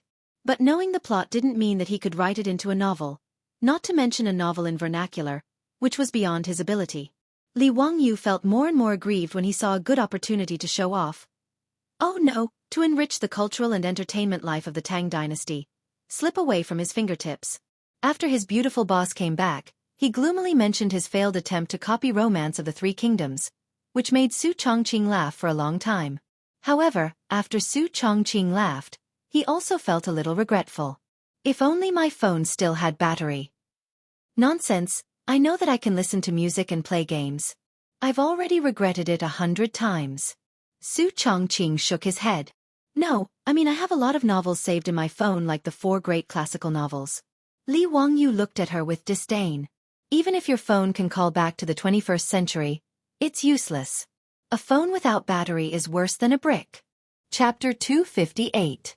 Li Wangyu was complaining about the unreliability of his beautiful boss when his body suddenly froze. After a long while, he whispered, Chongqing, do you still remember the content about generators in high school physics? Su Chongqing was also stunned when he heard this. After thinking for a while, he replied with uncertainty, It seems that when a conductor does the motion of cutting magnetic induction lines in a magnetic field, it will generate electric current? Is that so? Li Wangyu nodded and swallowed a mouthful of saliva. It seems that the Tang dynasty was also a magnet. His words made Su Chongqing couldn't help but cover his mouth with his hand, for fear of screaming out loud. After hesitating for a long time, Su Chongqing asked carefully, "What do you mean? We can make generators in the Tang dynasty ourselves? Charge mobile phones?" Li Wangyu wasn't convinced. He nodded and shook his head. "I don't remember very clearly. That's middle school physics knowledge. My physics knowledge is very ordinary. Otherwise, why would I only be admitted to a second-tier university? Chongqing, you're a top student at the University of Pennsylvania. You should know how to do it, right?" Su Chongqing glared at him angrily. "I'm a liberal arts student." These words made the two of them stare at each other for a long time. After a long time, Su Chongqing couldn't help but laugh out loud. "Forget it. If there's no electricity, then there's no electricity." Li Wangyu stubbornly said, "No, I have to try. I don't believe that I can't make a simple generator." Generating electricity in the Tang dynasty 1,300 years ago, no matter how you looked at it, it felt like a fantasy. Even Li Wangyu himself was grumbling in his heart. Why did it feel like a novel from the modern era, with a strong taste of fantasy in it? But after thinking about it carefully, it didn't seem to be impossible. He remembered that in his middle school physics class, the chubby physics teacher had demonstrated the structure and function of a hand-crank generator to them in class. It was a coil rotating in a magnetic field, and it seemed to generate electricity. The principle wasn't complicated at all. When he shook the handle of the generator, the small light bulb lit up. To Li Wangyu, who had just come into contact with physics for the first time, it was very magical and left a deep impression on him. In fact, if Baidu existed in the Tang dynasty, it would be easy to make a simple hand-crank generator to charge a mobile phone after searching it on Baidu. Even many high school students with strong hands-on skills could do it. But Li Wangyu was a bad student, and Su Chongqing was a liberal arts student. It was not easy for them to come up with a generator that could charge mobile phones in the Tang dynasty. The two of them were clear about the principle of the generator, but how to cut the magnetic coil to generate the current was a very technical problem. Li Wangyu said that there were magnets in the Tang dynasty, but that was not true. Magnets were made using modern technology. In ancient China, only natural magnets could be used. Magnets were also known as compassion stones, magnets, and magnets. However, in the Tang dynasty it was very easy to buy natural magnets. All the major pharmacies sold them. That's right, natural magnets were a type of medicinal material used in traditional Chinese medicine. It was salty and cold. It was the meridians of the liver, heart, and kidney. It was used for palpitations, insomnia, dizziness, blurred vision, tinnitus, deafness, kidney deficiency, and wheezing. It was recorded in the Compendium of Materia Medica. No matter what, Li Wangyu intended to give it a try. If he could really make a generator that could charge mobile phones, it would be amazing. He asked Niu Wu to buy a large piece of natural magnets from the pharmacy and copper wire from the jewelry shop. Li Wangyu was ready to start his physics experiment class in the Tang dynasty. He pulled Su Chongqing with him, and the two of them racked their brains to recall the physics knowledge they learned in junior high and high school. They did draw a few blueprints, but they did not feel confident when they drew the blueprints. "Let's give it a try first." Li Wangyu stretched and asked Niu Wu to help him invite Carpenter Lu over so that he could get ready to work. He and his beautiful boss recalled the structure of the generator.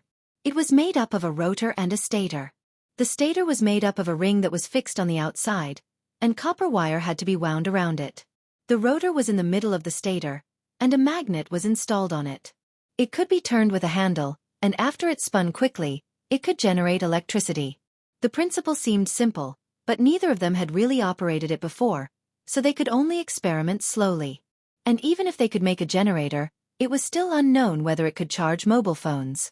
However, Li Wangyu was bored now, and the temptation of being able to use mobile phones filled him with enthusiasm. When Carpenter Lu heard that the county man wanted him to help again, he did not hesitate. He put down his work and brought a full set of tools to follow Niu Wu. When he held the blueprints Li Wangyu drew, he could not understand what they were for. However, Carpenter Lu did not dare to ask too much. In short, he would do whatever Li Wangyu asked him to do. In the eyes of the villagers of Dingzhou village and Carpenter Lu, Li Wangyu was definitely an immortal who had descended to the mortal world. This was especially true for Carpenter Lu, who was even more convinced after helping Li Wangyu with the water wheel and four-wheeled carriage. Carpenter Lu even secretly put up Li Wangyu's memorial tablet in his house. He burned incense and prayed to Li Wangyu every day, treating him like a god. If Li Wangyu knew about this, he would probably vomit 3 liters of blood. Fortunately, Li Wangyu did not know that Carpenter Lu had put up a memorial tablet for him. Otherwise, there might have been a murder case at the county man's mansion in Wuxia today. After tinkering for half a day, Li Wangyu did not feel annoyed. Without the interference of mobile phones, computers, and the internet, it did not seem boring to concentrate on one thing. Carpenter Lu's craftsmanship was really good. With just a sketch that Li Wangyu had drawn, he was able to make the main structure of the hand-crank generator out of wood. Li Wangyu shook the handle with satisfaction and saw that the rotor inside was operating smoothly. Now, it was time to wrap the copper wire around the stator. After wrapping it a few times, Li Wangyu stopped and took off the copper wire that was wrapped around the stator. The beautiful boss was puzzled and asked, "Wangyu, what's wrong? Is there a problem?" Li Wangyu shook his head. "No, I just suddenly remembered that it seems to be better to use silver wire. It seems that silver is the metal with the best conductivity, right?" The beautiful boss recalled for a long time before nodding. That seemed to be the case. Thus, the copper wire that Niuwu had just bought was abandoned. Li Wangyu sent him to the jewelry shop in Wuxia to buy silver wire for himself. Although silver was not a common currency in the Tang Dynasty, it was still very common. It was also very common to use it to make jewelry and utensils. Naturally, the jewelry shop did not lack gold and silver wire. Niuwu did not spend much effort and bought a lot of it. Although the handmade silver wire could not be compared with the industrially processed ones in the future, it was still quite exquisite. Li Wangyu could only say one word about the exquisite craftsmanship of the Tang Dynasty's craftsmen. Seeing that Li Wangyu was about to wrap the silver wire around the stator, the beautiful boss called out to him, "Wait, Wangyu, why do I seem to remember that there were wires wrapped around the stator in the physics class?" Li Wangyu did not understand. "Yeah. How could there be wires in the Tang Dynasty? You just use copper wire or silver wire instead. What's wrong? Is there a problem?" "Stupid, it's insulated. Aren't wires insulated? You can just wrap the silver wire around it. How can it not be insulated?" Li Wangyu was stunned by the beautiful boss's words. It seemed to be true. Damn. Where was he going to find insulated wires in the Tang Dynasty? Chapter 259. In the backyard of the county magistrate's mansion, the door of Li Wangyu's study was tightly shut. Aphrodite and Perrin could only hear the voices of their Langjun and sister Chongqing from time to time.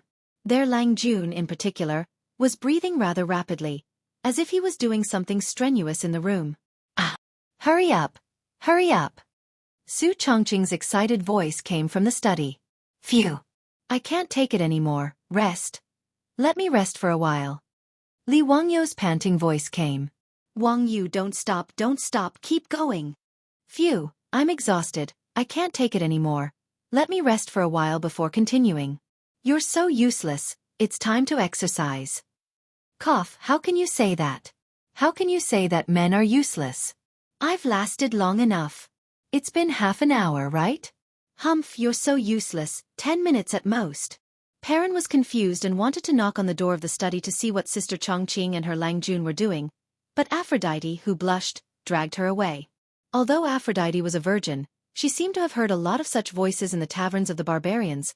However, there was naturally no scene in the study that Aphrodite had imagined, which was not suitable for children. Instead, it was Li Wangyu who was panting and constantly shaking the handle of the generator. At one end of the generator, 2 silver wires were wrapped around the beautiful boss's phone charger, and the data cable of the charger was connected to the phone, and the phone was showing the icon of charging. Obviously, Li Wangyu had succeeded in making the generator and was now charging the phone. Li Wangyu, who was a bad student, was stumped by Su Chongqing's question. How to insulate metal wires was a very serious subject in the Tang Dynasty. After pondering for a long time, Li Wangyu and Su Chongqing still didn't know how to insulate metal wires. How could hand-crank generators be so easy to make 1,300 years ago? The generator project, that he had been busy with for half a day still ended in failure before it even started. This was a huge blow to Li Wangyu, and he was depressed for several days. However, there was always a way out. Li Wangyu quickly found a way to solve the problem of the metal wire insulation. He applied a layer of paint to the metal wire. There were records of the use of raw lacquer in China a long time ago. In the classic of mountains and seas, the Northern Mountains, it said, "Gua Mountain, its trees are mostly lacquer brown. There are many lacquer trees on Mount Yingtar." Raw lacquer is a kind of pure natural liquid paint harvested from the lacquer tree. Because of this, the production of raw lacquer in China was low since ancient times, and the price was expensive. Only the rich and powerful could afford it. Not to mention that it was impossible for ordinary people in the Tang Dynasty to use raw paint to paint their furniture. Even in the houses of the rich and powerful of the Tang Dynasty, there were not many who could use raw paint. Because raw lacquer was not poisonous, it was often used to make utensils. In Li Wangyu's mansion, there was a set of wooden tableware that had been painted with raw lacquer. It was a congratulatory gift from a rich and powerful person in Chang'an City, after the news that he had been conferred the title of Baron of Hu County. Li Wangyu, who had been vexed over how to insulate the metal wire, suddenly had a flash of inspiration when he saw his servant girl serving him food using this set of lacquered wooden tableware. He remembered the good stuff of raw paint. Li Wangyu couldn't help but laugh. He didn't have time to eat and immediately asked Niu Wu to buy some raw lacquer for him. Where to buy raw lacquer? Of course, it was the all-purpose medicine shop. That's right, raw lacquer was also a kind of medicinal material. The Compendium of Materia Medica said, dry lacquer can be used as medicine. It is mainly used to treat fatal injuries, heal muscles and bones, fill the marrow cells, calm the 5 viscera, treat the 5 invasions and 6 acute diseases, and adjust the spleen when cold. It has the effect of repelling insects and relieving coughing. Chinese medicine was so awesome. Li Wangyu admired Chinese medicine very much. He had always wanted to know how they found out that these strange things could be taken as medicine. Moreover, the more awesome thing about the ancient Chinese was that they could keep the raw lacquer from hardening. The method was to throw a few crab shells into the raw lacquer. The raw lacquer could be kept liquid and would not dry up and harden. The raw lacquer cut from Shandong, Gansu, Guizhou, and other places was transported thousands of miles away to be sold in Chang'an City by relying on a few crab shells. It was very magical. After Niu Wu bought the raw lacquer from the medicine shop in the county, Li Wangyu soaked all the silver and copper wires in the raw lacquer. After taking it out and drying it, it became a simple version of lacquer wire. Finally, with the insulating silver and copper wires, Li Wangyu had a chance to restart the Tang Dynasty generator plan that had been put aside for a few days. He carefully wound the lacquered silver wires around the stator and tightly fixed the magnet on the rotor. An extremely simple generator could be considered to be completed. However, whether this thing could generate electricity or not, neither Li Wangyu nor his beautiful boss was sure. If it was in the future, it would be clear if a small light bulb was connected and the light bulb lit up after shaking the handle. However, there was no such thing as a light bulb in the Tang Dynasty. To test whether the generator could generate electricity or not, they had to rely on a human experiment. Li Wangyu called Niu Wu over with a sneaky smile and let him hold the 2 ends of the silver wires. "Lang Jun, what are you doing?" Niu Wu asked foolishly. Li Wangyu held back his laughter and said casually, "Nothing. I made a little thing and let you try it." "Niu Wu, hold the 2 silver wires tightly and don't let go." His beautiful boss rolled her eyes on the side, but she did not stop Li Wangyu from doing funny things. Anyway, now, except for the human body directly sensing it, she did not know whether the thing Li Wangyu fiddled with could generate electricity or not. Niu Wu was confused, but he did not feel that there was anything wrong. He held the 2 silver wires tightly with both hands and watched Li Wangyu quickly shake the handle. "Ah!" Niu Wu let out a scream and instantly threw away the 2 silver wires in his hands. "Lang Jun, why did the silver wires bite?" Niu Wu shook his hands and looked at the 2 silver wires connected to the hand-cranked generator with a frightened expression. Li Wangyu and his beautiful boss's eyes lit up and stared at Niu Wu. "Niu Wu, you really felt it?" "Yes, it hurts a lot." "Lang Jun, what kind of magic are you fiddling with? Why did the silver wires suddenly bite? Did you turn them into spirits?" Niu Wu stared with his bell-sized eyes and was inexplicably shocked. Li Wangyu ignored him and looked at his beautiful boss. "This should be a success, right?" Su Chongqing nodded with uncertainty. maybe. It seems that the current is not small, otherwise, Niu Wu would not have been electrocuted like this. Then let's try it. Yes, let's try it. Niu Wu was confused, but no one explained to him. Li Wangyu and Su Chongqing picked up the hand crank generator and ran back to the study, once again slamming the door shut. And so, Perrin and Aphrodite heard the scene outside the study. In any case, Li Wangyu's extremely simple hand crank generator could be considered a success. Su Chongqing's phone, which had run out of battery and automatically shut down, was now lit up with the charging icon. Chapter 260. Although Li Wangyu created a hand crank generator, it was a very deceptive thing to use it to charge a mobile phone. He and his beautiful boss took turns to crank the handle. Not long after, both of them were tired and out of breath. Using this method to charge a mobile phone was really unreliable. Without a multimeter, Li Wangyu and Su Qingqing did not know the output power of this hand crank generator. Moreover, the output voltage of the hand crank generator was related to the shaking speed. If it was slow, the voltage would be low. If it was fast, the voltage would be high. It was very unstable. Later generations of hand crank generators would be installed with a speed increasing device. A relatively heavy flywheel would be added to the rapidly rotating shaft, using its inertia to increase the stability of the rotation speed. However, Li Wangyu and Su Chongqing did not know how to do this. Being able to make the hand crank generator generate electricity was already their limit. In order not to damage the mobile phone, Li Wangyu had to crank the handle at a constant speed to charge the mobile phone. And this task was impossible to complete without a few hours. I can't lift my hand. Li Wangyu cranked the handle for more than half an hour. He was so tired that he almost stuck his tongue out. The key was that his arm was sore and unbearable. He really could not continue.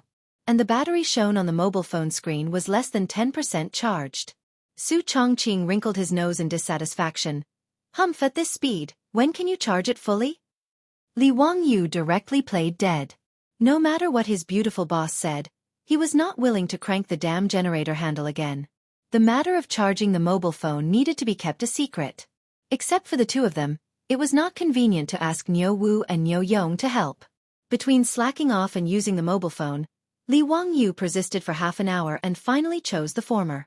The beautiful boss was angry at Li Wangyu's tired appearance, but there was nothing she could do. It was really too tiring to crank the generator manually. She persisted for 5 minutes and gave up. Naturally, she could not scold Li Wangyu anymore. Li Wangyu took the opportunity to slip out of the study and ran to the backyard. He sat on a recliner and ordered a maidservant to bring tea, acting like a master. While Li Wangyu was renovating the backyard of the Li residence, he asked Carpenter Lu's 2 sons to help him send a continuous stream of spring water into the backyard using bamboo. They even built a wooden frame with a huge clay pot on top of it. The spring water in the clay pot flowed like a small waterfall into the canal below. Li Wangyu was stunned for a while as he listened to the gurgling sound of the spring water. He couldn't help but pat his head with his hand. What a pig's brain. Even though he was from a second-tier university, he couldn't be that stupid, right? There was obviously a simple method, so why did he have to act like an idiot and frantically shake the controller for more than half an hour? Chongqing, the two of us seem to have done something stupid. Li Wangyu looked at Su Chongqing speechlessly. Su Chongqing didn't understand what he meant. He asked in confusion, "What's wrong?" Li Wangyu pointed at the artificial waterfall in the backyard. "Why don't we use water to move the generator? We can just make a small water wheel and use a belt to move the generator's handle." His words stunned the beautiful boss. She glared at him fiercely. "Humph! I knew you were stupid. You couldn't even think of such a simple method. You made me shake the controller for so long. Why don't you go and find Carpenter Lu?" Li Wangyu was stunned by Su Chongqing's words. How could he be reasonable? This was clearly his idea. How could he say that he was in the wrong? Moreover, you clearly only shook it for less than 5 minutes, but he shook it for half an hour. Fortunately, Li Wangyu also knew that he couldn't reason with a beautiful woman. He could only silently accept the beautiful boss's criticism. He turned around and ordered Niu Wu to find Carpenter Lu. A day later, there was a small water wheel under the artificial waterfall in the backyard. It was constantly being washed by the spring water flowing out of the clay pot above. A round wheel was installed on the axle of the water wheel. Li Wangyu installed a belt on the wheel to replace the belt pulley. The other end of the belt was connected to the generator, driving the generator's rotor to rotate at a uniform speed. Li Wangyu also asked Carpenter Lu to build a small house the size of a sentry post with logs in the backyard and put the generator in it. In the future, he and Su Chongqing would come to the small wooden house to charge their phones to avoid exposing their secret. Whether it was Li Hang, Niu Wu, or Niu Yong, they were already used to the strange actions of their Lang Jun. No one asked for the reason. In the study, Li Wangyu looked at the phones that were finally charged. He was very excited. Before he was ready to turn on the phone, he went to wash his hands. He was just short of burning incense and praying. Chongqing, I'm turning on the phone.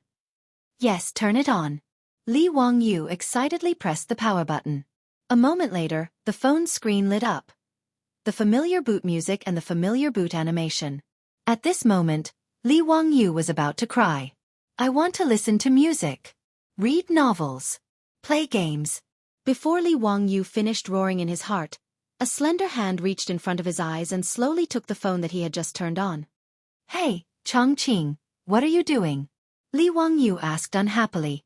The beautiful boss smiled. Nothing, this is my phone. Her words almost made Li Wangyu choke to death. Okay, this is indeed the beautiful boss's phone. I helped you charge it. You can't burn the bridge after crossing the river. So what if you're beautiful? Can you do whatever you want? At this moment, Li Wangyu's acting skills were off the charts. His extremely aggrieved look was enough to make anyone who heard it cry and feel sad. However, Su Chongqing didn't buy it at all. Her slender fingers tapped his forehead. You're right. This lady is beautiful. What do you want? This is this lady's phone. I'll use it first. Do you have a problem with that? Li Wangyu was speechless. What else could he do? He could only endure it. Looking at the beautiful boss who was happily holding the phone and playing with it, Li Wangyu was so weak, pitiful, and helpless. He squatted in the corner and drew circles. Under Li Wangyu's unremitting efforts and resistance, he finally won time to use the phone from the beautiful boss. That was every night after the beautiful boss went to bed. Fortunately, the beautiful boss paid attention to her health and usually didn't stay up late. Plus, there was no night entertainment in the Tang Dynasty, so she went to bed early. Therefore, after 8 o'clock in the evening, the right to use the phone finally belonged to Li Wangyu. It had to be said that the beautiful boss's phone was a good thing. With her income, the phone she bought was a high-end model with enough storage. Su Chongqing, who didn't mind the trouble, downloaded a lot of things on the phone. Music, MP3, videos, novels, games. She even downloaded several TV series. Li Wangyu was full of resentment. He brightened the biogas lamp in the study, opened the reading software on the phone, opened the Romance of the Three Kingdoms, and began to shamelessly plagiarize. Chapter 261. Li Wangyu was both happy and in pain. He became a shameful plagiarist. As for moral integrity, he had already thrown it to the back of his mind when he plagiarized Li Bai and other big shots' works. The reason why Li Wangyu continued to be a plagiarist, in addition to enriching the cultural life of the people of the Tang Dynasty, was purely because he was too bored. Although the phone was now charged and turned on again, Li Wangyu didn't know how long the phone could last. The self-made generator's current and voltage were not up to standard, and it was also unstable. What if it burned the phone one day? Therefore, Li Wangyu also planned to take advantage of the fact that the phone was working normally, and copy all the novels stored in Su Chongqing's phone. If the phone failed in the future, he wouldn't be so bored. Another reason for copying books was to continue to build his reputation. Although he couldn't bear the harassment after becoming famous, Li Wangyu now had to pinch his nose and continue to build his reputation. After these few incidents, Li Wangyu could also be considered to have understood. If he wanted to let himself and his beautiful boss live comfortably in the Tang Dynasty in the future, he must build his reputation. Politics was too dangerous, and he didn't want to touch it.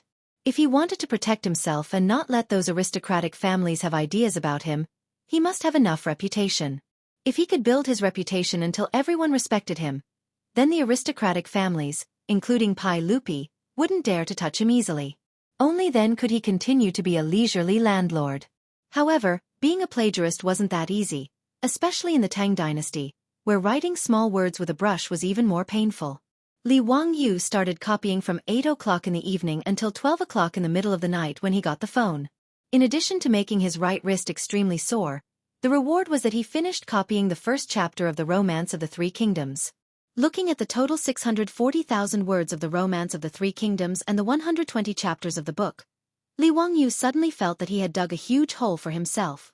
Based on today's speed, wouldn't it take him 4 to 5 months to finish copying the entire Romance of the Three Kingdoms? When he thought of this, he felt his vision darken. After Li Wangyu wrote this manuscript, he planned to send it for engraving and printing. Therefore, every word had to be written seriously. He couldn't be careless. To be able to write more than 4,000 words in 4 hours was already considered extremely fast and talented. With such a calculation, Li Wangyu almost decided to give up. He felt that his life was dark. However, this was a hole that he had dug himself, so he had to continue copying it even if he had tears in his eyes. Li Wangyu was full of resentment. He turned off his phone and went back to sleep. For the next week, Li Wangyu hid at home every day and became a poor copyist. It didn't take long for him to copy a thick stack of manuscripts for the Romance of the Three Kingdoms. In fact, it was not how fast Li Wangyu copied, but how few words could be written in a manuscript. Even if the words were small, in order to be engraving and printing, the words couldn't be too small. At most, there would be no more than 200 words on a page. He could copy more than 4,000 words a day, which was more than 20 manuscripts. After copying for nearly 5 or 6 days, he actually accumulated more than 100 manuscripts. It was a thick stack in his hand. Looking at the stack of manuscripts in front of him, Li Wangyu suddenly couldn't help laughing. The cynical man had a bad idea in his mind. Since it was so painful for him to copy, why not drag everyone down with him and suffer with him? Just at this time, the old housekeeper Li Hang came to inform him that Ma Zhou and Yan Liben had arrived. Today was the day of rest every 10 days. Since Ma Zhou and Yan Liben worshipped Li Wangyu as their teacher, they would come to Dingzhou village to learn from Li Wangyu during their rest days. When Li Wangyu heard that Ma Zhou and Yan Liben had come, he couldn't help but smile. Well, I have a good lab rat. I can test whether my plan of dragging people down is feasible. Picking up the finished manuscripts, Li Wangyu went to find Ma Zhou and Yan Liben. Greetings. Teacher. Teacher, are you writing poems or articles again? As soon as Li Wangyu came out, Ma Zhou and Yan Liben immediately stood up and saluted respectfully. Seeing the thick stack of manuscripts in Li Wangyu's hands, they were surprised and thought that Li Wangyu had a new work. Some time ago, the aristocratic families asked people to attack and smear Li Wangyu. Ma Zhou and Yan Liben were the most anxious. As the Wangyu collection was spread all over Chang'an city like flyers, Li Wangyu's reputation soared. Ma Zhou and Yan Liben also felt honored and felt lucky to be able to become Li Wangyu's disciples. Towards Li Wangyu, the two of them admired him beyond compare, and their respect for him was even greater than before. Li Wangyu chuckled. That's not it. This is just a long historical novel I wrote when I was bored. It's called Romance of the Three Kingdoms. Let me show it to you too. Hearing that it was not a poem or article, but a novel, Ma Zhou and Yan Liben's interest decreased a little. But since their teacher said so, they naturally couldn't refuse. He respectfully took the manuscript from Li Wangyu's hands. The two of them gathered together and started to read the Romance of the Three Kingdoms. The rolling Yangtze River flows to the east. The waves wash away the heroes. Right and wrong, success and failure vanish in a blink of an eye. The green hills are still there. The sunset is still red. The white-haired fisherman on the riverside is used to the autumn moon and spring breeze. A pot of turbid wine is a happy reunion. So many things in the past and present are just jokes. After reading the opening poem Riverside Immortals, Ma Zhou was so excited that he slapped his thigh. Teacher is really talented, to be able to write such a majestic long and short sentence in a novel. It's really soul-stirring and memorable. Poems were created in the Tang Dynasty and were also called poetic verses. In response to Ma Zhou's praise, Li Wangyu just smiled faintly and signaled them to continue reading. Ma Zhou didn't pay much attention to the novel, but after reading Riverside Immortals, they stopped underestimating it and started to read it seriously. The first chapter of Romance of the Three Kingdoms was about the Oath of the Peach Garden. The plot of the novel quickly attracted Ma Zhou and Yan Liben's attention. They stopped talking and just looked down at the manuscripts. Li Wangyu had now copied 5 chapters and had just reached the chapter where the 3 heroes fought Lu Bu. Ma Zhou and Ma Zhou were very excited when they read the manuscripts. Zhang Fei shouted, "This must be Dong Zhuo. What's so good about chasing Lu Bu? Why don't we take down the thief Dong first? That's cutting the weeds and eliminating the roots."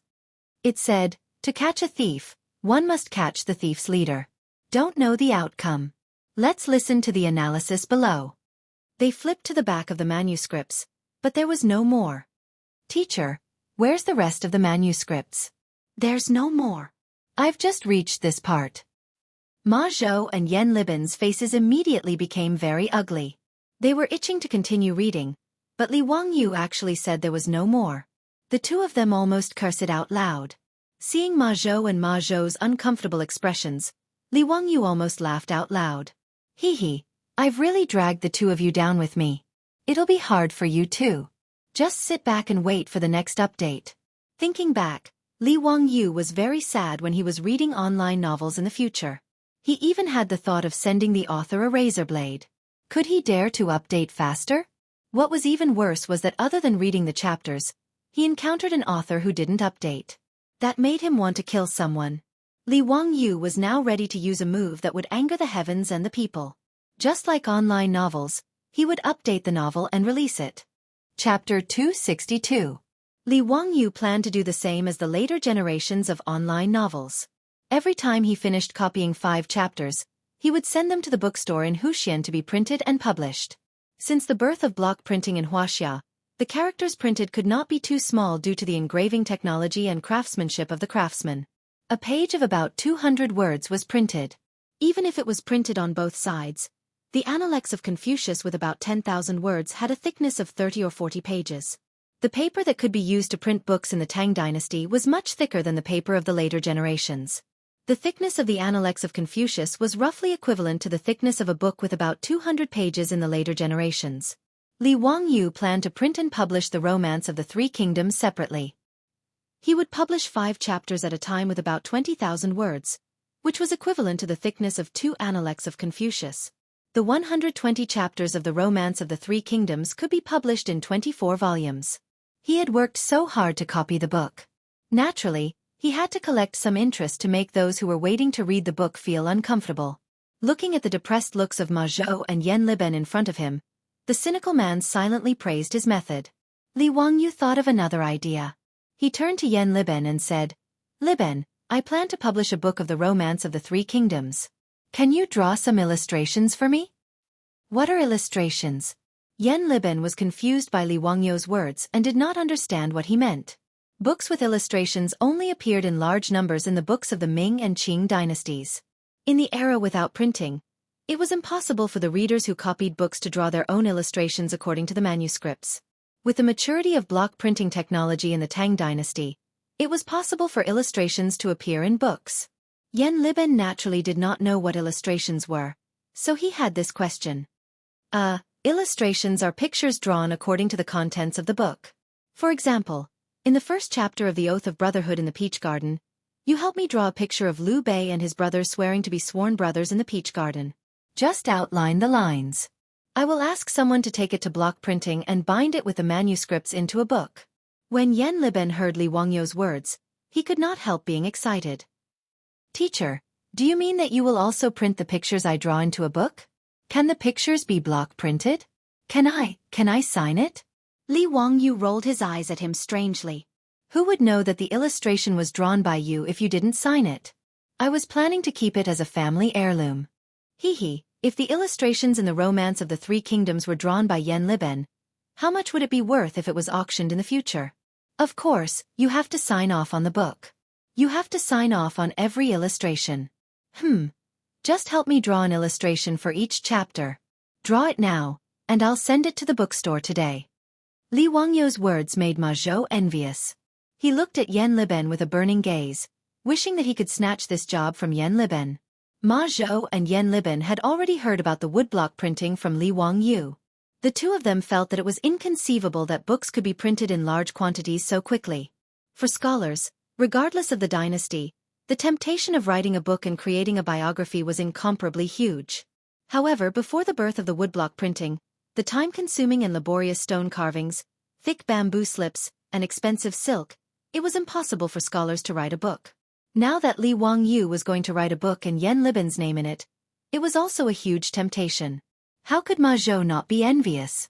The only regret was that Li Wangyu was going to write a novel. In the eyes of Ma Zhou and Yan Liben, they felt that their little teacher was not doing his job properly. In the Tang Dynasty, novels were not valued by the people of that time. They were regarded as unrefined.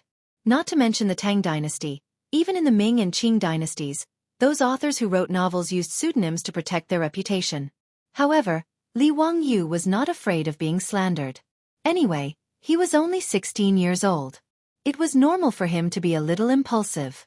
Compared to the influence that the book Romance of the Three Kingdoms would bring, that bit of controversy was nothing. Yan Liben did not say much and immediately asked Li Heng to bring him a brush and ink. He ran to the side and looked at the manuscript while thinking about how to draw the illustration. Ma Zhou hesitated and asked, "Teacher, your book seems to have some mistakes. It does not match the history books." The history books did not record that Liu Bei and the other two became sworn brothers. It only mentioned that they were as close as brothers. Gong Sun Zan did not join the alliance. Liu Bei and the other two should not have participated in the war. How could the three heroes fight Lu Bu? When Li Wangyu heard him finish, he could not help bursting into laughter. "Bin Wang, I am writing a novel. It is a romance, not a history book. This is called artistic exaggeration. Some parts are made up by me. There is no need to take it seriously." With regards to this explanation, Ma Zhou could only nod and accept it. However, he picked up one of Li Wangyu's manuscripts and asked, "Teacher, what do these circles on your manuscripts mean?" Li Wangyu looked up and saw that Ma Zhou was pointing at the punctuation marks in the book. When he copied the book, he copied from right to left and from top to bottom according to the Tang people's habit. He also changed the simplified characters into traditional characters. However, he had copied the punctuation marks out of habit as well. In the Tang Dynasty, there were no punctuation marks. There was only a mark called sentence reading. It indicated that a sentence had a complete meaning. Only in the Ming Dynasty did the names of people and places appear. These were the early punctuation marks. What Li Wangyu wrote on the manuscript were the standard punctuation marks of the later generations. Naturally, Ma Zhou could not understand it. Li Wangyu pondered. Since he was used to copying, he might as well continue copying the punctuation marks. He was not in a hurry to answer Ma Zhou's question. Instead, he raised his hand and wrote a sentence on the paper. "This house can be lived in, and the person is not sad." "Bin Wang, what do these words mean?" "It means that this house can be lived in, and the person is not sad?" Ma Zhou read it out. Li Wangyu smiled and shook his head. He raised the brush again and added punctuation marks in the sentence. "Read it again. This house can be lived in, and the person is not sad. The person is not sad." Says, "Teacher, the meaning has completely changed." Ma Zhou immediately reacted. Li Wangyu nodded. "Bin Wang, this is a symbol that I created to assist in reading. Yes, I call it punctuation marks. Look, this circle-shaped mark is called a period. It means that a sentence has ended. This tadpole-shaped mark is called a comma. It means..." Li Wangyu took a piece of paper and wrote down all the punctuation marks on it. He also wrote the meaning of these punctuation marks at the side. Since he had copied it, he might as well promote these punctuation marks when he printed the Romance of the Three Kingdoms. "Wonderful. It's really wonderful. Teacher, these punctuation marks are really divine. With this, there will be no more punctuation mistakes." In the face of Ma Zhou's praise, Li Wangyu nodded calmly again, showing that he was such a genius. Chapter 263. Ma Zhou looked at Li Wangyu with a burning gaze. He no longer cared that Romance of the Three Kingdoms was just a story. This was the first book in the Tang Dynasty to be engraved and printed, and the first book to use punctuation. Even Yan Liben could draw the illustration and sign it. So how could Ma Zhou not be envious? "Hee, teacher, what do you think your disciple can do for you? I also want to contribute to your book." Ma Zhou rubbed his hands and said embarrassedly. Li Wangyu looked at Ma Zhou with a smile, but in his heart, he suddenly had a plan. Such a good free labor, it would be a waste not to use it.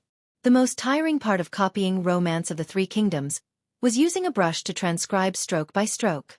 Because this manuscript was to be sent to the bookstore for engraving, every word could not be sloppy. Therefore he had to concentrate and write seriously, which was very tiring. If he accidentally wrote a word wrong, the entire manuscript would have to be rewritten, and he would not even have the chance to alter it. These few days, Li Wangyu was very impatient with copying.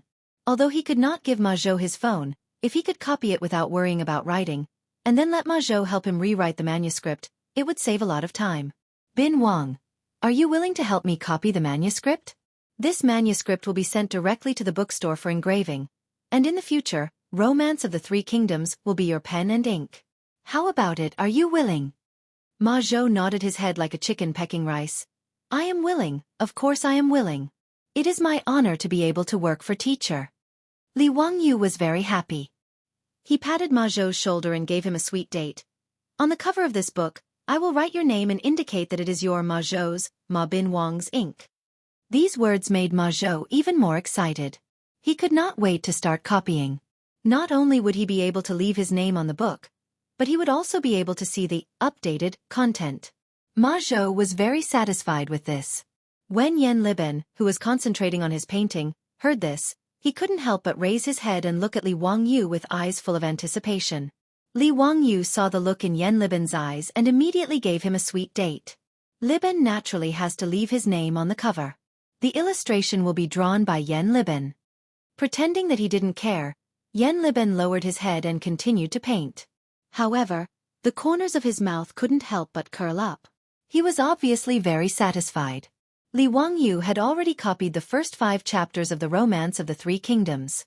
Naturally, there was no need for Ma Zhou to copy it again. This made Ma Zhou feel very regretful. He could only wait for Li Wangyu to finish the rest of the manuscript. While the two of them were talking, Yan Liben had already finished a draft. He dried the ink and handed it to Li Wangyu. Division Commander, what do you think of this? Li Wangyu took the manuscript. After looking at it, he almost wanted to keep it for himself. It was such a waste to use it as an engraving plate. It had to be said that letting a master like Yan Liben draw for him was like using a cannon to kill a mosquito. It was like using a sledgehammer to kill a chicken. Yan Liben was originally good at drawing people. After learning from Li Wangyu for a period of time, the lines of the people he drew were strong and round. The clothes were simple and heavy, and it became more and more lifelike. What he drew was the scene of Lu, Guan, and Zhang becoming sworn brothers in the peach blossom garden. Yan Liben was known as the legend of painting. The standard of his illustration was much higher than the illustrators of later generations. This made Li Wangyu very satisfied. Liben, this illustration is very good, very good. There are still 4 chapters left. You can draw them all. I will send them to the bookstore to engrave them.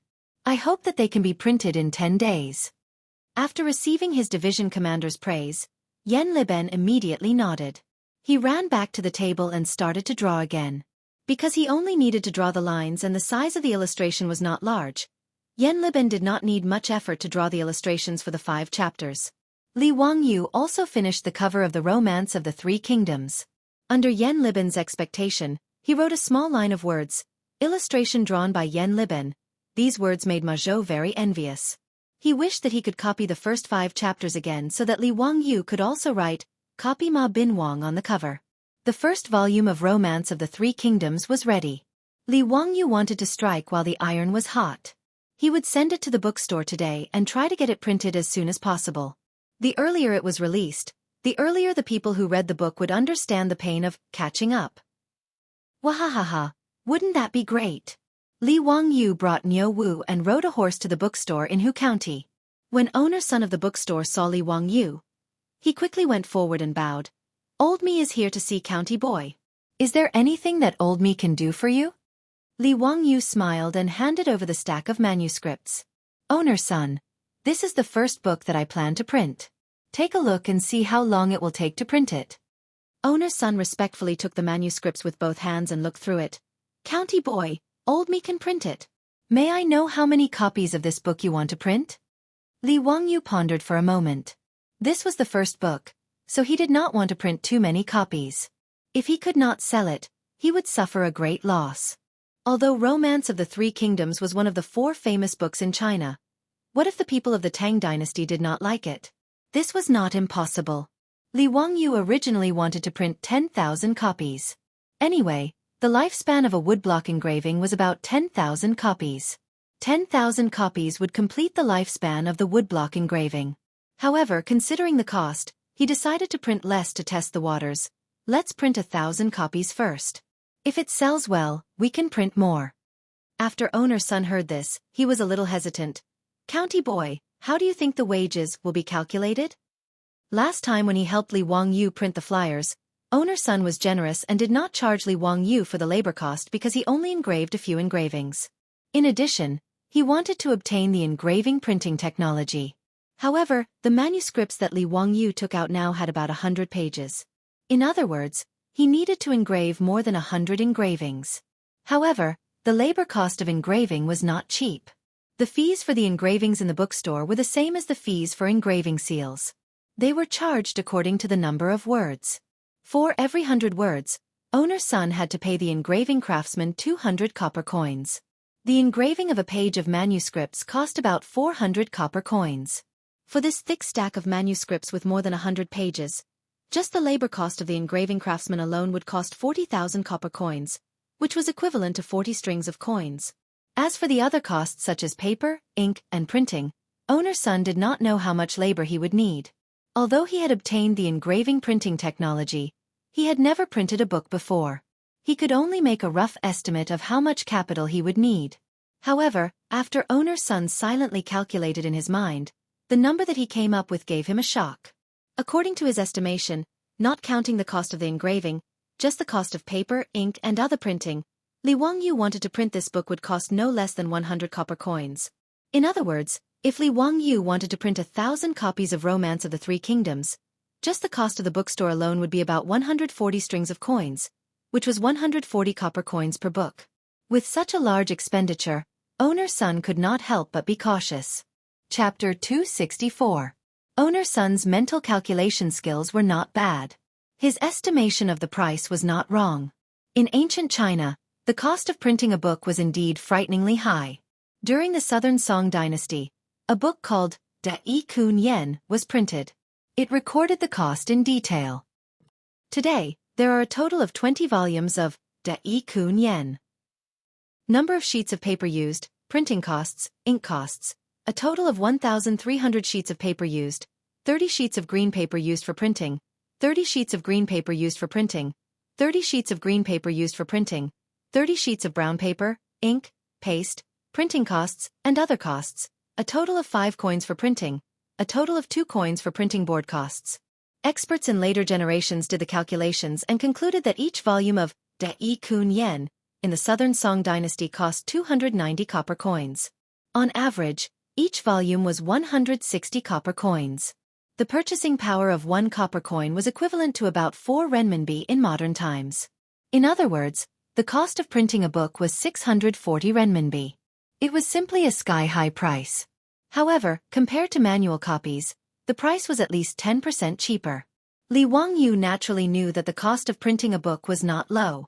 However, he was not short of money now. He could afford to spend a few hundred coins to print it.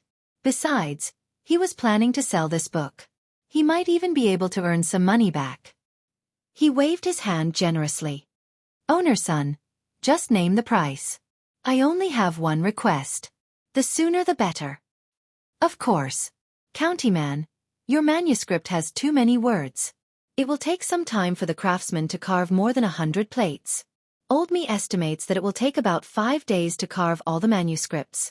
After 7 days, it can be printed and bound. In owner's son's bookstore, there were only 2 or 3 skilled craftsmen. After all, these craftsmen were originally engravers. His bookstore could not afford to keep too many craftsmen. Sure. Owner's son.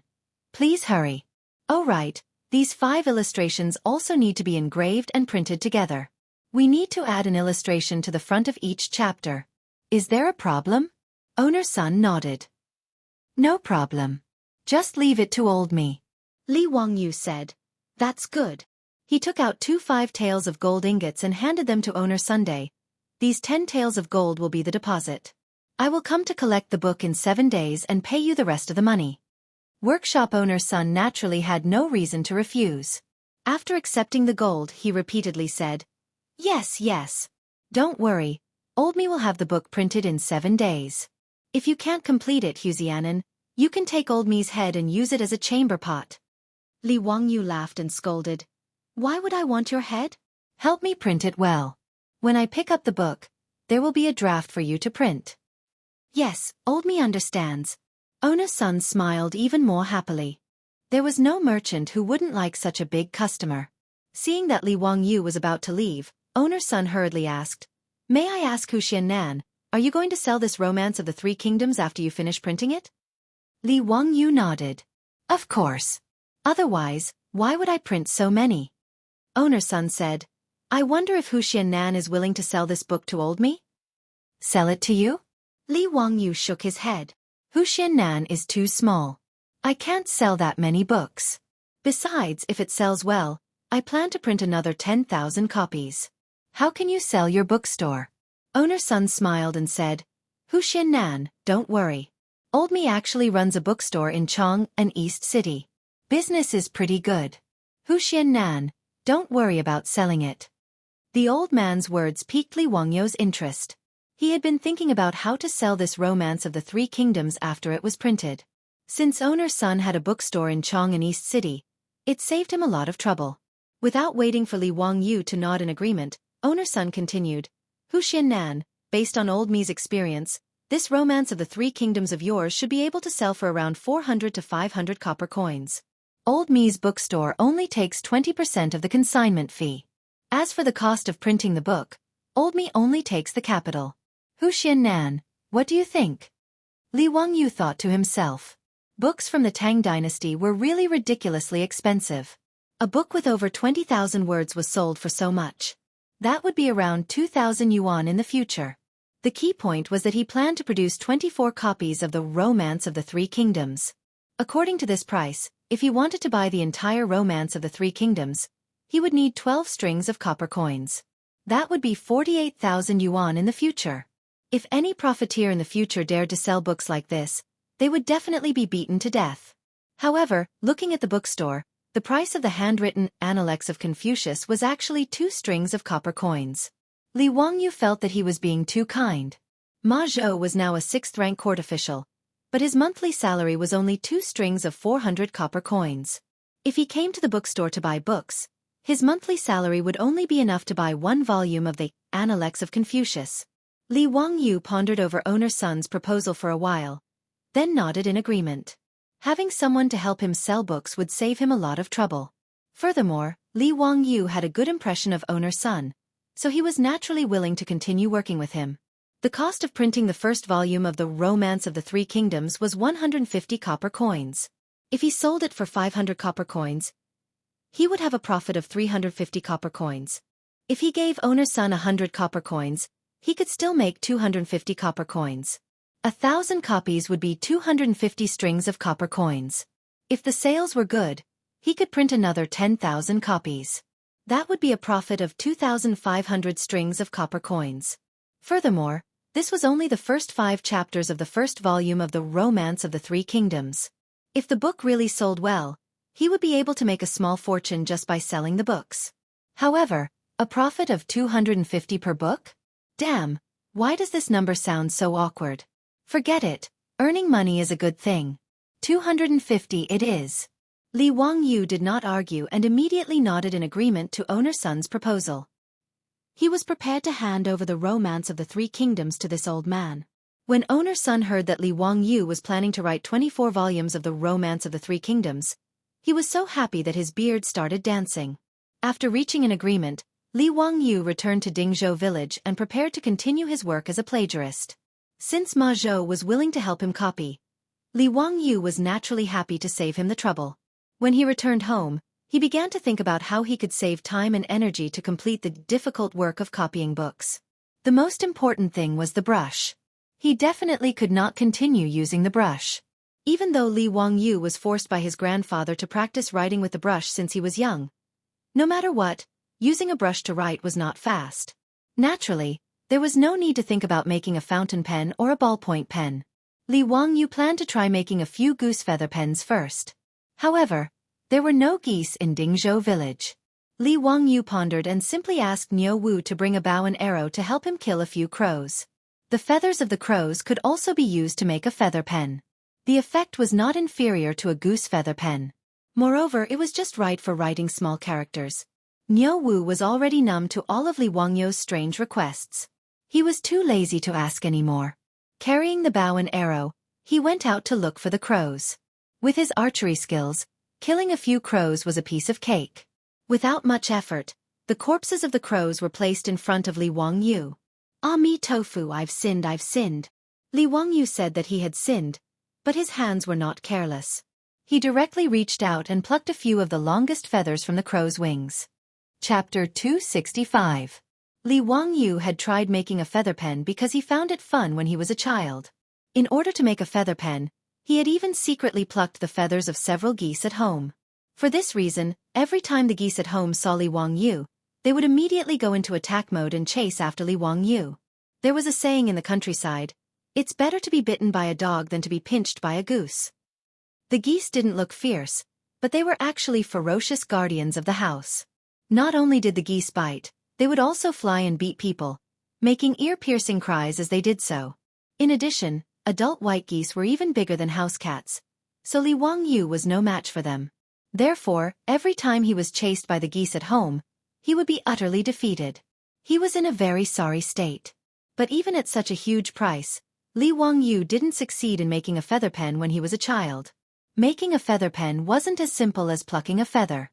In order to make a feather pen, Li Wangyu even asked the European girl, Aphrodite, for an answer.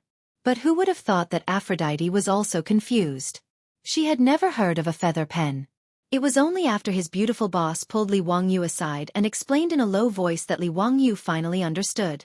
His beautiful boss had paid attention to the introduction of a feather pen when she was studying in the United States. She still remembered it clearly. The European feather pen was invented around 700 AD, and it was now the second year of Zhengguan, 628 AD. Aphrodite naturally didn't know what a feather pen was. As for how to make a feather pen, the beautiful boss remembered the instructions on the introduction. First, it had to be degreased. There was a thin layer of oil on the feathers of birds, which would stink after a long time, so it had to be removed. The oil on the feathers could be removed by steaming them in a steamer basket and then washing them. Then, the roots of the feathers were cleaned with a knife, and the body of the pen was hardened. The roots of the feather were inserted into an iron pot filled with sand, heated for 15 minutes, and taken out after it cooled down. Finally, he used a small knife to cut the base of the quill into the shape of a fountain pen. Just like a fountain pen, he cut a thin slit in the middle to act as an ink reservoir. Li Wangyu experimented a few times and damaged a few crow feathers before he finally succeeded in making 2 or 3 quill pens. After dipping the quill in ink, it could write very smoothly on the paper. The ink was clear, and it was not much different from the fountain pens of the future. Li Wangyu was very satisfied with his own hands-on skills. But before Li Wangyu could gloat and show off, he saw his beautiful boss reach out her slender hand, grab a few quills, and snatch them away. Hey, what are you doing? Are you trying to rob me? Yao Yao Ling? Someone is robbing here. Li Wangyu quickly shouted, trying to protect his work. The beautiful boss glanced at him and shook her fist threateningly. I taught you how to do it. Shouldn't I charge you some tuition? Do you have a problem with that? In the modern city, except for Li Wangyu, who was forced by his grandfather to practice calligraphy since childhood, few people knew how to use a writing brush. Su Chongqing naturally did not know how to write with a writing brush, but he had no choice but to use it. In the 4-wheeled carriage, she had to record a lot of things every day. During this time, Su Chongqing could only pinch his nose and write ugly words with a writing brush. Although Li Wangyu didn't say it explicitly, the smile that often appeared in his eyes made his beautiful superior gnash her teeth in hatred. She was also confused for a moment and forgot that she could make a quill pen to write. When Li Wangyu said that he wanted to make a quill pen, the most happy person was the beautiful boss. So after the quill pen was made, Su Chongqing did not hesitate to directly reach out and forcibly seize the right to use these quill pens. In the face of the beautiful boss's threat, Li Wangyu immediately admitted defeat. No problem. It's what I should do. The beautiful boss proudly raised her swan-like white neck and proudly left with her spoils of war. She quietly left, just as she quietly came, waving her sleeves, not taking away a cloud, only taking away my quill pen. Li Wangyu looked at the ceiling with tears in his eyes. He was full of sadness and grievance. At this moment, he only wanted to recite a poem. In desperation, he looked at Niu Wu again. Before he could speak, Niu Wu looked at him with disdain, grabbed the bow and arrow, and strode out. Damn, this poem was not good. He actually dared to look down on his Lang Jun. Li Wangyu became more and more speechless. Even Niu Wu dared to look down on him. Where was the dignity of the family head? After Niu Wu brought back a few more crows that were killed by arrows, Li Wangyu was busy again. Finally, he used a quill pen. Copying with a quill pen was much faster than using a writing brush. In addition, Ma Zhou was copying for him. Li Wangyu wrote even more flamboyantly. His speed was so fast that he almost flew. In one night, Li Wangyu copied almost 2 chapters, which made him very satisfied. Sure enough, tools were the ladder of human progress. After solving the problem of copying books, Li Wangyu's bitter days had finally come to an end. Although he still spent a lot of time copying books every day, the efficiency was much higher. Every day, he asked Niu Wu to ride a horse and send the manuscripts he copied to Chang'an City. He asked Ma Zhou and Yan Liben to copy and draw illustrations. Ma Zhou and Yan Liben were happy and didn't feel tired at all. Instead, they could see the latest chapters every day and were very satisfied. Sometimes, Niu Wu was delayed by something and was late. Ma Zhou and Yan Liben complained. Niu Wu could only silently roll his eyes. Sure enough, like teacher, like disciple. One day, because Li Wangyu was lazy and didn't want to copy books, he gave himself a day off. As a result, Ma Zhou and Yan Liben waited in Chang'an City for a long time, but Niu Wu didn't come to deliver the manuscripts. In a moment of anxiety, they rode a horse to Dingzhou village to rush the manuscripts. Li Wangyu was speechless at this kind of behavior of urging him to update his novel. He could only comfort them and repeatedly promise that he would let Niu Wu deliver the manuscripts to them tomorrow. Finally, he sent the 2 disciples who were eager to see the next chapters back. 7 days later, Li Wangyu finally received the freshly printed Romance of the Three Kingdoms, sent by owner Sunday. He also told Li Wangyu that the first volume of Romance of the Three Kingdoms would be officially sold at Sun Ji bookstore in the East Market of Chang'an City tomorrow. Li Wangyu also had high hopes for this. He planned to personally go to the East Market the next day to see how the 4 great classical novels he painstakingly copied were received in the Tang Dynasty. Chapter 266. In the afternoon, Li Wangyu was standing outside Sun's bookstore in the East Market of Chang'an with a gloomy face. He came to Chang'an today to see the sales situation of the Three Kingdoms novels that he had painstakingly copied. However, he did not expect that it would be completely different from what he had imagined. Sun's bookstore was not considered small in the East Market. There were 3 storefronts that sold all kinds of hand-copied scrolls, rubbings of steel inscriptions, paintings, brushes, ink, paper, and inkstones. They also accepted businesses such as seal engraving. The business was quite good. In the bookstore, there were many scholars dressed as scholars going in and out. Li Wangyu observed for a moment and saw that there were several transactions in the bookstore. However, there were people who bought the scrolls that cost 2 copper coins, but few people were interested in the Romance of the Three Kingdoms that cost 500 copper coins. The engraved and thread-bound Romance of the Three Kingdoms was quietly placed on the counter in the bookstore. It was not eye-catching at all. There were no advertisements, no publicity, and no shop assistants shouting to promote it. Occasionally, there were scholars who were curious and picked up the book to flip through it. When they saw that it was a novel with chapters, they put it back. However, there were scholars who read it carefully and their eyes lit up. They took out their copper coins and bought the book. However, before Li Wangyu could smile, the scholar who bought the book immediately hid the book in his arms like a thief. He was afraid that others would see it. This scene made Li Wangyu's temples throb. I'm writing the 4 great classical novels, not a romantic novel like Jin Ping Mei. What the hell do you mean by looking like you bought a pornographic film on the street? He thought. Seeing their junior teacher gnashing his teeth, Ma Zhou and Yan Liben, who had accompanied him to the bookstore, both comforted him. Teacher, this scholar is also afraid that people will see him buy the novel and criticize him for not doing his job and neglecting his studies. Yes, teacher. Although we know that your novel is majestic and is not written in a game, in the eyes of the people, novels are not elegant. After being comforted by Ma Zhou and Yan Liben, Li Wangyu became even more depressed. This was exactly the same as what he had imagined. Shouldn't the romance of the Three Kingdoms be warmly welcomed by the people of all walks of life in the capital of the Tang Dynasty as soon as it was released?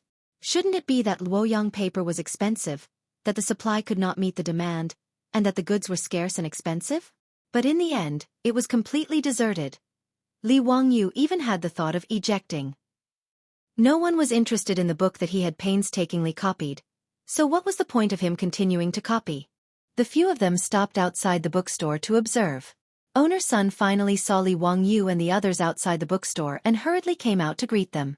Owner's son smiled and bowed to Li Wangyu. Congratulations to Mr. Huxian. Today, the Three Kingdoms will be on sale. In just 2 hours, 3 copies have already been sold. That's quite impressive. Nanny? Are you kidding me? The old man's words made Li Wangyu speechless. Did this old man misunderstand the concept of good sales? In 2 hours, that's 2 hours, only 3 copies have been sold. You actually came to congratulate me? Is this good sales? Then how long will it take me to sell these 1,000 copies of the Three Kingdoms? In fact, in owner's son's eyes, selling 3 copies in 2 hours was indeed a very good result. This was mainly because the price of engraving printing in the Three Kingdoms was cheap. The price of 500 copper coins was considered very cheap compared to the price of 1 or 2 strings of copper coins per scroll. In his bookstore, the copies of the books such as The Great Learning, The Doctrine of the Mean, The Analects of Confucius, and Mencius could only be sold 1 or 2 volumes per day. Before the invention of engraving printing, due to the high price of books, bookstores did business a bit like the antique shops of the modern era. They paid particular attention to not opening a business for a year, but opening a business for 3 years. Therefore, in owner's son's eyes, selling 3 copies in 2 hours was already a very good business. However, Li Wangyu was getting more and more annoyed. This was too different from what he had imagined. The East and West markets were not open for business early in the morning. The Tang Dynasty's rule was that the market was in the middle of the day. In other words, the East and West markets could only start trading at noon and end in the afternoon after the drum sounded. There was only half a day of business every day. According to today's sales speed, 10 copies of the Three Kingdoms would not be sold in a day. Owner's son had printed 1,000 copies of the first volume of the Three Kingdoms. Based on the current sales, wouldn't it take more than 3 months to sell all of them? This was only the first volume of the Three Kingdoms. There was still 23 volumes after that. How long would it take to sell all of them? Moreover, Li Wangyu's goal was not only to sell 1,000 copies. He was also thinking of selling 10,000 copies, or even more. Although the literacy rate in the Tang Dynasty was not high, there were at least hundreds of thousands of scholars in the Tang Dynasty. In an era without any entertainment, was it difficult to write a novel and sell tens of thousands of copies? However, he did not know that if he could sell 1,000 copies of the Three Kingdoms in 3 months, he would make owner's son laugh his head off.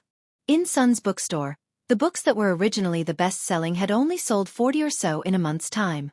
In fact, owner's son was not the only one who thought so. Even Ma Zhou and Yan Liben felt that selling 3 copies in 2 hours was already considered a big hit. Seeing that they all had such a matter-of-fact expression, Li Wangyu was speechless. He could only ponder on how to increase the sales of the book. If his beautiful boss knew that he had sold 3 copies of the Three Kingdoms that he painstakingly copied in 2 hours, she would laugh herself to death. Brother Ziqiao, let's go to the bookstore and see if there are any new paintings. Li Wangyu was pondering when he heard a voice behind him. He turned his head and could not help but show a look of disdain. Chang'an City was so King small that he could meet these troublemakers everywhere. The one who spoke was Cui Daogu of the Cui clan in Qinghe. Beside him were Wang Ziqiao of the Wang clan in Taiyuan, Cui Hong of the Cui clan in Bowling, and Lu Xiyang of the Lu clan in Fanyang. Naturally, there was a large group of servants following behind the 4 rich young masters of aristocratic families. The large group of people was bustling with noise and excitement. Li Wangyu was too lazy to meet these foppish sons. He pulled Ma Zhou and Yan Liben to the side and avoided the sight of Wang Ziqiao and the others. When this group of silk pants entered Sun's bookstore, the troops behind them immediately became extremely overbearing and chased away all the customers who were buying books and looking at paintings. Owner's son could only pretend that he did not see such behavior of driving out his customers. He smiled and greeted them. "Gentlemen, may I know what you want to buy?" "Shopkeeper, do you have any new books?" Yes, this novel, Romance of the Three Kingdoms, was just put on sale today. It was written by a man from Hu County. Gentlemen, are you interested?" Owner's son naturally did not know of the conflict between Li Wangyu and these foppish sons. He even enthusiastically picked up a copy of Romance of the Three Kingdoms and respectfully handed it over. "Which man from Hu County?" Wang Ziqiao asked in an unfriendly tone. Owner's son did not know and smiled. "Li Zio of Hu County, Baron of Hu County." Just as he finished speaking, Wang Ziqiao angrily tore the Romance of the Three Kingdoms in his hand into two. Chapter 267. Now the name that these aristocratic families, including the Wang clan of Taiyuan, the Cui clan of Boling, the Lu clan of Fanyang, and the Cui clan of Qinghe, least wanted to hear about Li Wangyu of Hu County. In his previous life, these aristocratic families had wanted to vent their anger by spreading rumors in an attempt to smear Li Wangyu's reputation. However, Li Wangyu had displayed his works in Chang'an for several days in a row, ruthlessly slapping the aristocratic families in the face. Not only did they fail to achieve their goal, but they also made Li Wangyu even more famous. This was like making a wedding dress for someone else, making the aristocratic families feel very sullen. In order to discuss these aristocratic families, Pai Lupi did not care about their reputation at all. During the court meeting, he ordered people to read Li Wangyu's works out loud, making the aristocratic families even more embarrassed. Although he did not mention any names, in Chang'an, anyone with some ability would know that the aristocratic families had made a big mistake because of Li Wangyu. In the court, the officials who did not come from aristocratic families looked at the officials who came from aristocratic families with ridicule in their eyes. Zhang Yuanshou and the others gnashed their teeth in hatred, but there was nothing they could do. As for Wang Ziqiao, Cui Daogu, Lu Xiang, Cui Hong, and the others, they saw Li Wangyu as a thorn in their side. They could not wait to eat his flesh and skin, burn his bones, and scatter his ashes. Owner's son actually took Li Wangyu's books to recommend to them. To them, this was a naked provocation. After Wang Ziqiao tore the Three Kingdoms in his hand, he did not wait for Owner's son to react. He raised his hand and slapped Owner's son across the face. The old man almost fainted from the slap. He took a few steps back and fell to the ground. "Old man, how dare you humiliate us?" Wang Ziqiao cursed angrily after slapping him. This sudden turn of events stunned Owner's Sunday. How could he not know why he was slapped? Did he say something wrong just now? Wang Ziqiao and the others came into the bookstore. Although he did not know Wang Ziqiao and the others, he knew that these young people were from the aristocratic families in Chang'an and could not be offended by a businessman like him, just by looking at their overbearing manner of driving away the guests. Therefore, even though the guests were chased away, no matter how unhappy he was, he did not show it in the slightest. Instead, he welcomed them with a smile. He was even afraid that the clerk in the bookstore would say something wrong and offend the noble, so he personally went up to receive him.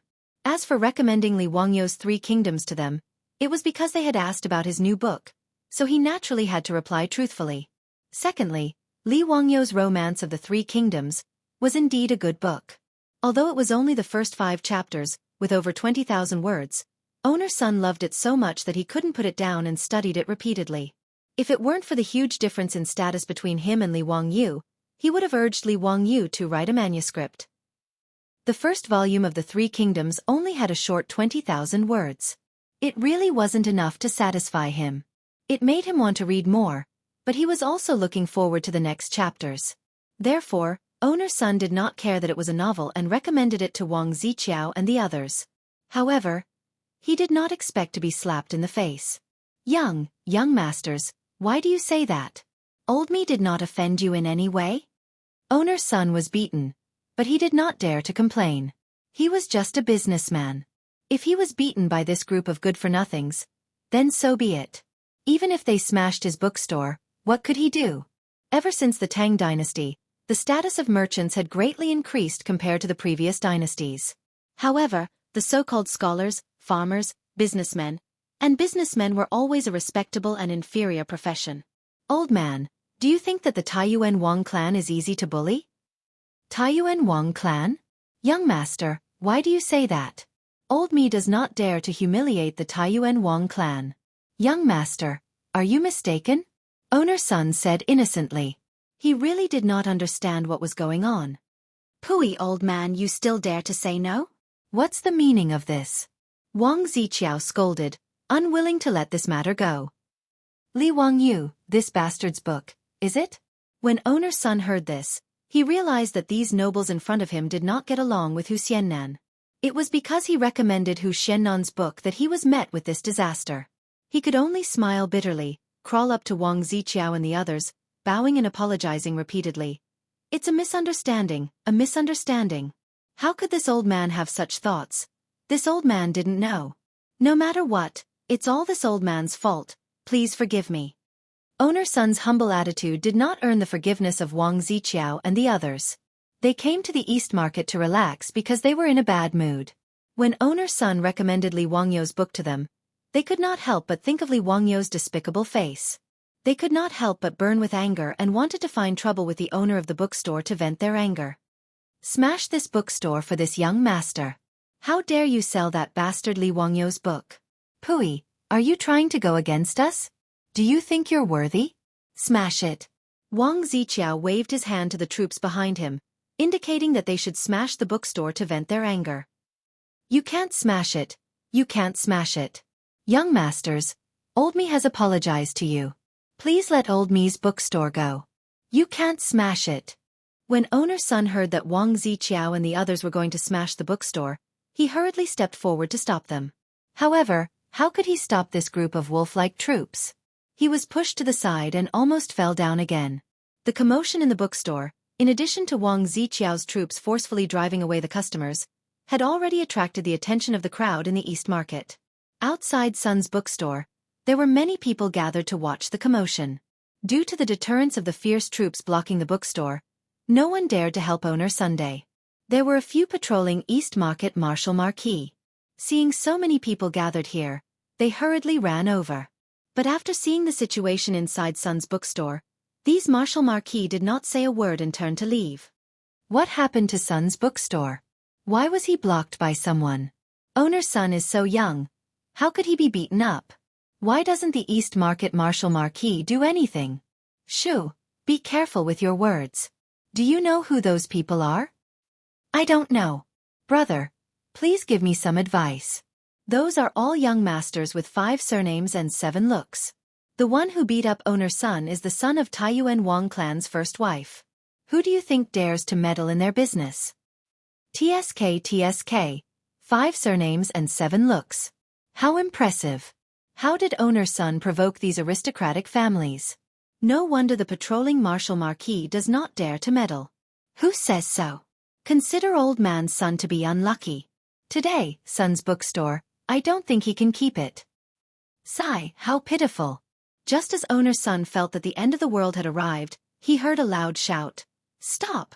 In broad daylight, do you still have the laws of the land? Wang Ziqiao, Cui Daogu and the rest immediately glared at the source of the voice. They wanted to see who was so blind as to meddle in the business of their aristocratic families. Li Wangyu, you, why are you here? After seeing the person who spoke, Wang Ziqiao and the rest could not help but feel a little guilty. Although they hated Li Wangyu to the extreme, when Li Wangyu stood in front of them, the 4 of them felt a little guilty. The one who pushed the crowd aside and stood up to stop them was Li Wangyu. Behind him, Ma Zhou and Yan Liban also had angry looks on their faces. Hee, as expected of 5 surnames and 7 looks. How impressive! Li Wangyu said with ridicule. Chapter 268. Li Wangyu was too lazy to pay attention to Wang Ziqiao and the others. He felt that talking to these aristocratic families was polluting the air. Therefore, Li Wangyu pulled Ma Zhou and Yan Liban to the side. He did not want to see these people face to face, so as not to affect his mood. Who would have thought that just because Owner Sun recommended the 3 kingdoms that he copied to Wang Ziqiao and the others, he was implicated for no reason and even wanted to destroy the old man's bookstore. Wang Ziqiao and the others were so arrogant and despotic. Even if his uncle could tolerate it, his aunt could not. Li Wangyu naturally would not stand by and watch. 5 surnames and 7 hopes. How impressive. You want to destroy other people's shops at the slightest provocation. Does the saint know that you are so awesome? Li Wangyu mocked. Li Wangyu, don't talk nonsense. It was the owner of this bookstore who humiliated us. We were just teaching him a lesson. Cui Daogu hurriedly explained. He did not want Li Wangyu to mention this matter to Pai Lupi. Li Wangyu showed a look of disdain. Humiliate you? Are you worthy? You, don't be so arrogant. Do you want to be enemies with the 5 surnames and 7 hopes? Do you want to stand up for this insignificant merchant? How can we not teach such a disrespectful merchant a lesson? Hee. Insignificant merchant? May I know what your official positions are? What are your titles now? Li Wangyu asked. His words made Wang Ziqiao and the others speechless. They did not know how to answer. The aristocratic families led by the 5 surnames and 7 hopes mainly relied on the local areas. They relied on their power, money, and prestige to control the local politics and enjoy a superior political and social status, contending with the imperial power. However, in terms of status and titles in the imperial court, they were far inferior. Pai Lupi naturally would not confer high positions and titles to officials from aristocratic families. Even the head of the Zheng family, Zhang Yuanshou, was only a 3rd-rank official of the Honglu Temple. As for the disciples of these aristocratic families, they actually didn't have any official positions, nor did they have any titles. If one really wanted to talk about it, they were nothing more than commoners. He was different from Pai Lupi's group of debauches. Although Cheng Chumo and the other debauches did not have a noble title, they all had official positions granted to them by the imperial court. Although most of them were fake titles, it was enough to show Pai Lupi's attitude. Normally, no one would be so tactless as to ask Wang Ziqiao and the others about their official positions and titles. The 5 surnames and 7 hopes were the best identities for the legitimate sons of these aristocratic families. Are you humiliating us? Wang Ziqiao roared in exasperation. Li Wangyu took out his goldfish talisman and waved it in front of Wang Ziqiao and the others. Do you see it clearly? I am the Baron of the founding county of the Tang Dynasty, with the title of Huxian. You guys are nothing. Do you have any seniority? Why aren't you bowing to me? His words made Wang Ziqiao and the others speechless. Li Wangyu was now the Baron of the founding county of the Pai Lupi. Logically speaking, they should bow to Li Wangyu. But how could Wang Ziqiao and the others be willing to bow to Li Wangyu? They looked at each other and planned to turn around and leave. Stop! You tore my book and are going to leave like this? What are you going to do? Li Wangyu said, Didn't the adults in your family teach you to apologize for destroying other people's things? Prince Zhou chuckled and said, Apologize? Who can afford my 5 surnames and 7 hopes? Just because of this bookstore owner? You can ask him if he dares to accept my apology. When Ono-san heard his words, he quickly waved his hand. Old me can't afford it. Can't afford it. Please don't say that. Ono-san's surrender was naturally within Li Wangyu's expectations. How could a merchant go against the 5 surnames and 7 hopes? Not to mention a small bookstore owner, even if Chong An's Chiu family was a wealthy family, if Zhang Liang, the commandery duke of Chongping, wanted his paintings, he could only obediently offer them up with both hands. Li Wangyu ignored Ono-san and only stared at Wang Ziqiao. The book you just tore was placed in the bookstore for sale. It has nothing to do with this bookstore owner. Let me ask you, are you going to compensate or not? So what if I compensate? So what if I don't? If you compensate, then we can talk about it. If you apologize, then this matter will be dropped. If you don't compensate, then please leave. I will go ask your family for compensation. Li Wangyu once again waved the goldfish talisman in his hand at Wang Ziqiao and the others, indicating his status. With his title of Baron of Kaigua County, even if he was from the Taiyuan Wang clan, his status was now equal to Wang Ziqiao and the others' elders. These sons of the first wife were said to be of noble status, but according to the laws of the Tang Dynasty, they were no different from ordinary people. Li Wangyu's words angered Wang Ziqiao and the others so much that they almost vomited blood. According to what he said, it was the 4 of them who would lose face. There was no need to say more about apologizing. Today, the face of the aristocratic families had been trampled to the ground by Li Wangyu. And if they didn't compensate, Li Wangyu would really use his status to force an explanation. That would be even more humiliating. If a young man came to their door and complained to their parents, The four of them would no longer be able to survive in Chang'an. At this time, Wang Ziqiao, Cui Daogu, Cui Hong, and Lu Xiang were forced into a corner by Li Wangyu and were in a dilemma. Just when they were at a loss, Cui Daogu inadvertently caught a glimpse of the pile of 3 kingdoms and the torn book on the ground by Wang Ziqiao. Thinking of owner son's introduction, he couldn't help but turn his eyes and quibble. Huxian man, this is the book you wrote? Humph, as the founding Huxian man of the Tang Dynasty, instead of thinking of repaying the saints, you wrote such unorthodox stories. It's really a disgrace to the educated. A gentleman wouldn't do such a thing. We were thinking of the saints, so we tore this book. We just don't want you to lose your mind and go astray. Novels had always been in a bad position in ancient Wuxia, and were in a suppressed position. The Han Shu Yiwenji said, the novelists came from Yuguan, the street talk was created by those who listened to the talkers. It meant that what the novelists did was to record the street talk and hearsay of the people. They were seen as unorthodox people who didn't do proper work. Although Cui Daogu was quibbling, what he said was the common understanding of the scholars of the Tang Dynasty about novels. Li Wangyu was not moved at all. He rolled his eyes. So what? Why do you care what I wrote? What does it have to do with you? What do you want? Ma Zhou also said indignantly, even if my teacher wrote a novel, it's still a work passed down from generation to generation. How can it be called unorthodox? This Romance of the 3 Kingdoms is a work that both refined and popular can appreciate. It's a rare masterpiece and will definitely be passed down for generations. When Cui Daogu, Wang Ziqiao, and the others heard Ma Zhou's words, they laughed so hard that they bent forward and backward.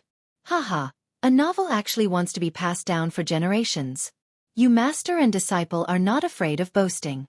The wind will cut your tongue. Tisk. So this kind of hearsay novel can also become a work passed down from generation to generation. Today has really broadened my horizons. Why don't we let the scholars take a look and see whether or not this novel is a waste of time? Wang Ziqiao and the others mocked and ridiculed, but Li Wangyu was too lazy to even lift his eyelids. I'll ask you one more time. Are you going to compensate or not? Chapter 269.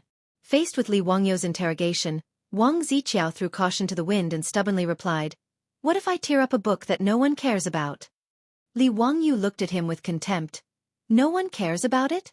Do you think you have the qualifications to evaluate my book? Why can't I say it? Why were there so many of these novels piled up in the bookstore? Li Wangyu, are you planning to sell it as cleaning paper? Wang Ziqiao mockingly pointed at the pile of Romance of the 3 Kingdoms in the bookstore. Haha, why don't I take out a copper coin and treat these books that no one cares about as waste paper and sell them all to me? It's also fine to use them to light a fire. Cui Daogu also joined in with a laugh. Lu Xiang and Cui Hong also laughed and nodded repeatedly in agreement. Ma Zhou and Yan Liben were so infuriated by this group of rich young masters that they almost went berserk. Humiliating Li Wangyu like this was equivalent to humiliating them both. However, Li Wangyu stopped the two who were about to go berserk. Facing the ridicule of Wang Ziqiao and the others, he only smiled contemptuously. Since you all keep saying that no one cares about my book, why don't we make a bet? Bet? What do you want to bet? Hearing the word bet, Wang Ziqiao and the others suddenly had a bad feeling. Whether it was in the Zhan Temple or in the brothel of Peace Square, they had lost both bets with Li Wangyu. Wang Ziqiao's face was even more unsightly. He remembered the bet he made with Li Wangyu, saying that he had to avoid him at all costs. Li Wangyu looked at Wang Ziqiao with deep meaning. Let's bet how many copies of this Romance of the 3 Kingdoms can be sold in 10 days. How about it? Okay, we'll bet that your book can't be sold in 10 days. How about it? Do you dare to bet? Upon hearing Li Wangyu's words, Wang Ziqiao's eyes lit up, and he immediately proposed an extremely difficult and impossible bet condition.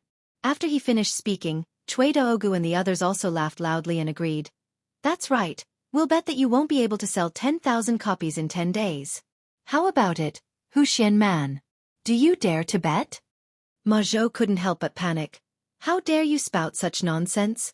How is it possible to sell 10,000 books in 10 days? Haha, what does this have to do with us?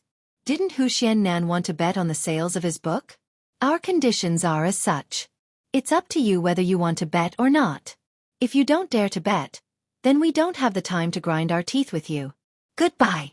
Wang Ziqiao thought that he had caught Li Wangyou's weakness. After ridiculing Ma Zhou for a while, he was ready to call the others to leave. Wait, you haven't said what the stakes are. Li Wangyou suddenly called out to them. What stakes? Wang Ziqiao and the others didn't understand Li Wangyou's meaning. Li Wangyou continued to ask, didn't you want to bet that I won't be able to sell 10,000 copies in 10 days? Why don't you tell me what the stakes are? If you sell it, what will you do? That's impossible. Impossible. Wouldn't you win even more easily? What, you don't dare to bet with me? Li Wangyou continued to provoke them. Why wouldn't we dare? If you can sell 10,000 copies in 10 days, we'll lose to you, so what if we lose 10,000 gold? Wang Ziqiao blurted out after being provoked by Li Wangyou. Li Wangyou shook his head. 10,000 gold? Haha, can you take it out? Why don't we bet 1,000 gold taels? How about it? Can a dignified direct descendant of an aristocratic family afford 1,000 gold taels bet? 1,000 gold taels? That's 6,000 copper coins, 6 million gold taels. Wang Ziqiao and the others looked at each other. Although they were direct descendants of aristocratic families, they really couldn't take out such a large sum of money. Their families were rich, but it didn't mean that they had money in their hands. But how could they be willing to back down? Not to mention, in Wang Ziqiao and the others' eyes, it was impossible for them to lose. 10 days was equivalent to 10 days. And to sell 10,000 copies, let alone 10 days, even if it was a year, they wouldn't believe it. After all, the Tang Dynasty wasn't the modern era. All the bookstores in Chong and East City added together might not be able to sell 10,000 copies in a year. Although Li Wangyou's novel looked strange and wasn't a common book, so what? Wuxia man, don't talk nonsense. Do you dare to make a written pledge and set a bet?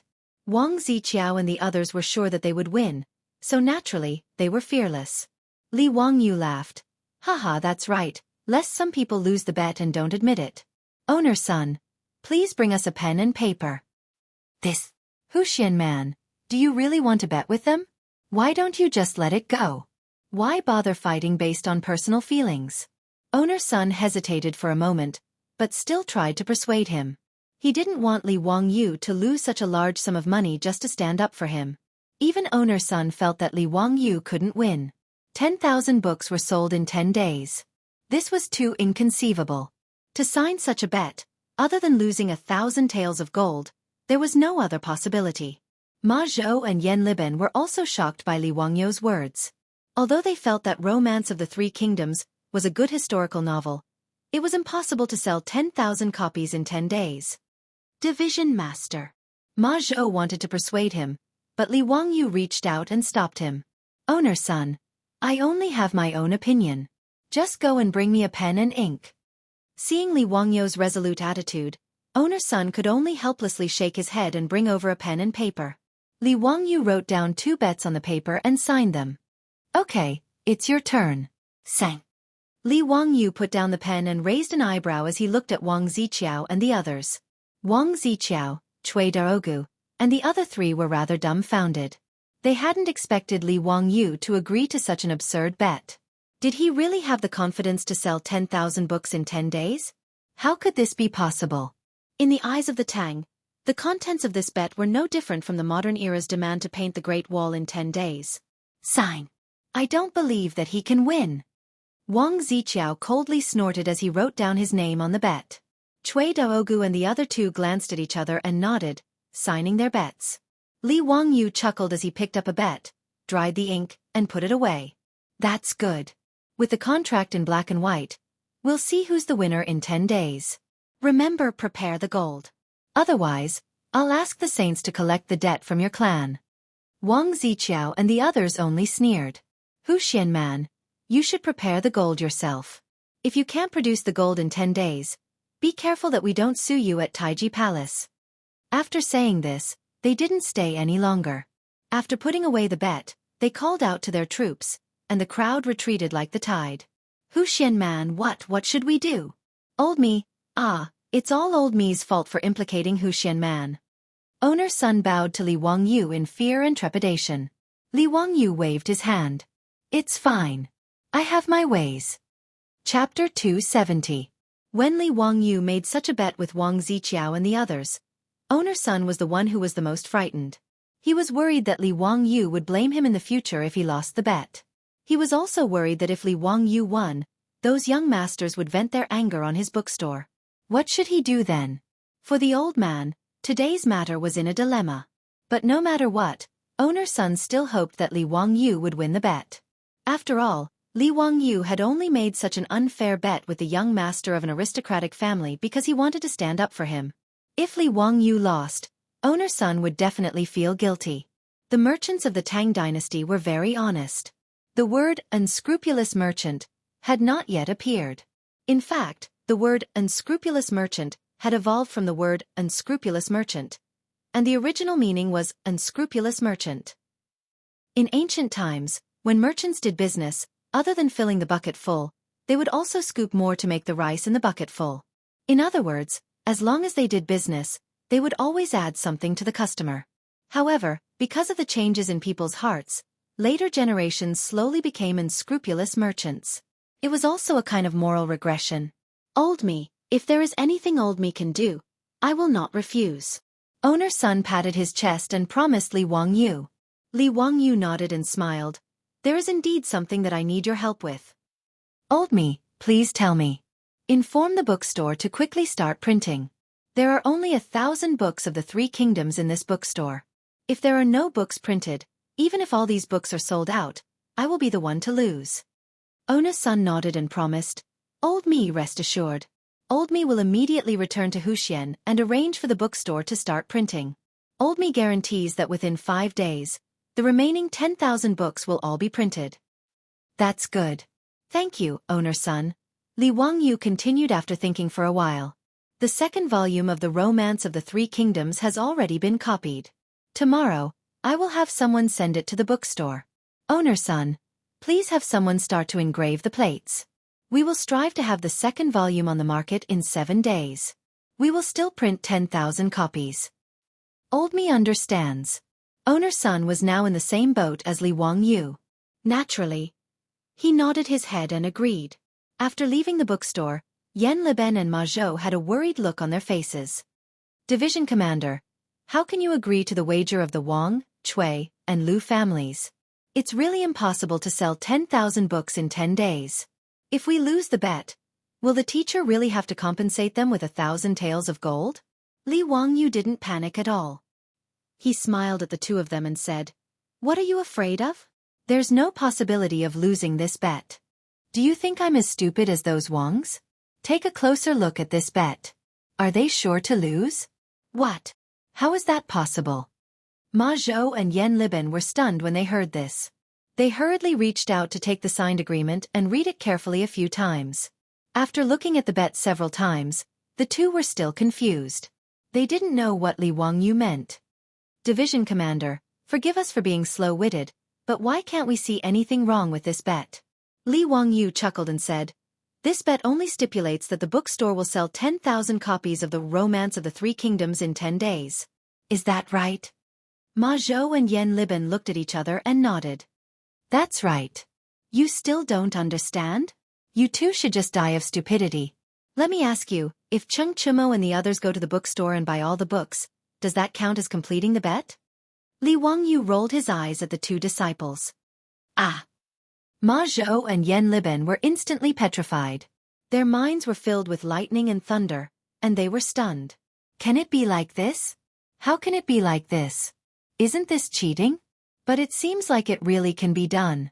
Anyway, it's nothing more than selling all 10,000 copies of the Romance of the 3 Kingdoms to Cheng Chumo and the others. Afterwards, they can hand them over to the bookstore to slowly sell. In this way, Wang Ziqiao and the other aristocratic family disciples would really have to suffer in silence. Anyway, in the bet, there was no stipulation on who to sell these 10,000 copies of the Romance of the 3 Kingdoms to. Division Commander, this is a bit. Ma Zhou was thinking about what words to use to describe Li Wangyu's shameless idea, but for a long time, he couldn't find the right words. Li Wangyu stared at him. What? Are you going to let me lose to those disgraceful debauches? Of course not.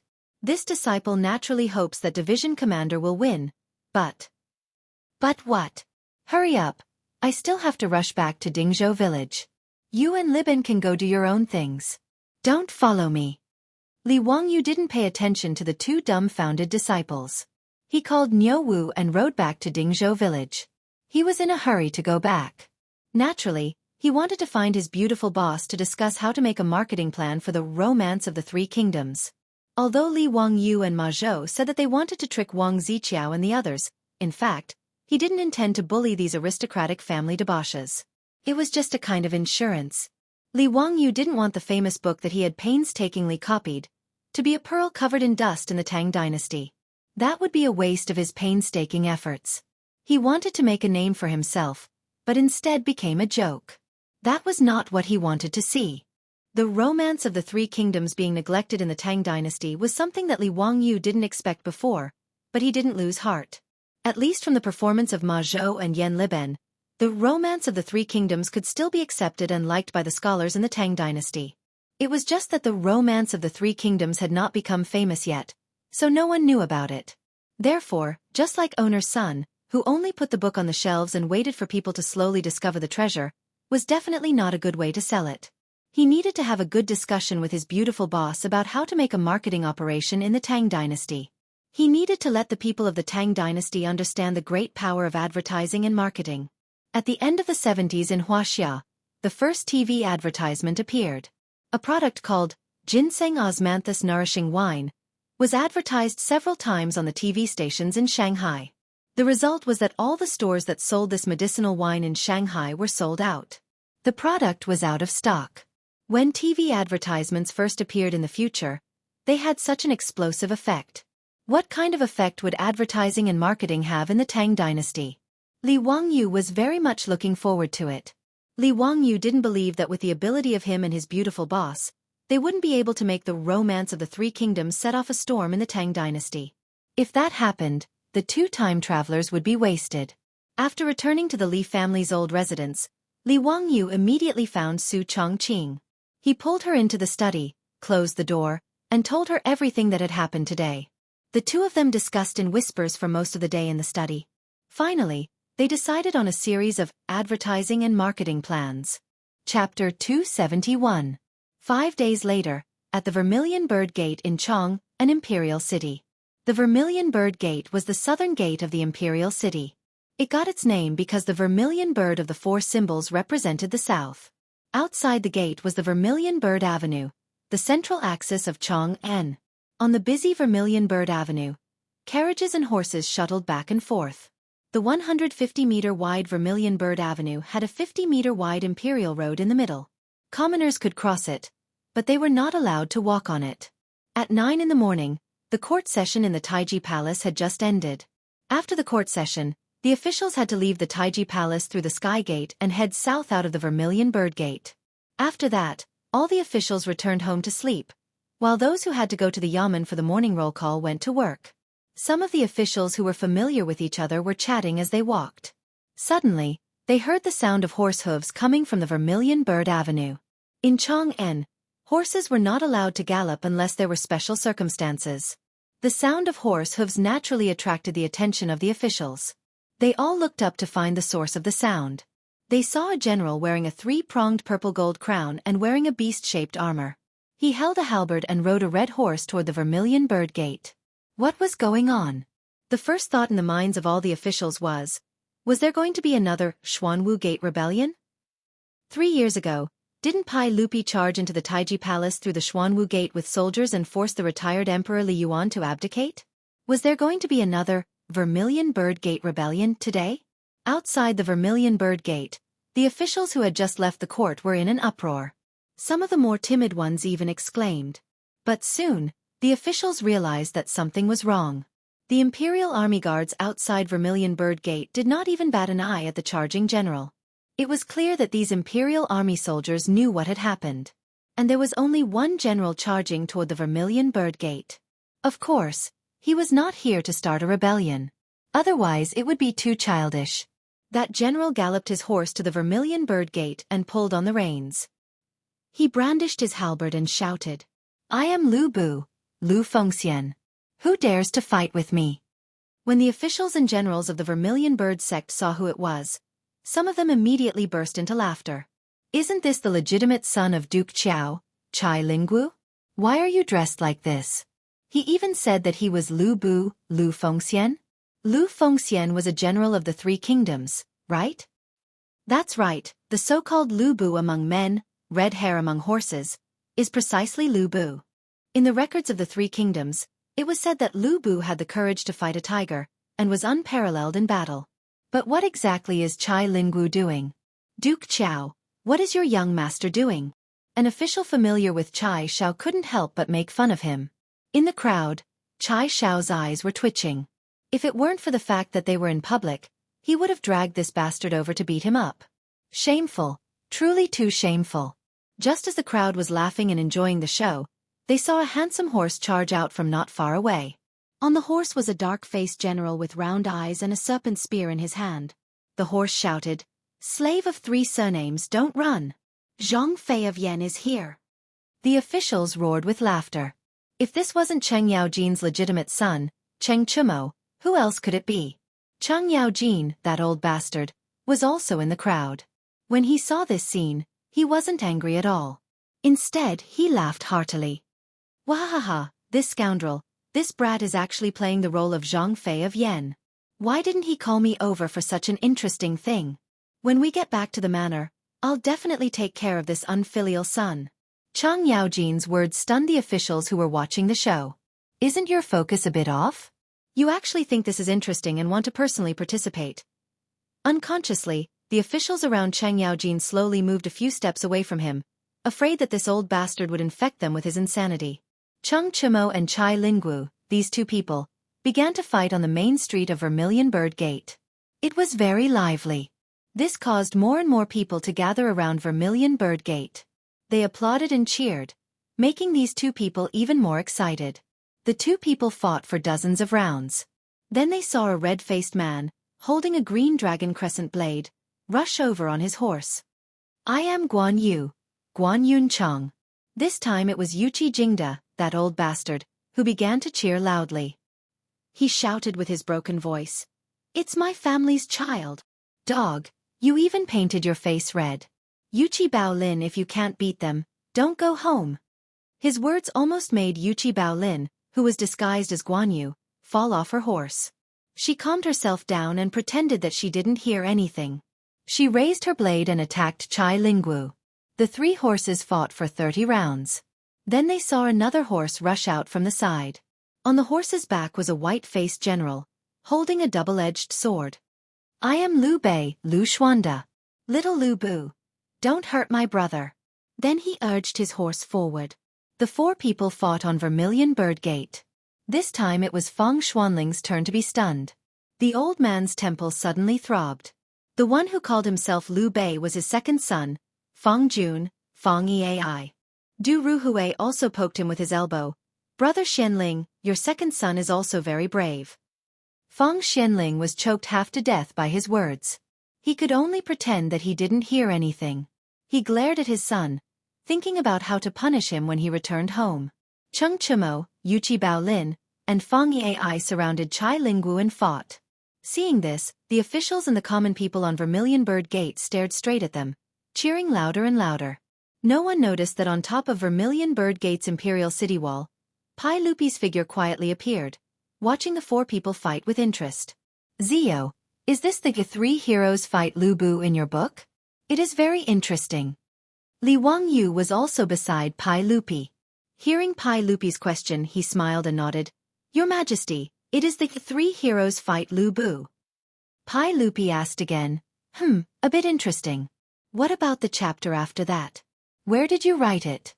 Has the second volume been printed? The second volume is being engraved and will be finished in 2 days. Once the book is printed, I will immediately send it to your Majesty for inspection. Pai Lupi nodded with satisfaction and continued to look below. Li Wangyu sighed. Damn, such a big shot reader. I can't afford to provoke him. If I provoke him, it won't be a problem of sending him razor blades. In order to advertise and market his Romance of the Three Kingdoms, Li Wangyu went to the palace a few days ago and